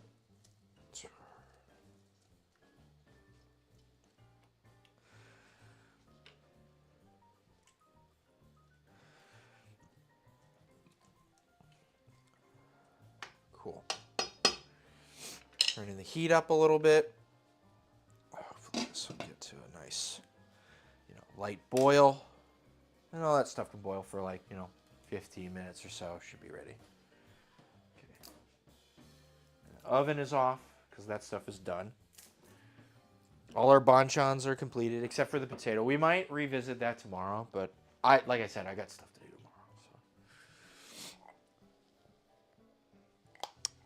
So. We got plenty of limes for lime things. Speaking of which, up next on our list of shit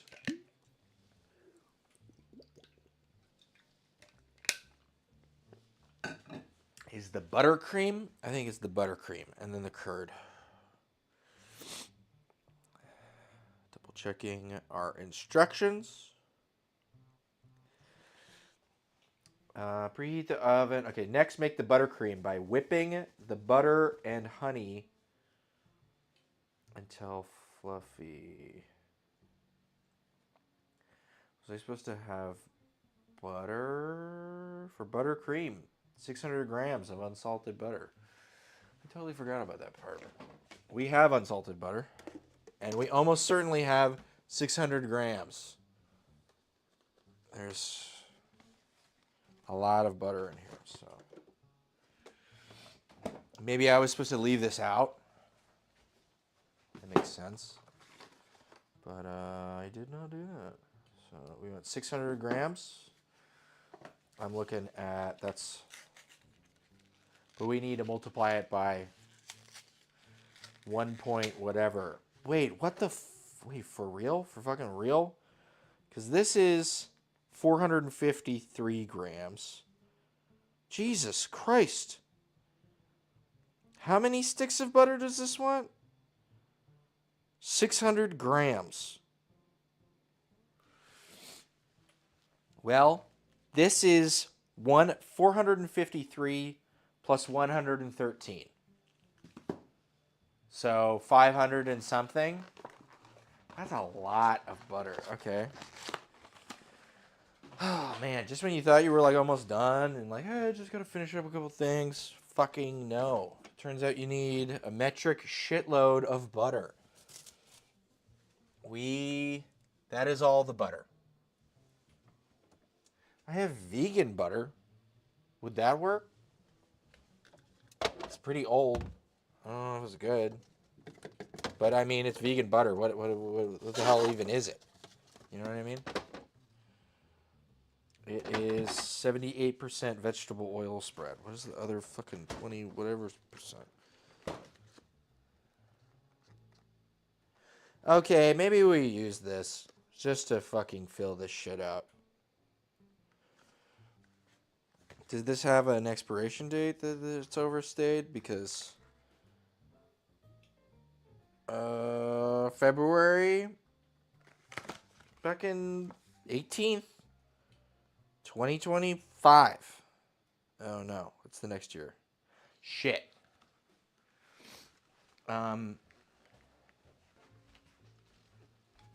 Producer, would you be willing to go to the store and get butter? Is that all I need? I think so. Or we could go to the store tomorrow and get more butter. Because we don't need all of it right now. Because we're just making the demo cake. Yeah. Plus, it's better if you do the frosting like when the buttercream day out, or is it like? Okay, so should I just do the demo amount then? Yeah. Okay, which would be a quarter. What about the curd? The curd can stay overnight, right? That should be okay. So we'll make all of the curd and the quarter amount for the demo cake of the buttercream. Okay. Buttercream should be easy to make anyway. Cool. It shouldn't be too big of a problem tomorrow. I'm gonna need your help with the store and everything because I have a lot of stuff to do. Okay. If that's possible. I don't know. Sorry. That's inside baseball. That's outside of besides the sides of baseball. Okay, well this is bad. I'm just gonna throw this away. I don't know why I'm fucking trying to put this back in the refrigerator. Goodbye, vegan butter. Haha. So long, gay Bowser. Anyways, we want 150 grams that because we're making a quarter of our frosting. So that's 113.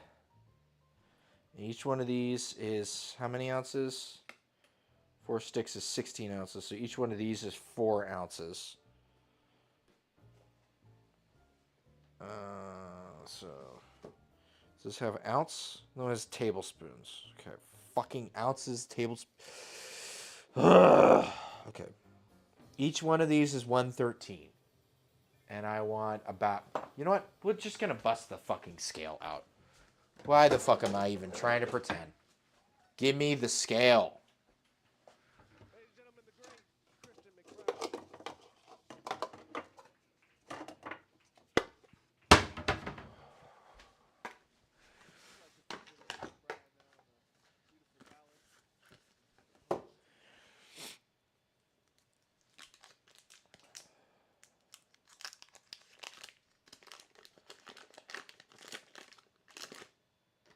One.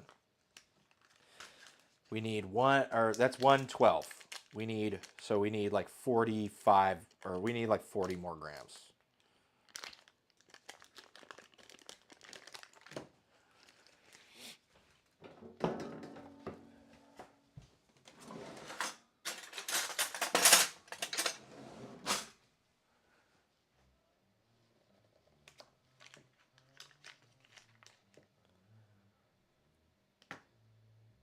$143.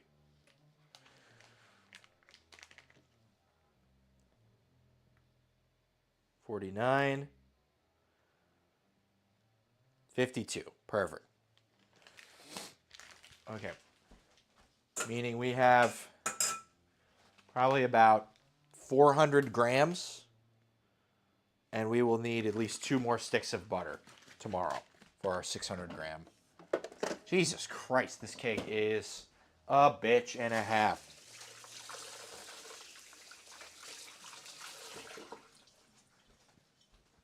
Okay, so that's 152.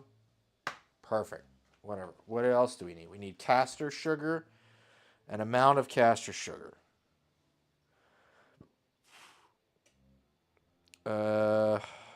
We need 100. Okay, so we need a quarter of 150, which is 75, 37 and a half of honey, and a bunch of sugar. Okay, great. Let's fucking...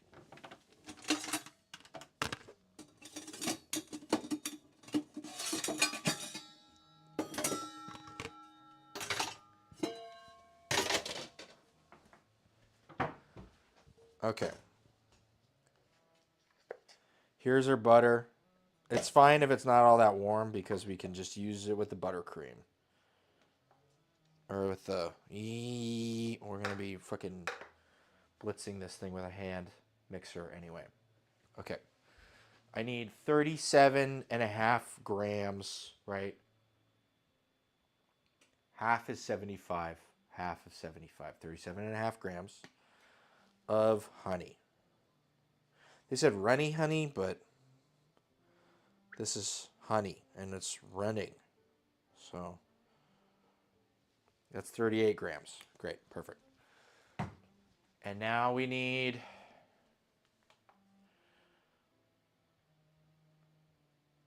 825 divided by 4, which is fucking 200 and a quarter of 25. 208. Or 6. 206. Well, here's...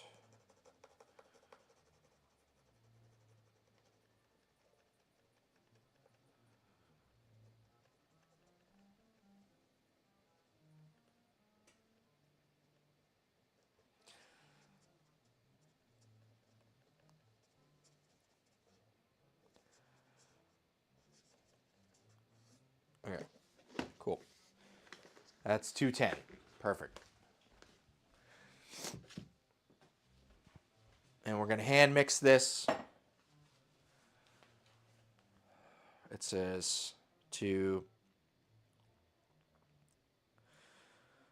Oh, no. Okay, I didn't exactly do that. It said to mix the honey and the butter until pale, and then add the sugar and beat until smooth. We're just going to beat it all in the thing. Like a redheaded stepchild. We're going to beat it all. Beat it. Okay, where is the paddles? I think they're over in here. Last I checked. Here they are. Une paddle. De paddle.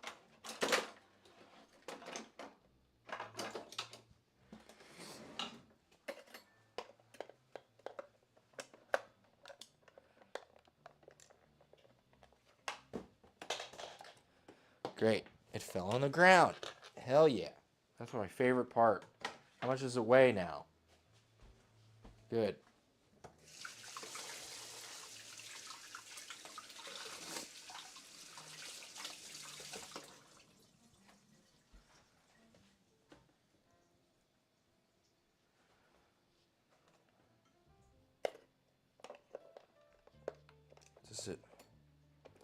Does this one go in here and the other one goes in there? Yeah, probably. That's why it's got this collar on it. Okay. And this can work? Does it work? It works. Look at that.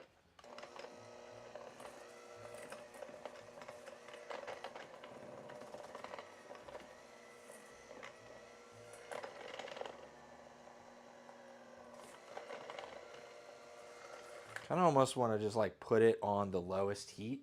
I feel like this is a really bad idea, but I kind of want to do it anyway. This is very low heat.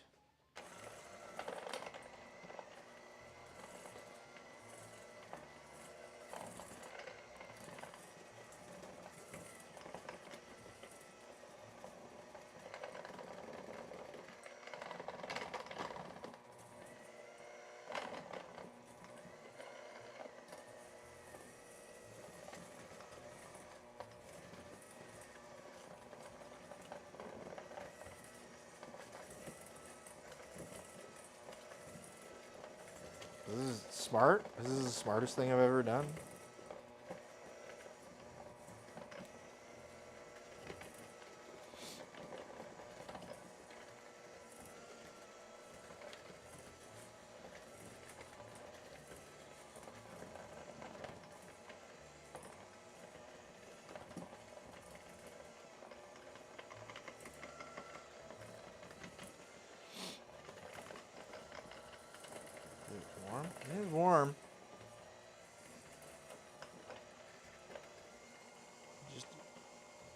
more heat.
Well, camera.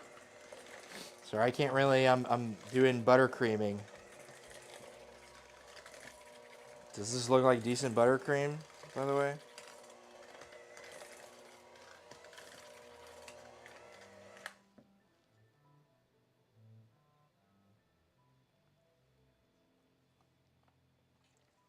Do you want to hit the the camera? Okay.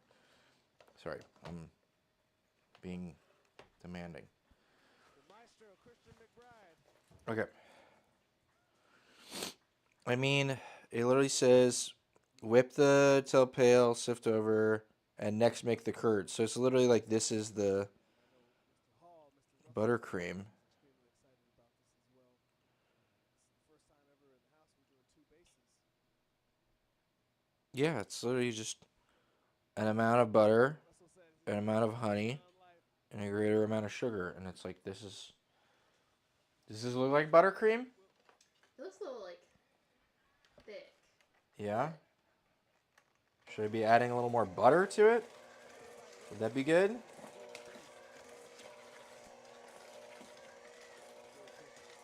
Oh, whoa, there was like a piece of butter that didn't incorporate.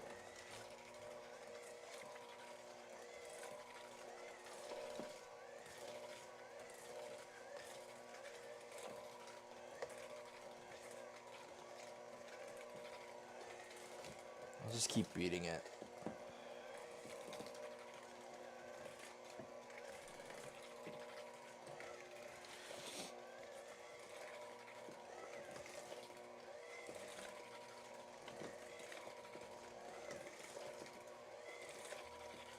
It's literally just butter and sugar and honey. Right?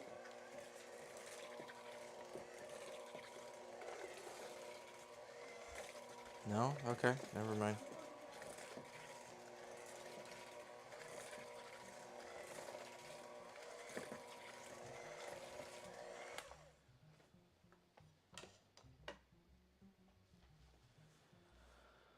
Okay, fucking. My hands hurt. We want rum, lime juice, zest. Okay. I'm gonna put this in the cordial. Is gonna go in a cup or a mason jar.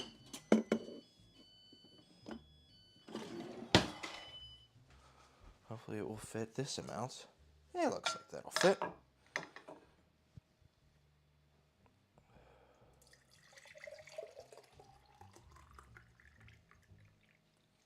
Just barely not. Sorry? Does it look all right? Which when you're done? Yeah, okay. I'm actually like looking at it. Well, you want it? Do you want it? Yeah. I think from the pictures and stuff, it kind of almost looks like Yeah. Like that kind of consistency.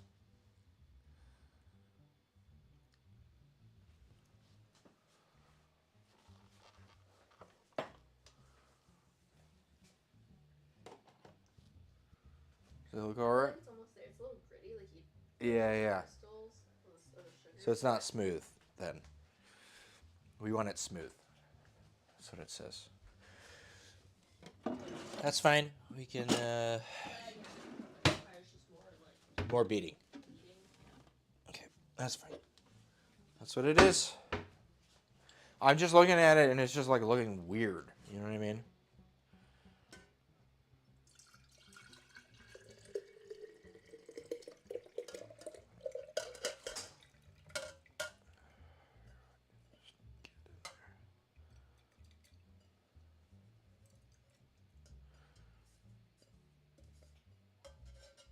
Okay. Lime cordial. This will be good to use for our rum and lime curd. It's already got a lot of those flavors in there.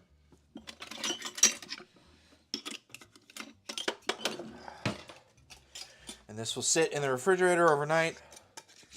We'll strain it in the morning, and that will be some lime cordial, which is cool. Cool to have.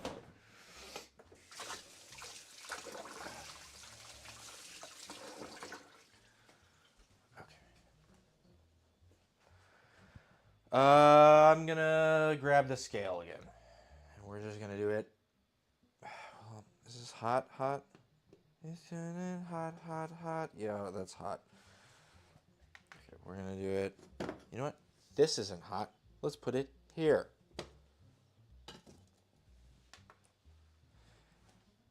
And it's literally for the rum curd.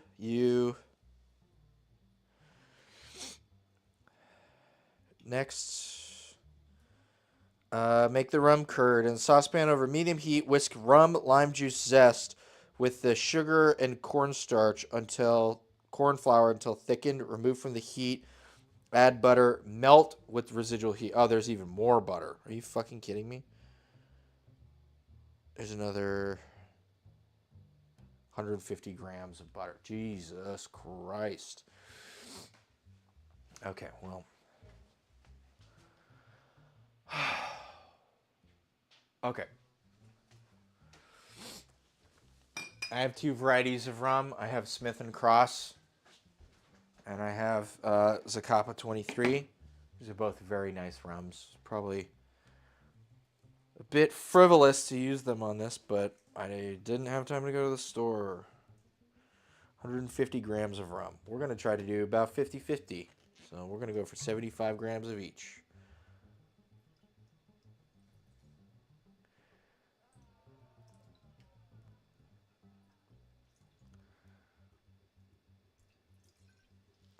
Well, that's a little over 75.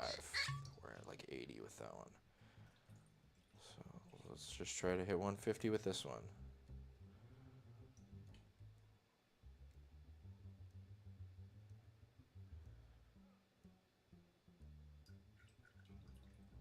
Yep, 150.6. All right.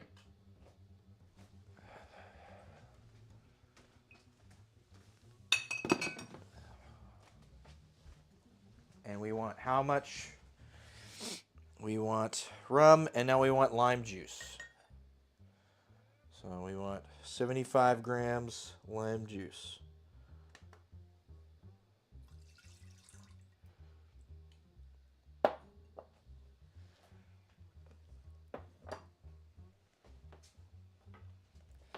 This is like a recipe for disaster. This is Just take the bullets out, yeah.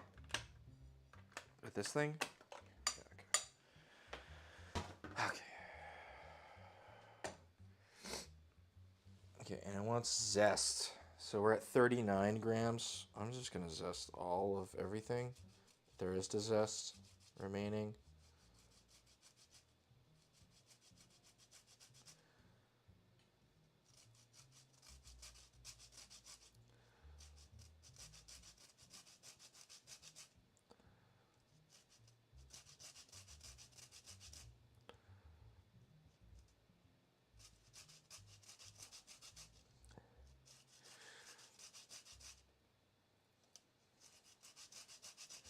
Oh, and we're making this at 1 1/4.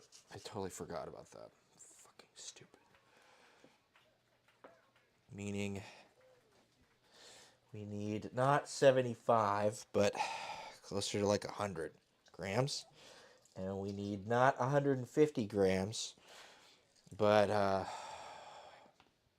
extra 37 and a half. So.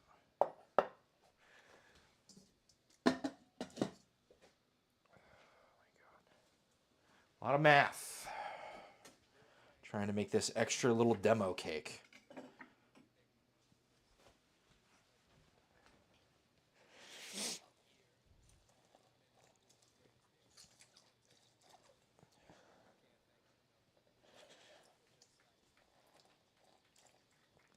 Just everything.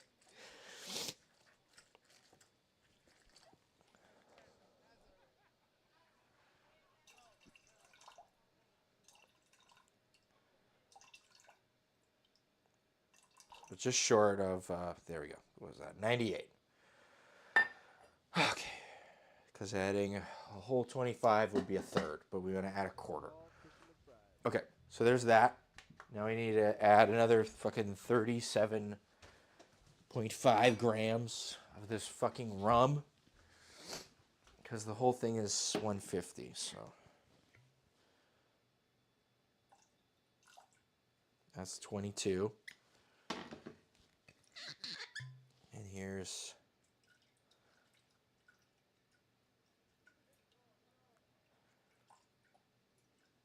There we go. Okay. There's our 1 1/4. Jesus Christ. Almighty. Okay. 1 1/4. Now we need the zest of a lime. And then we get the fucking cornstarch and fucking everything.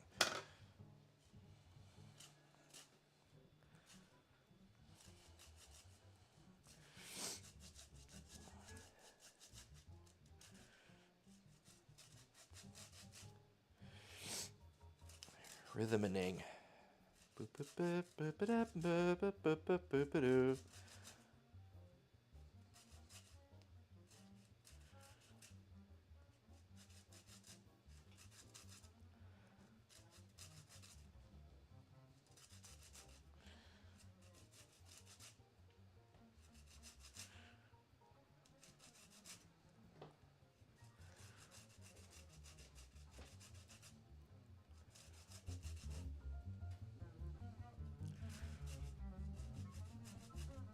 Oh, we better use these limes tomorrow, because if we don't, they're going to go bad.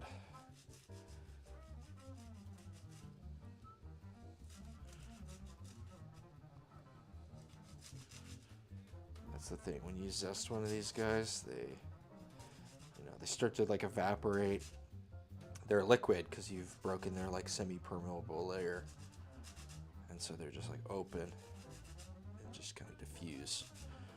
Oh, they're good stuff. Okay.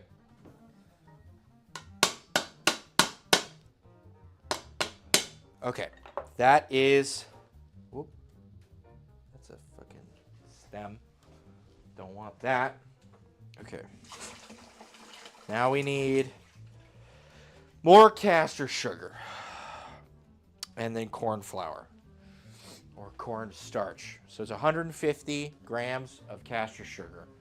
Times 1 1/4, which is 150 plus 37 and a half. So 187 and a half.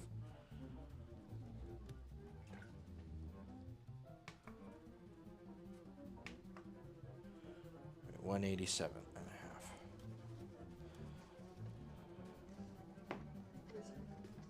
Great, thank you.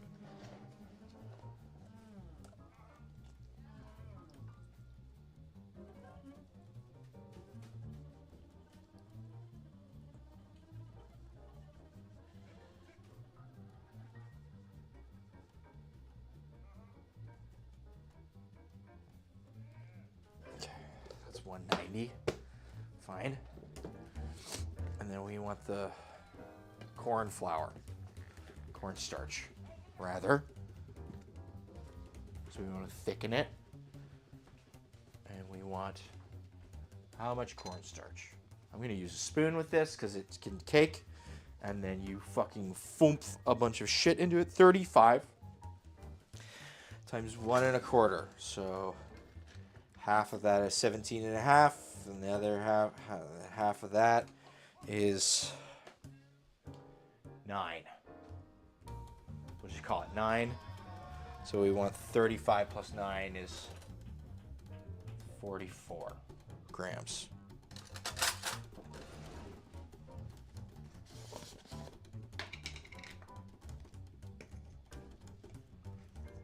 Just be a little short of 44, and it'll be perfect.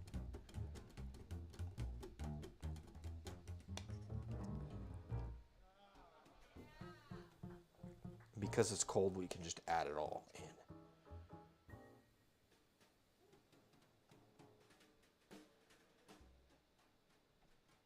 Okay. Yeah, 44 in a bit. Great. Okay, there's that. And then we're going to add 150 grams of butter. Another 150 times 1 and a whatever bit. So we want another 185 fucking thing. Which is like probably the rest of this, if I'm going to be honest. Let's see, how much is this? That's 188. Perfect. We're going to use that. Okay.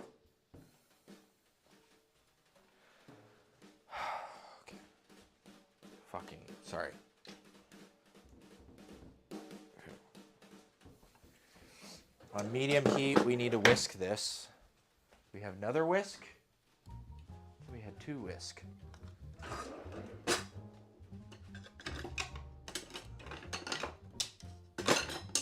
I'm not seeing a second whisk. Okay. And I need to wash our other whisk.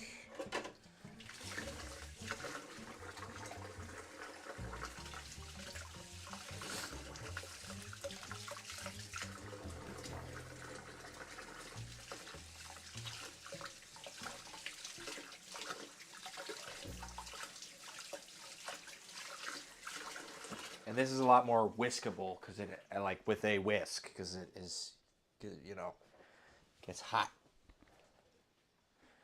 and all that. Ladies and gentlemen, that's Kyle Poole on the drums. That's Russell Hall on the bass.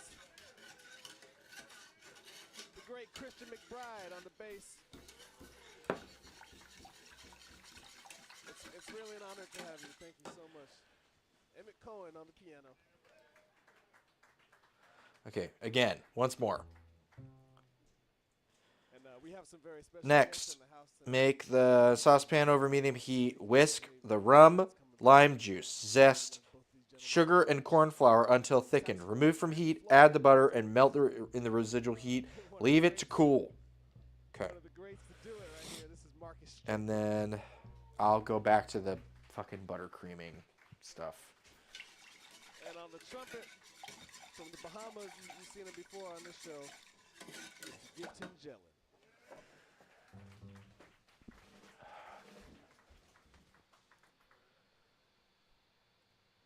Musica?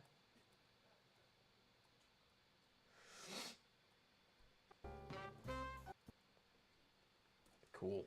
Hell yeah.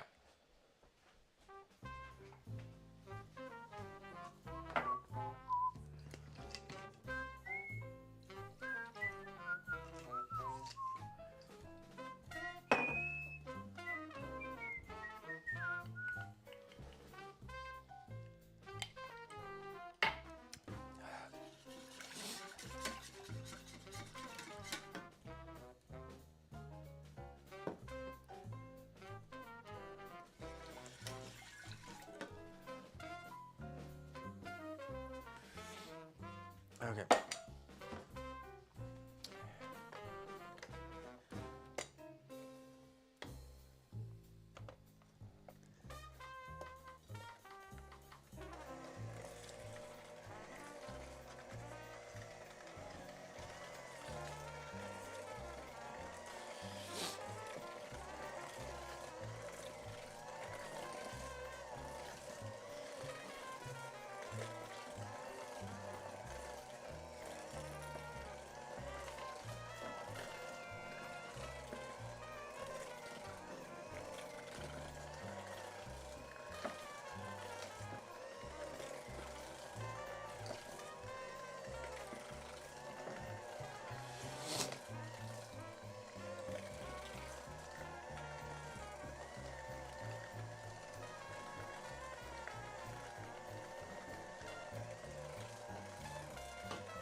Just glad this is like shooting stuff out laterally. There's not a lot of vertical component to this. Buttercream shrapnel.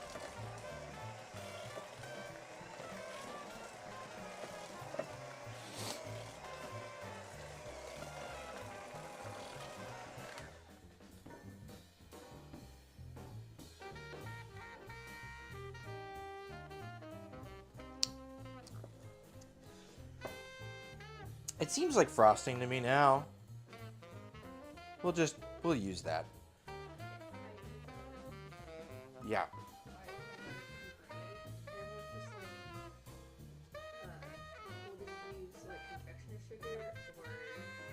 It says castor sugar.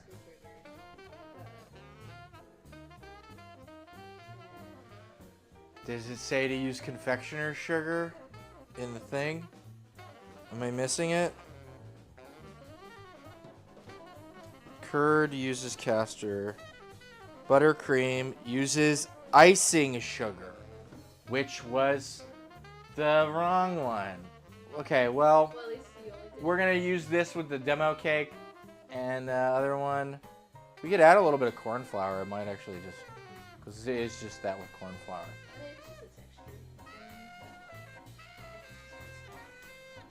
Yeah. I'm just going to add the smallest amount. It's just too much British shit. There we go.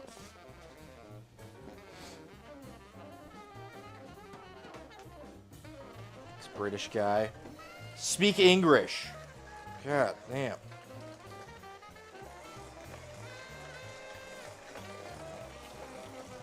Okay, well, at least it is fine sugar, so if I whip in this cream, or this corn flour, it might... Corn starch. Why am I even saying corn flour? Because it says it in the recipe. God damn.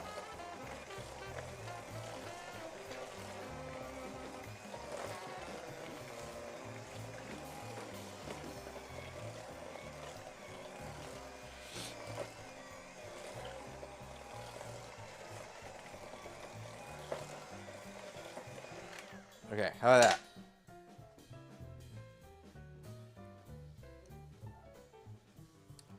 That's as close as we're going to get. And sugar is melted here. I had half of mine to just use demerara, even though that would take longer and stuff, because the sugar profile, the flavor is a little better for that sort of thing. Okay.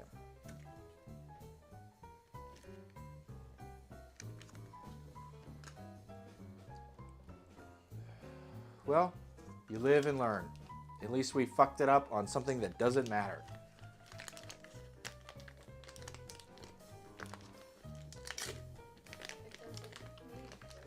Well, and I listed out that, like, okay, we need the butter, and then we need the sugar, and then we need this sugar, and then we need this sugar. And now you're like saying it again, and I was like, oh yeah, I like totally took note of that, and then didn't follow any of the notes that I took. Good job. Me. Okay, and then this has to like cool after this butter. So maybe we'll toss this in an ice bath.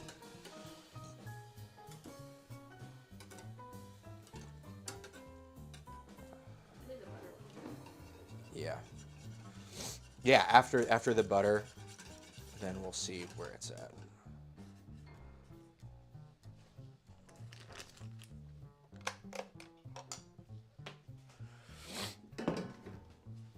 I'm just gonna put this over here. This is done. We're done with that. And this is all of our curd, and this is just our demo cake amount of buttercream. Just trying to be remembering that.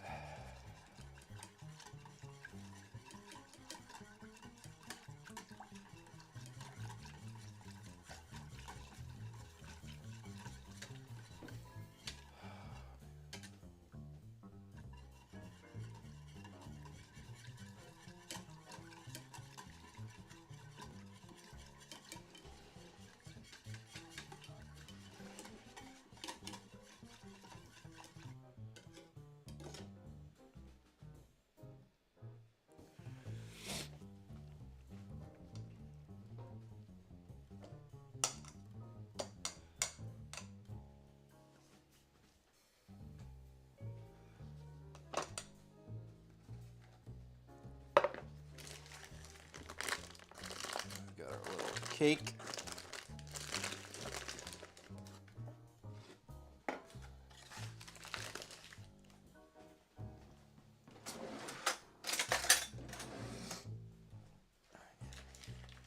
Just gonna cut it down the center. And when it comes off, it's gonna like kind of just sit like that on top of itself. And that's like 2 good pieces of cake.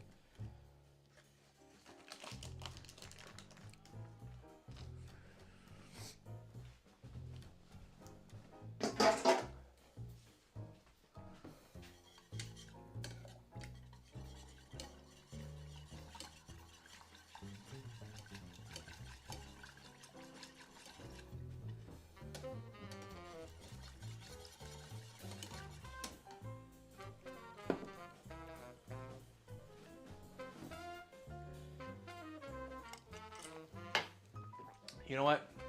Let's crack open some of this makgeolli. Drink it in like a little. Skip it. Said to shake it. What the hell?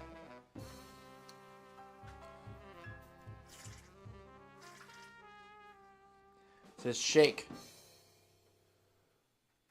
Shake well, serve chilled. Well, I shook it, and now it's exploding.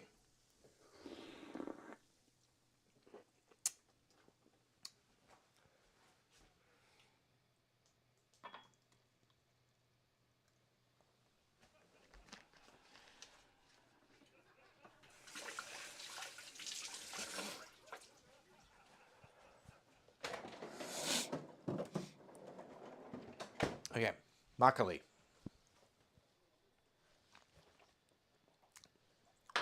It is a rice drink made with noodle, which is a starter that is unlike koji for rice wine. It is wheat based, not rice based for the starter. I am not super well informed about noodle, but I don't know. It's interesting. And if we distilled that, that would be soju. The makgeolli.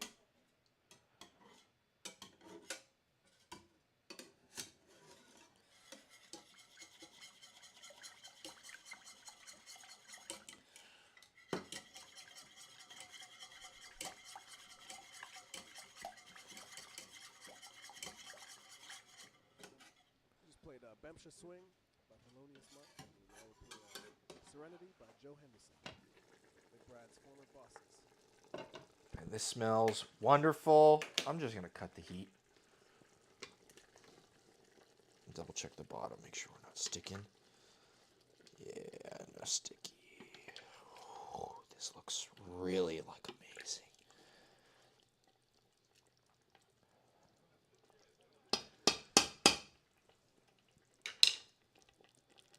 Like, ugh, man.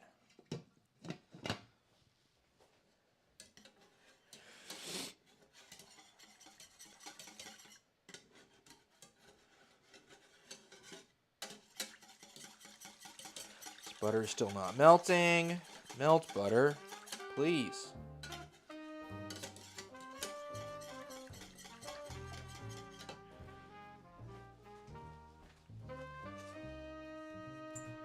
Here, and here's an idea. Here's a bigger quart pan, or saucepan. So I'm just gonna poach from that. And I'm gonna use that for my ice bath. And we'll just get this to melt, and then we'll use the ice bath to cool it really quickly. And that should buy us some time, or speed things up a little bit, or whatever. I just need to get this butter to all melt, and it's really not wanting to do that.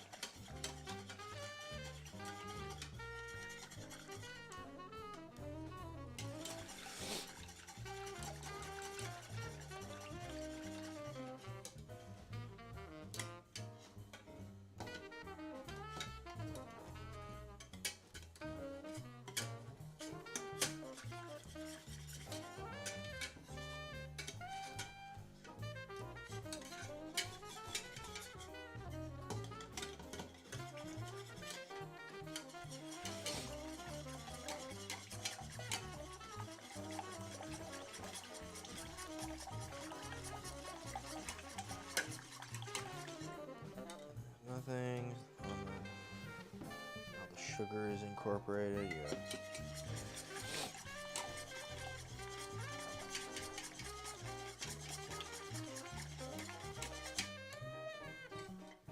Still seeing butter pieces, but they're getting ever smaller.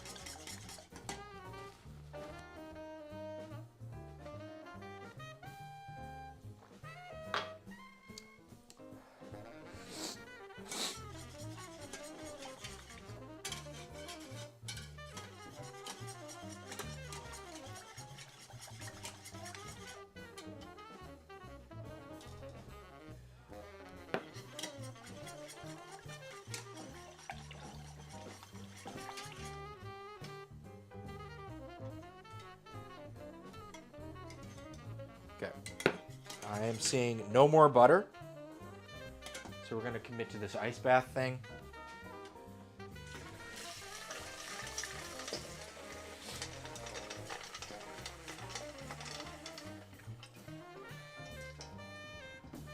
And we're just going to keep whisking, but now on this thing.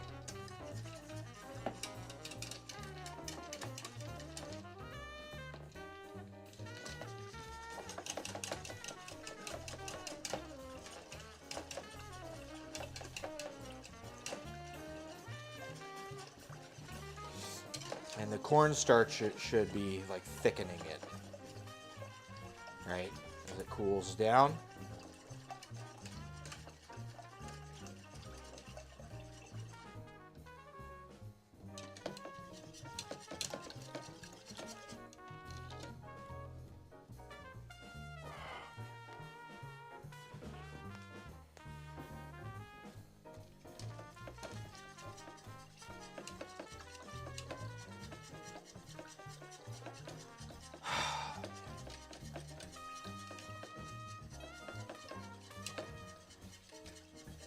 I really just want to eat this jjigae and the banchan.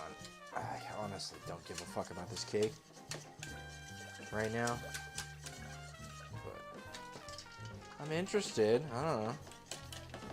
Does this even taste good? I bet this tastes like fucking wildly awesome, but I'm just getting despondent about it.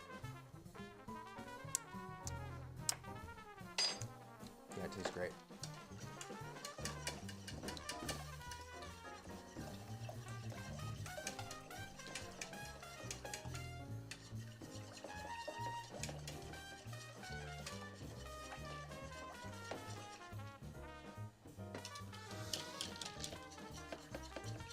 ¿Por qué no curd? Is it cold? Seems cold. I got the starch in it. Do I need to like bring it to a boil? It just said like until it's mixed fully. Fucking saucepan over medium heat. Whisk the rum, lime juice, zest. Until thickened. Until thickened. Okay, well, I don't feel like this has thickened, so we're gonna heat this again until thickened. Man, annoying.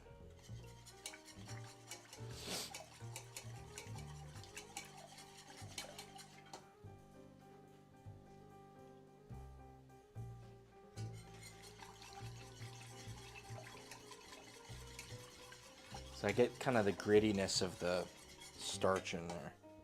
So it makes me think that I didn't do it right, or I didn't until thickened was not achieved. So. Sorry. I'm sorry.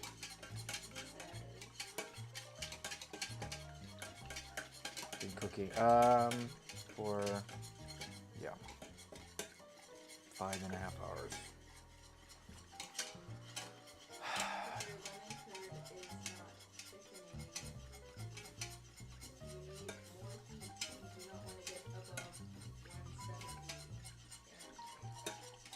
Yeah. Great.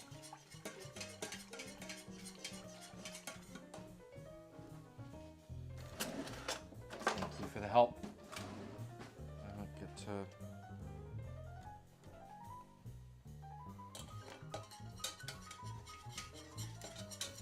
You said 170?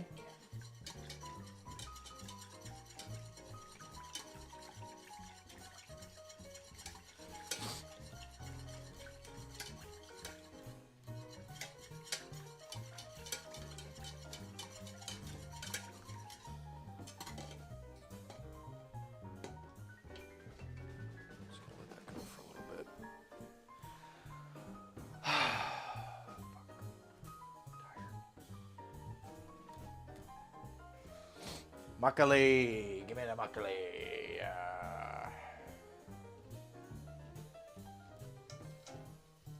We've got more ice.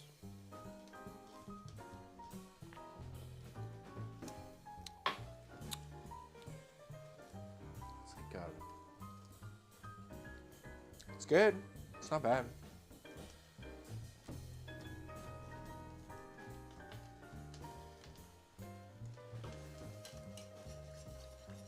That's just the steam from the water underneath, because this was in a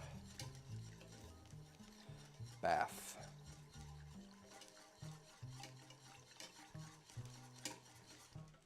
Okay, we're at 116. Yeah, 170. This will be good for like a little cake, though. Yeah. Sorry, it's taking so long. Hey, I didn't do the potato, though, so there's that.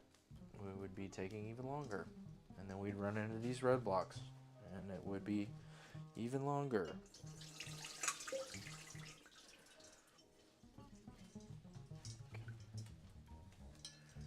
Let's see. That was all that ice. Okay. Look at that. 127. There's more ice in here.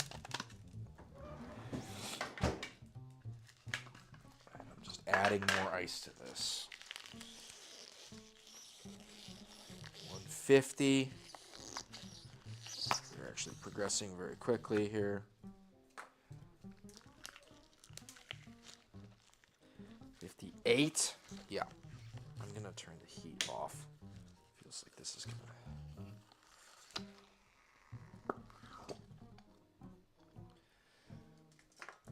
Sorry, I just feel like I'm gonna shoot past 170. I started climbing very quickly. Okay,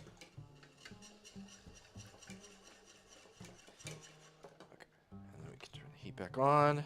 Just trying to be really diligent about not fucking this up, because I don't have enough rum to do this again. So, you know, the store and all that. And I got shit to do. Cameras, down. Producer, the camera has gone down.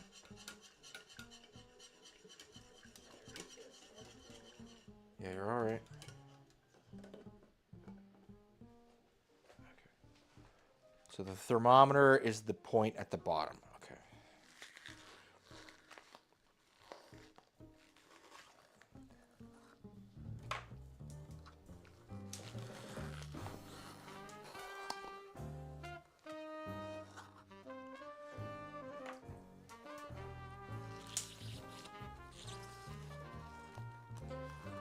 I'm just throwing all of this ice in here.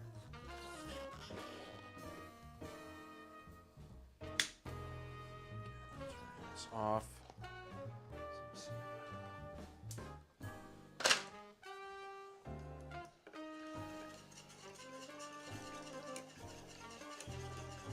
Looks like we're at like 153 right now. Okay.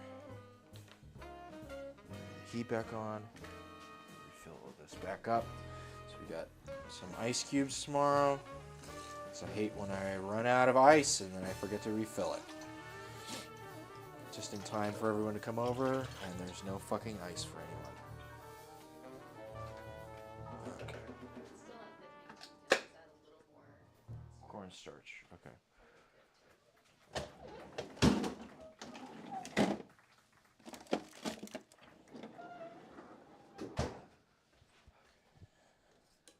Thank you very much. That was Joe Henderson's Serenity. I'm going to play Cedar Walking tune called Bolivia.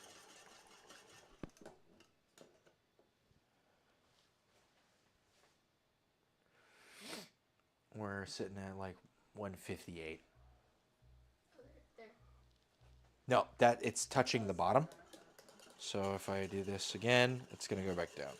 So periodically I have been checking and stirring and checking, right? It looks like it is thickening up, if I'm going to be honest here. Like I feel the glossier texture kind of as a part of it, but we're going to hit 170. And then I'm just going to set it on those ice cubes and it's just going to go back down, right? We're at 165, 166, 167. Just 170, you said, right? Yeah. Just double check. Okay, I am seeing 170. So we're going to put this on here.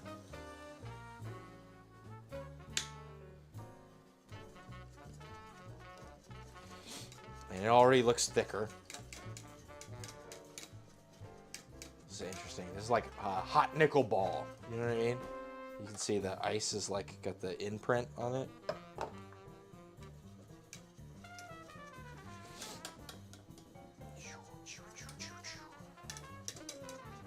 Check this out. Here's an idea. Let's use something a little more disposable.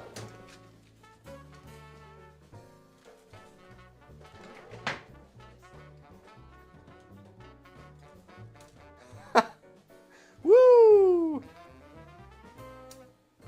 How that?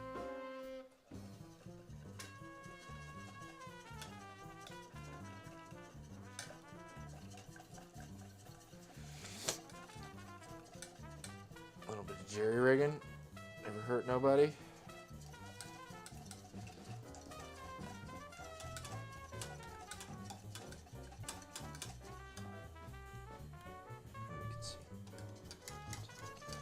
We're at, let's see, 140, 145 or something. Maybe I make another cocktail when we come back to this. You know what I mean? Patience is a virtue. At least it has thickened. I can feel it being thicker. That's something. It's annoying that it's taking long, but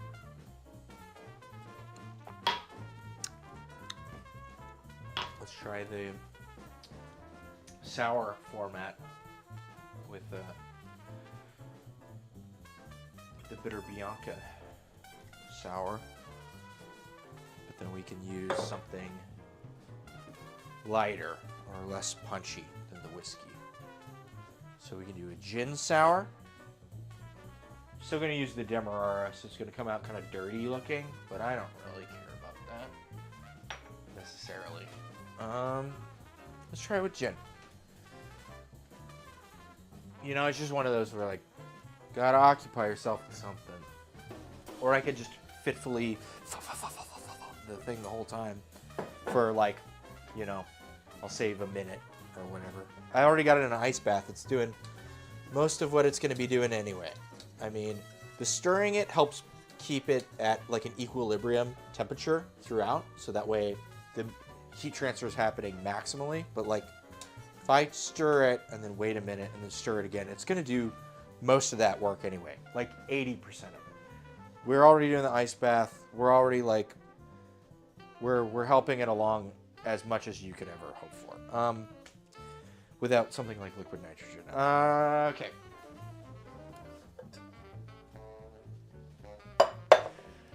We're going to keep the specs somewhat the same. So I'm going to go for 2 ounces of gin. Some Crater Lake gin. Pretty good. Workhorse gin. An ounce of bitter Bianca. Maybe a little more than an ounce. Because last time I didn't taste nothing. So we'll go add like another 1/4 ounce.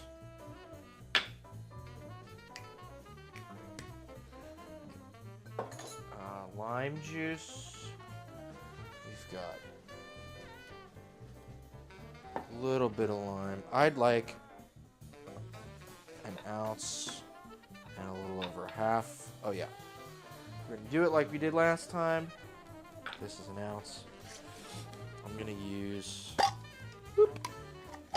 sugar first, so that way we can wash it out. I'm gonna go for, that's like not quite 3/4 of an ounce. And we want saline. Okay, and then we're gonna go for a little over 1.5 ounces of our lime juice.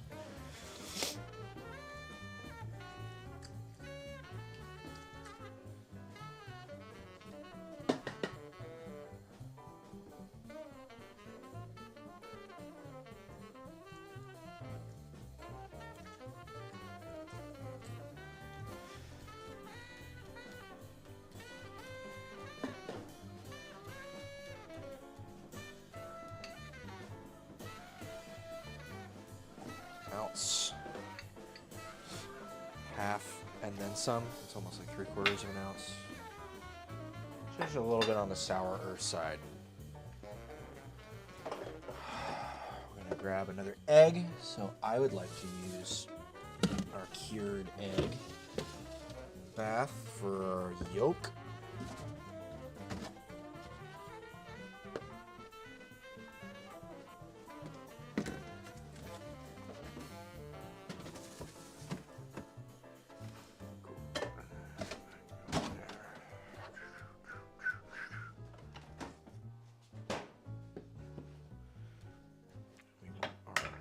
Egg white in this guy.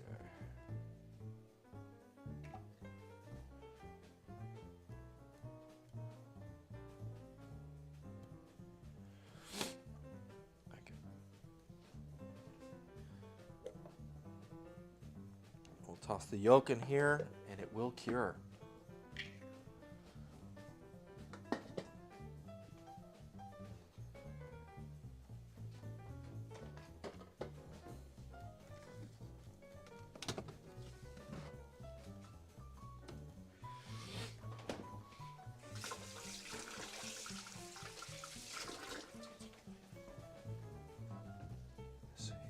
Oh, it is thickening. That's good. Yes, sir.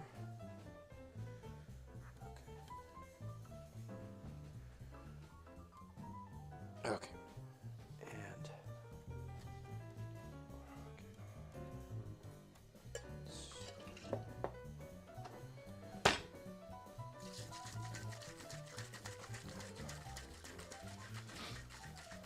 here's my glass. It's right over here.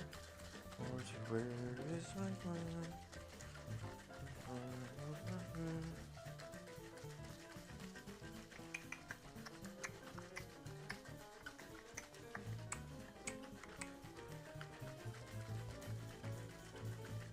Disappeared.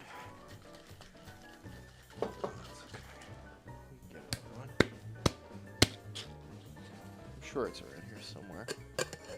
Whatever. No biggie. Oh. I was used to not the dimpled glass. I've been doing stirred drinks the past couple weeks, and the dimples make it hard to stir the ice because they catch on the corners of the cubes.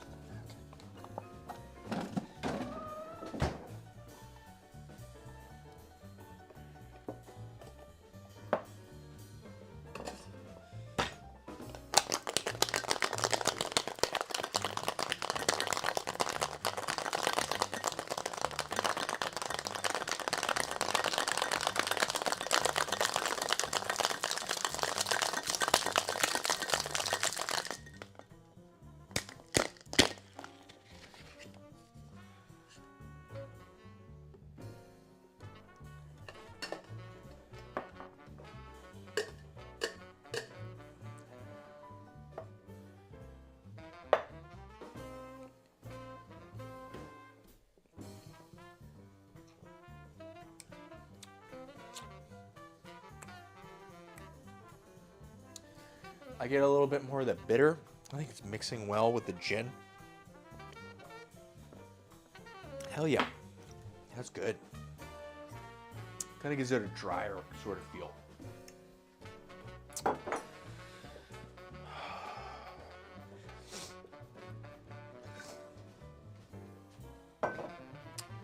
No, it's good.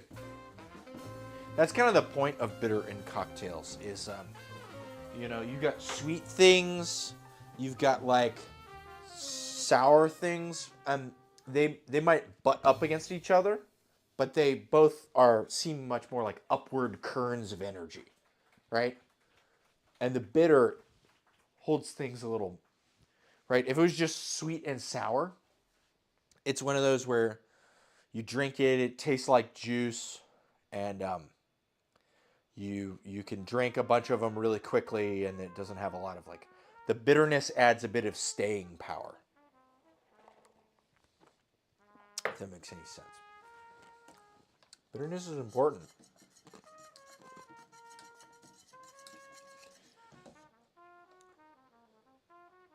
Let's see what temperature we are sitting at. Like 100 degrees. I gotta go to the bathroom, and then hopefully this curd will be ready in a couple minutes. It looks like it's setting up.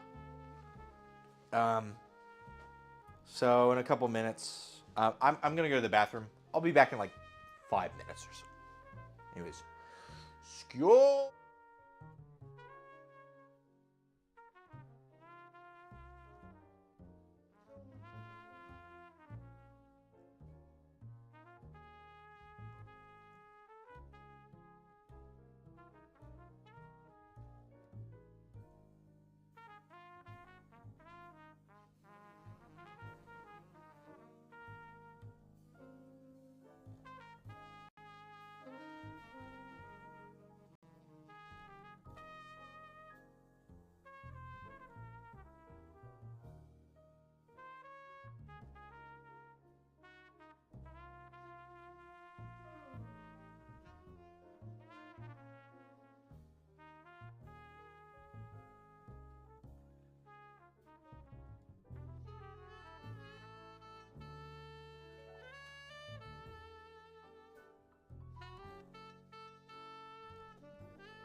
Thank you very much. We appreciate you tuning in.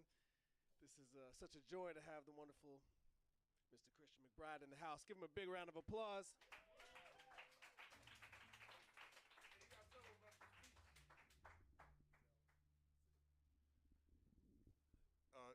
Emmett's mother made this for me. Hi, Marla. How you doing? I've been wearing this ever since she gave it to me. That was when we were in Ridgefield, Connecticut a couple of months ago. So thank you. I love this. Shout out to Mom. We love you. We love you. We're gonna take you home with some two basses. This is Impressions, featuring Gipton Jellin, Marcus Strickland. Yeah, everybody. Kyle Poole. Thank you.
The camera!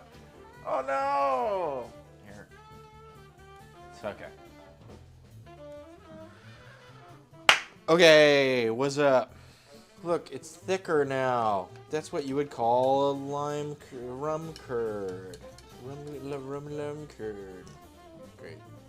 It is now at a temperature that is like 60 degrees, but it's at least spreadable on a thing that we could call a cake. So we're gonna wrap this shit up. Sorry, I'm tired and been drinking.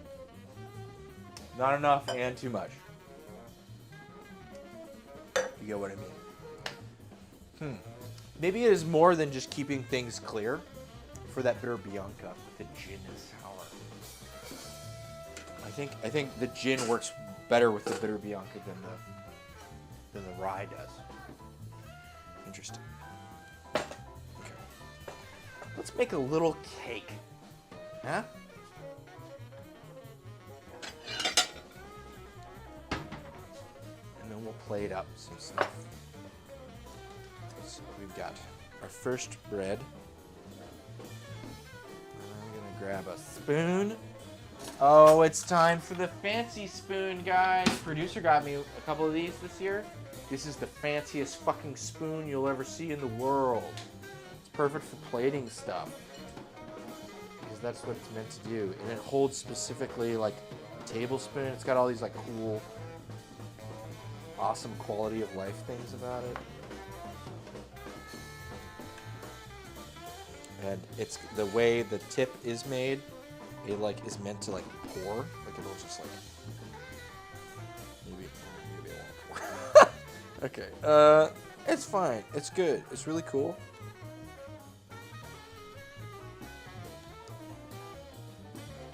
And it's like flat on the edges, so you can use it for like flour and stuff too.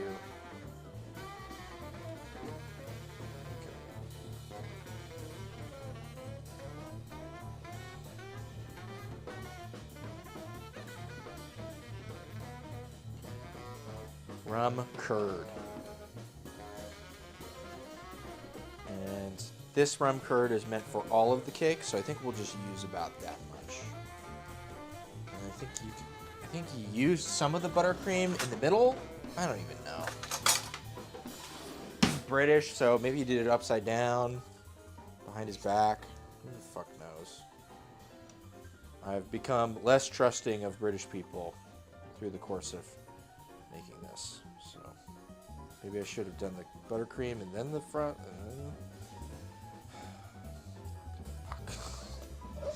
Okay.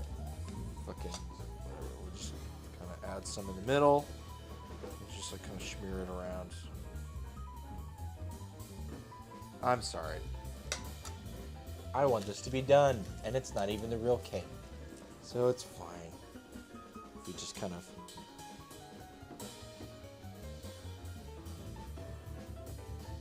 great. Ah, man.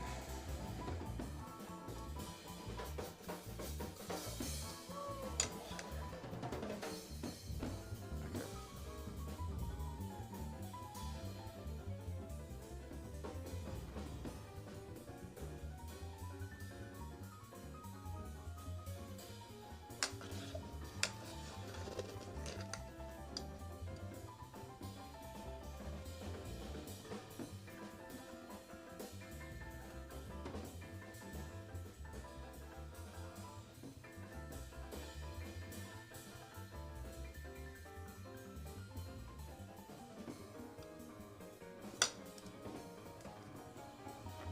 Sorry. We're working through it. At least it is the finishing part. It will be over at some point. God only hopes. Maybe like trying to like cover it around the edges a bunch. Maybe. Maybe.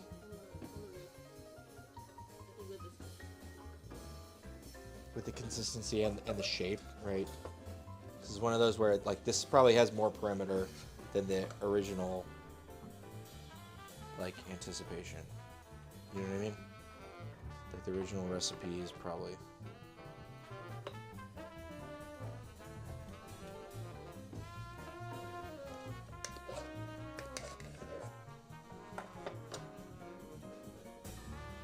Damn it, though. I used fucking 3 sticks of butter for this demo cake. So I'm gonna use it. What? What? It was so much butter! But we didn't use our icing sugar. We didn't use our Widgewall Wedawams. Or whatever the British call them.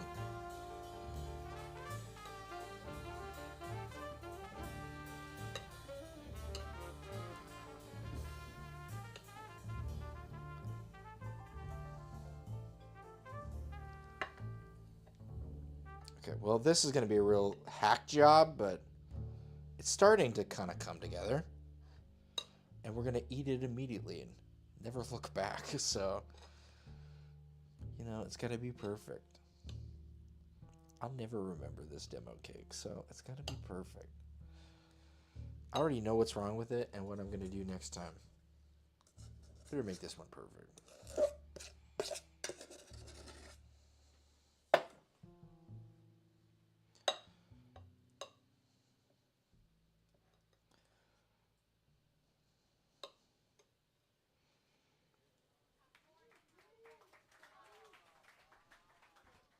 Okay, that looks like pretty not bad. You know what I mean? Doesn't look the worst. Is there any more? Yeah. Spatula.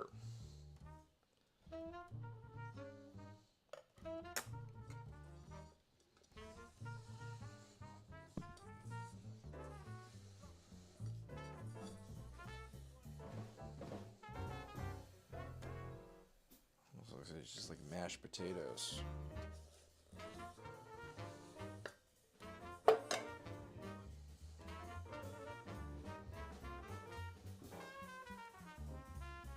Oh no. I was like, it's so thick it's gonna like fucking come off.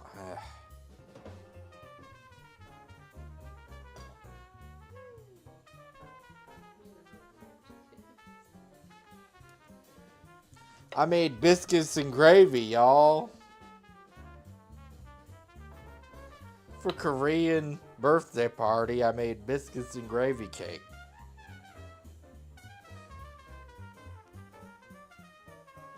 Okay. That's the cake?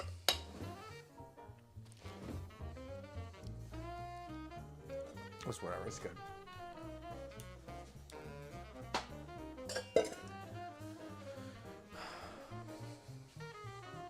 Okay. There's a cake. I made a fucking cake, okay? Your own mother won't make you a cake. Anyways. Start plating up some stuff. I'm gonna do the banchan. We're gonna put it on a separate plate. We want egg. Oh, I forgot. We were gonna put blueberries on the main cake, but we won't do that right now because I don't care about this main cake or about the demo cake. Honestly, couldn't give a fuck about the demo cake. I'm gonna plate up some of this. You don't get to see how all of it looks because it's been taking too long. But you get to see how the... Yeah, man. That was good. I like it. It tastes good. Big banchan. That's what they called me in high school.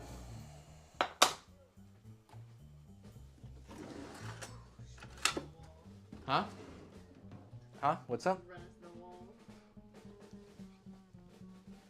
No. I didn't hit the wall. You hit the wall. Okay, and then we get this pickled apple guy. Maybe I did grab too much of this fucking carrot thing. Whatever. I'm really hungry. So we got some pickled apples. We've got our carrot and edamame salad. We've got cured egg. Chom, chom. My mitts. Dump. Cool. That's banchan. That's a bunch of sides. Look at that. We're going to...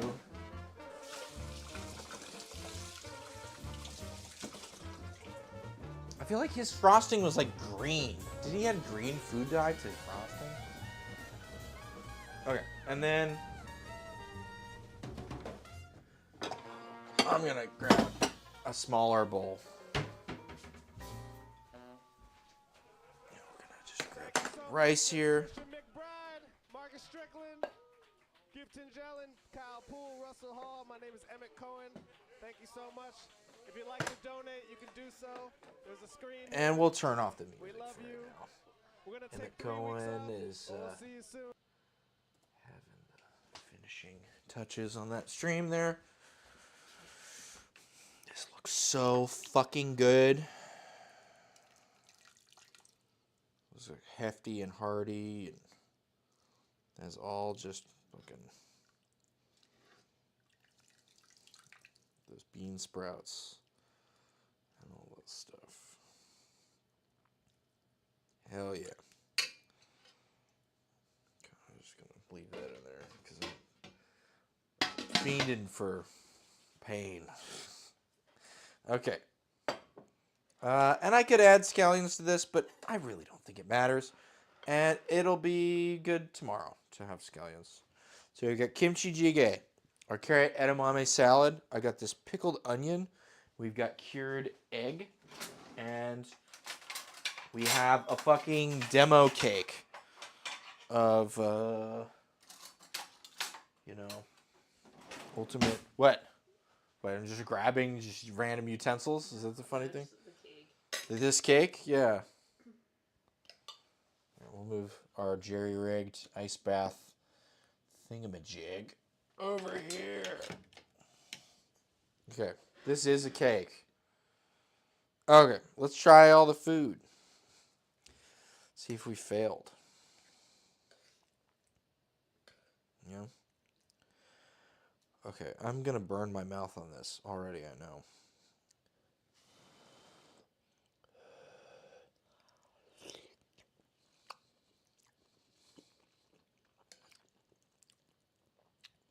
Yeah, it was good.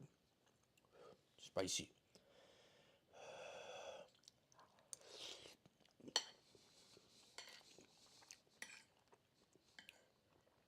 No, that's good though.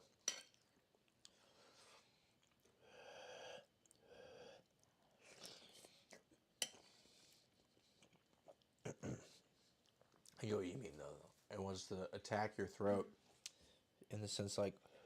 Well, it was hot, so I did like one of these. I did, like, Yeah, and then a piece of rice went. Look, I was like.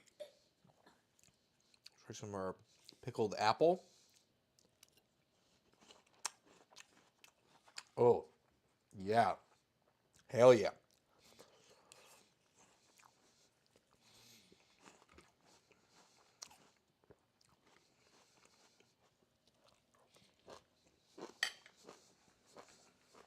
Very good.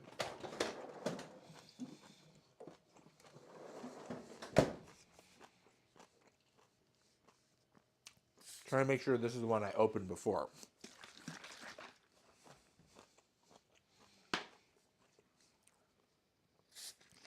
The guy who knew Korean food said to drink the makgeolli with the fattier food. As that kind of gives it its best sort of foot forward. Man, this has got like a foamy head on it. Okay. We have some of our egg. I already know how the egg tastes, but it tastes good. Runny egg guy.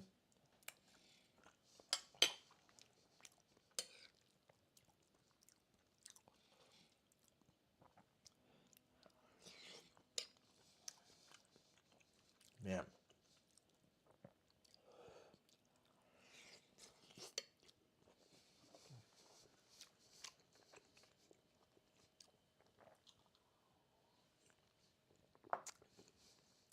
Okay, I can kind of see it. Interesting. I'm just going to take a fork out of this. It's a demo cake.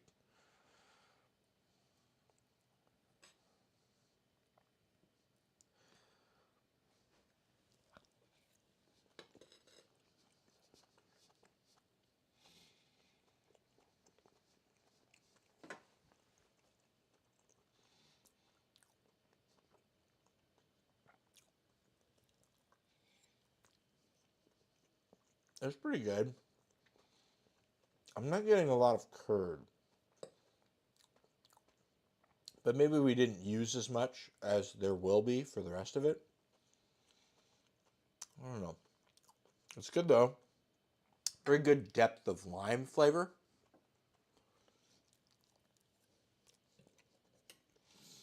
With the cordial and the curd and the zest throughout. I think it'll be a good cake. Especially when I don't fuck up the frosting. I need to use icing sugar. It feels like I'm using like fucking Whoville recipe. Anyways. It's all really good. We're going to have a great birthday party tomorrow. Or today. Sorry it took so long. I'm tired. It's about time to go to bed. Have a good one. Peace.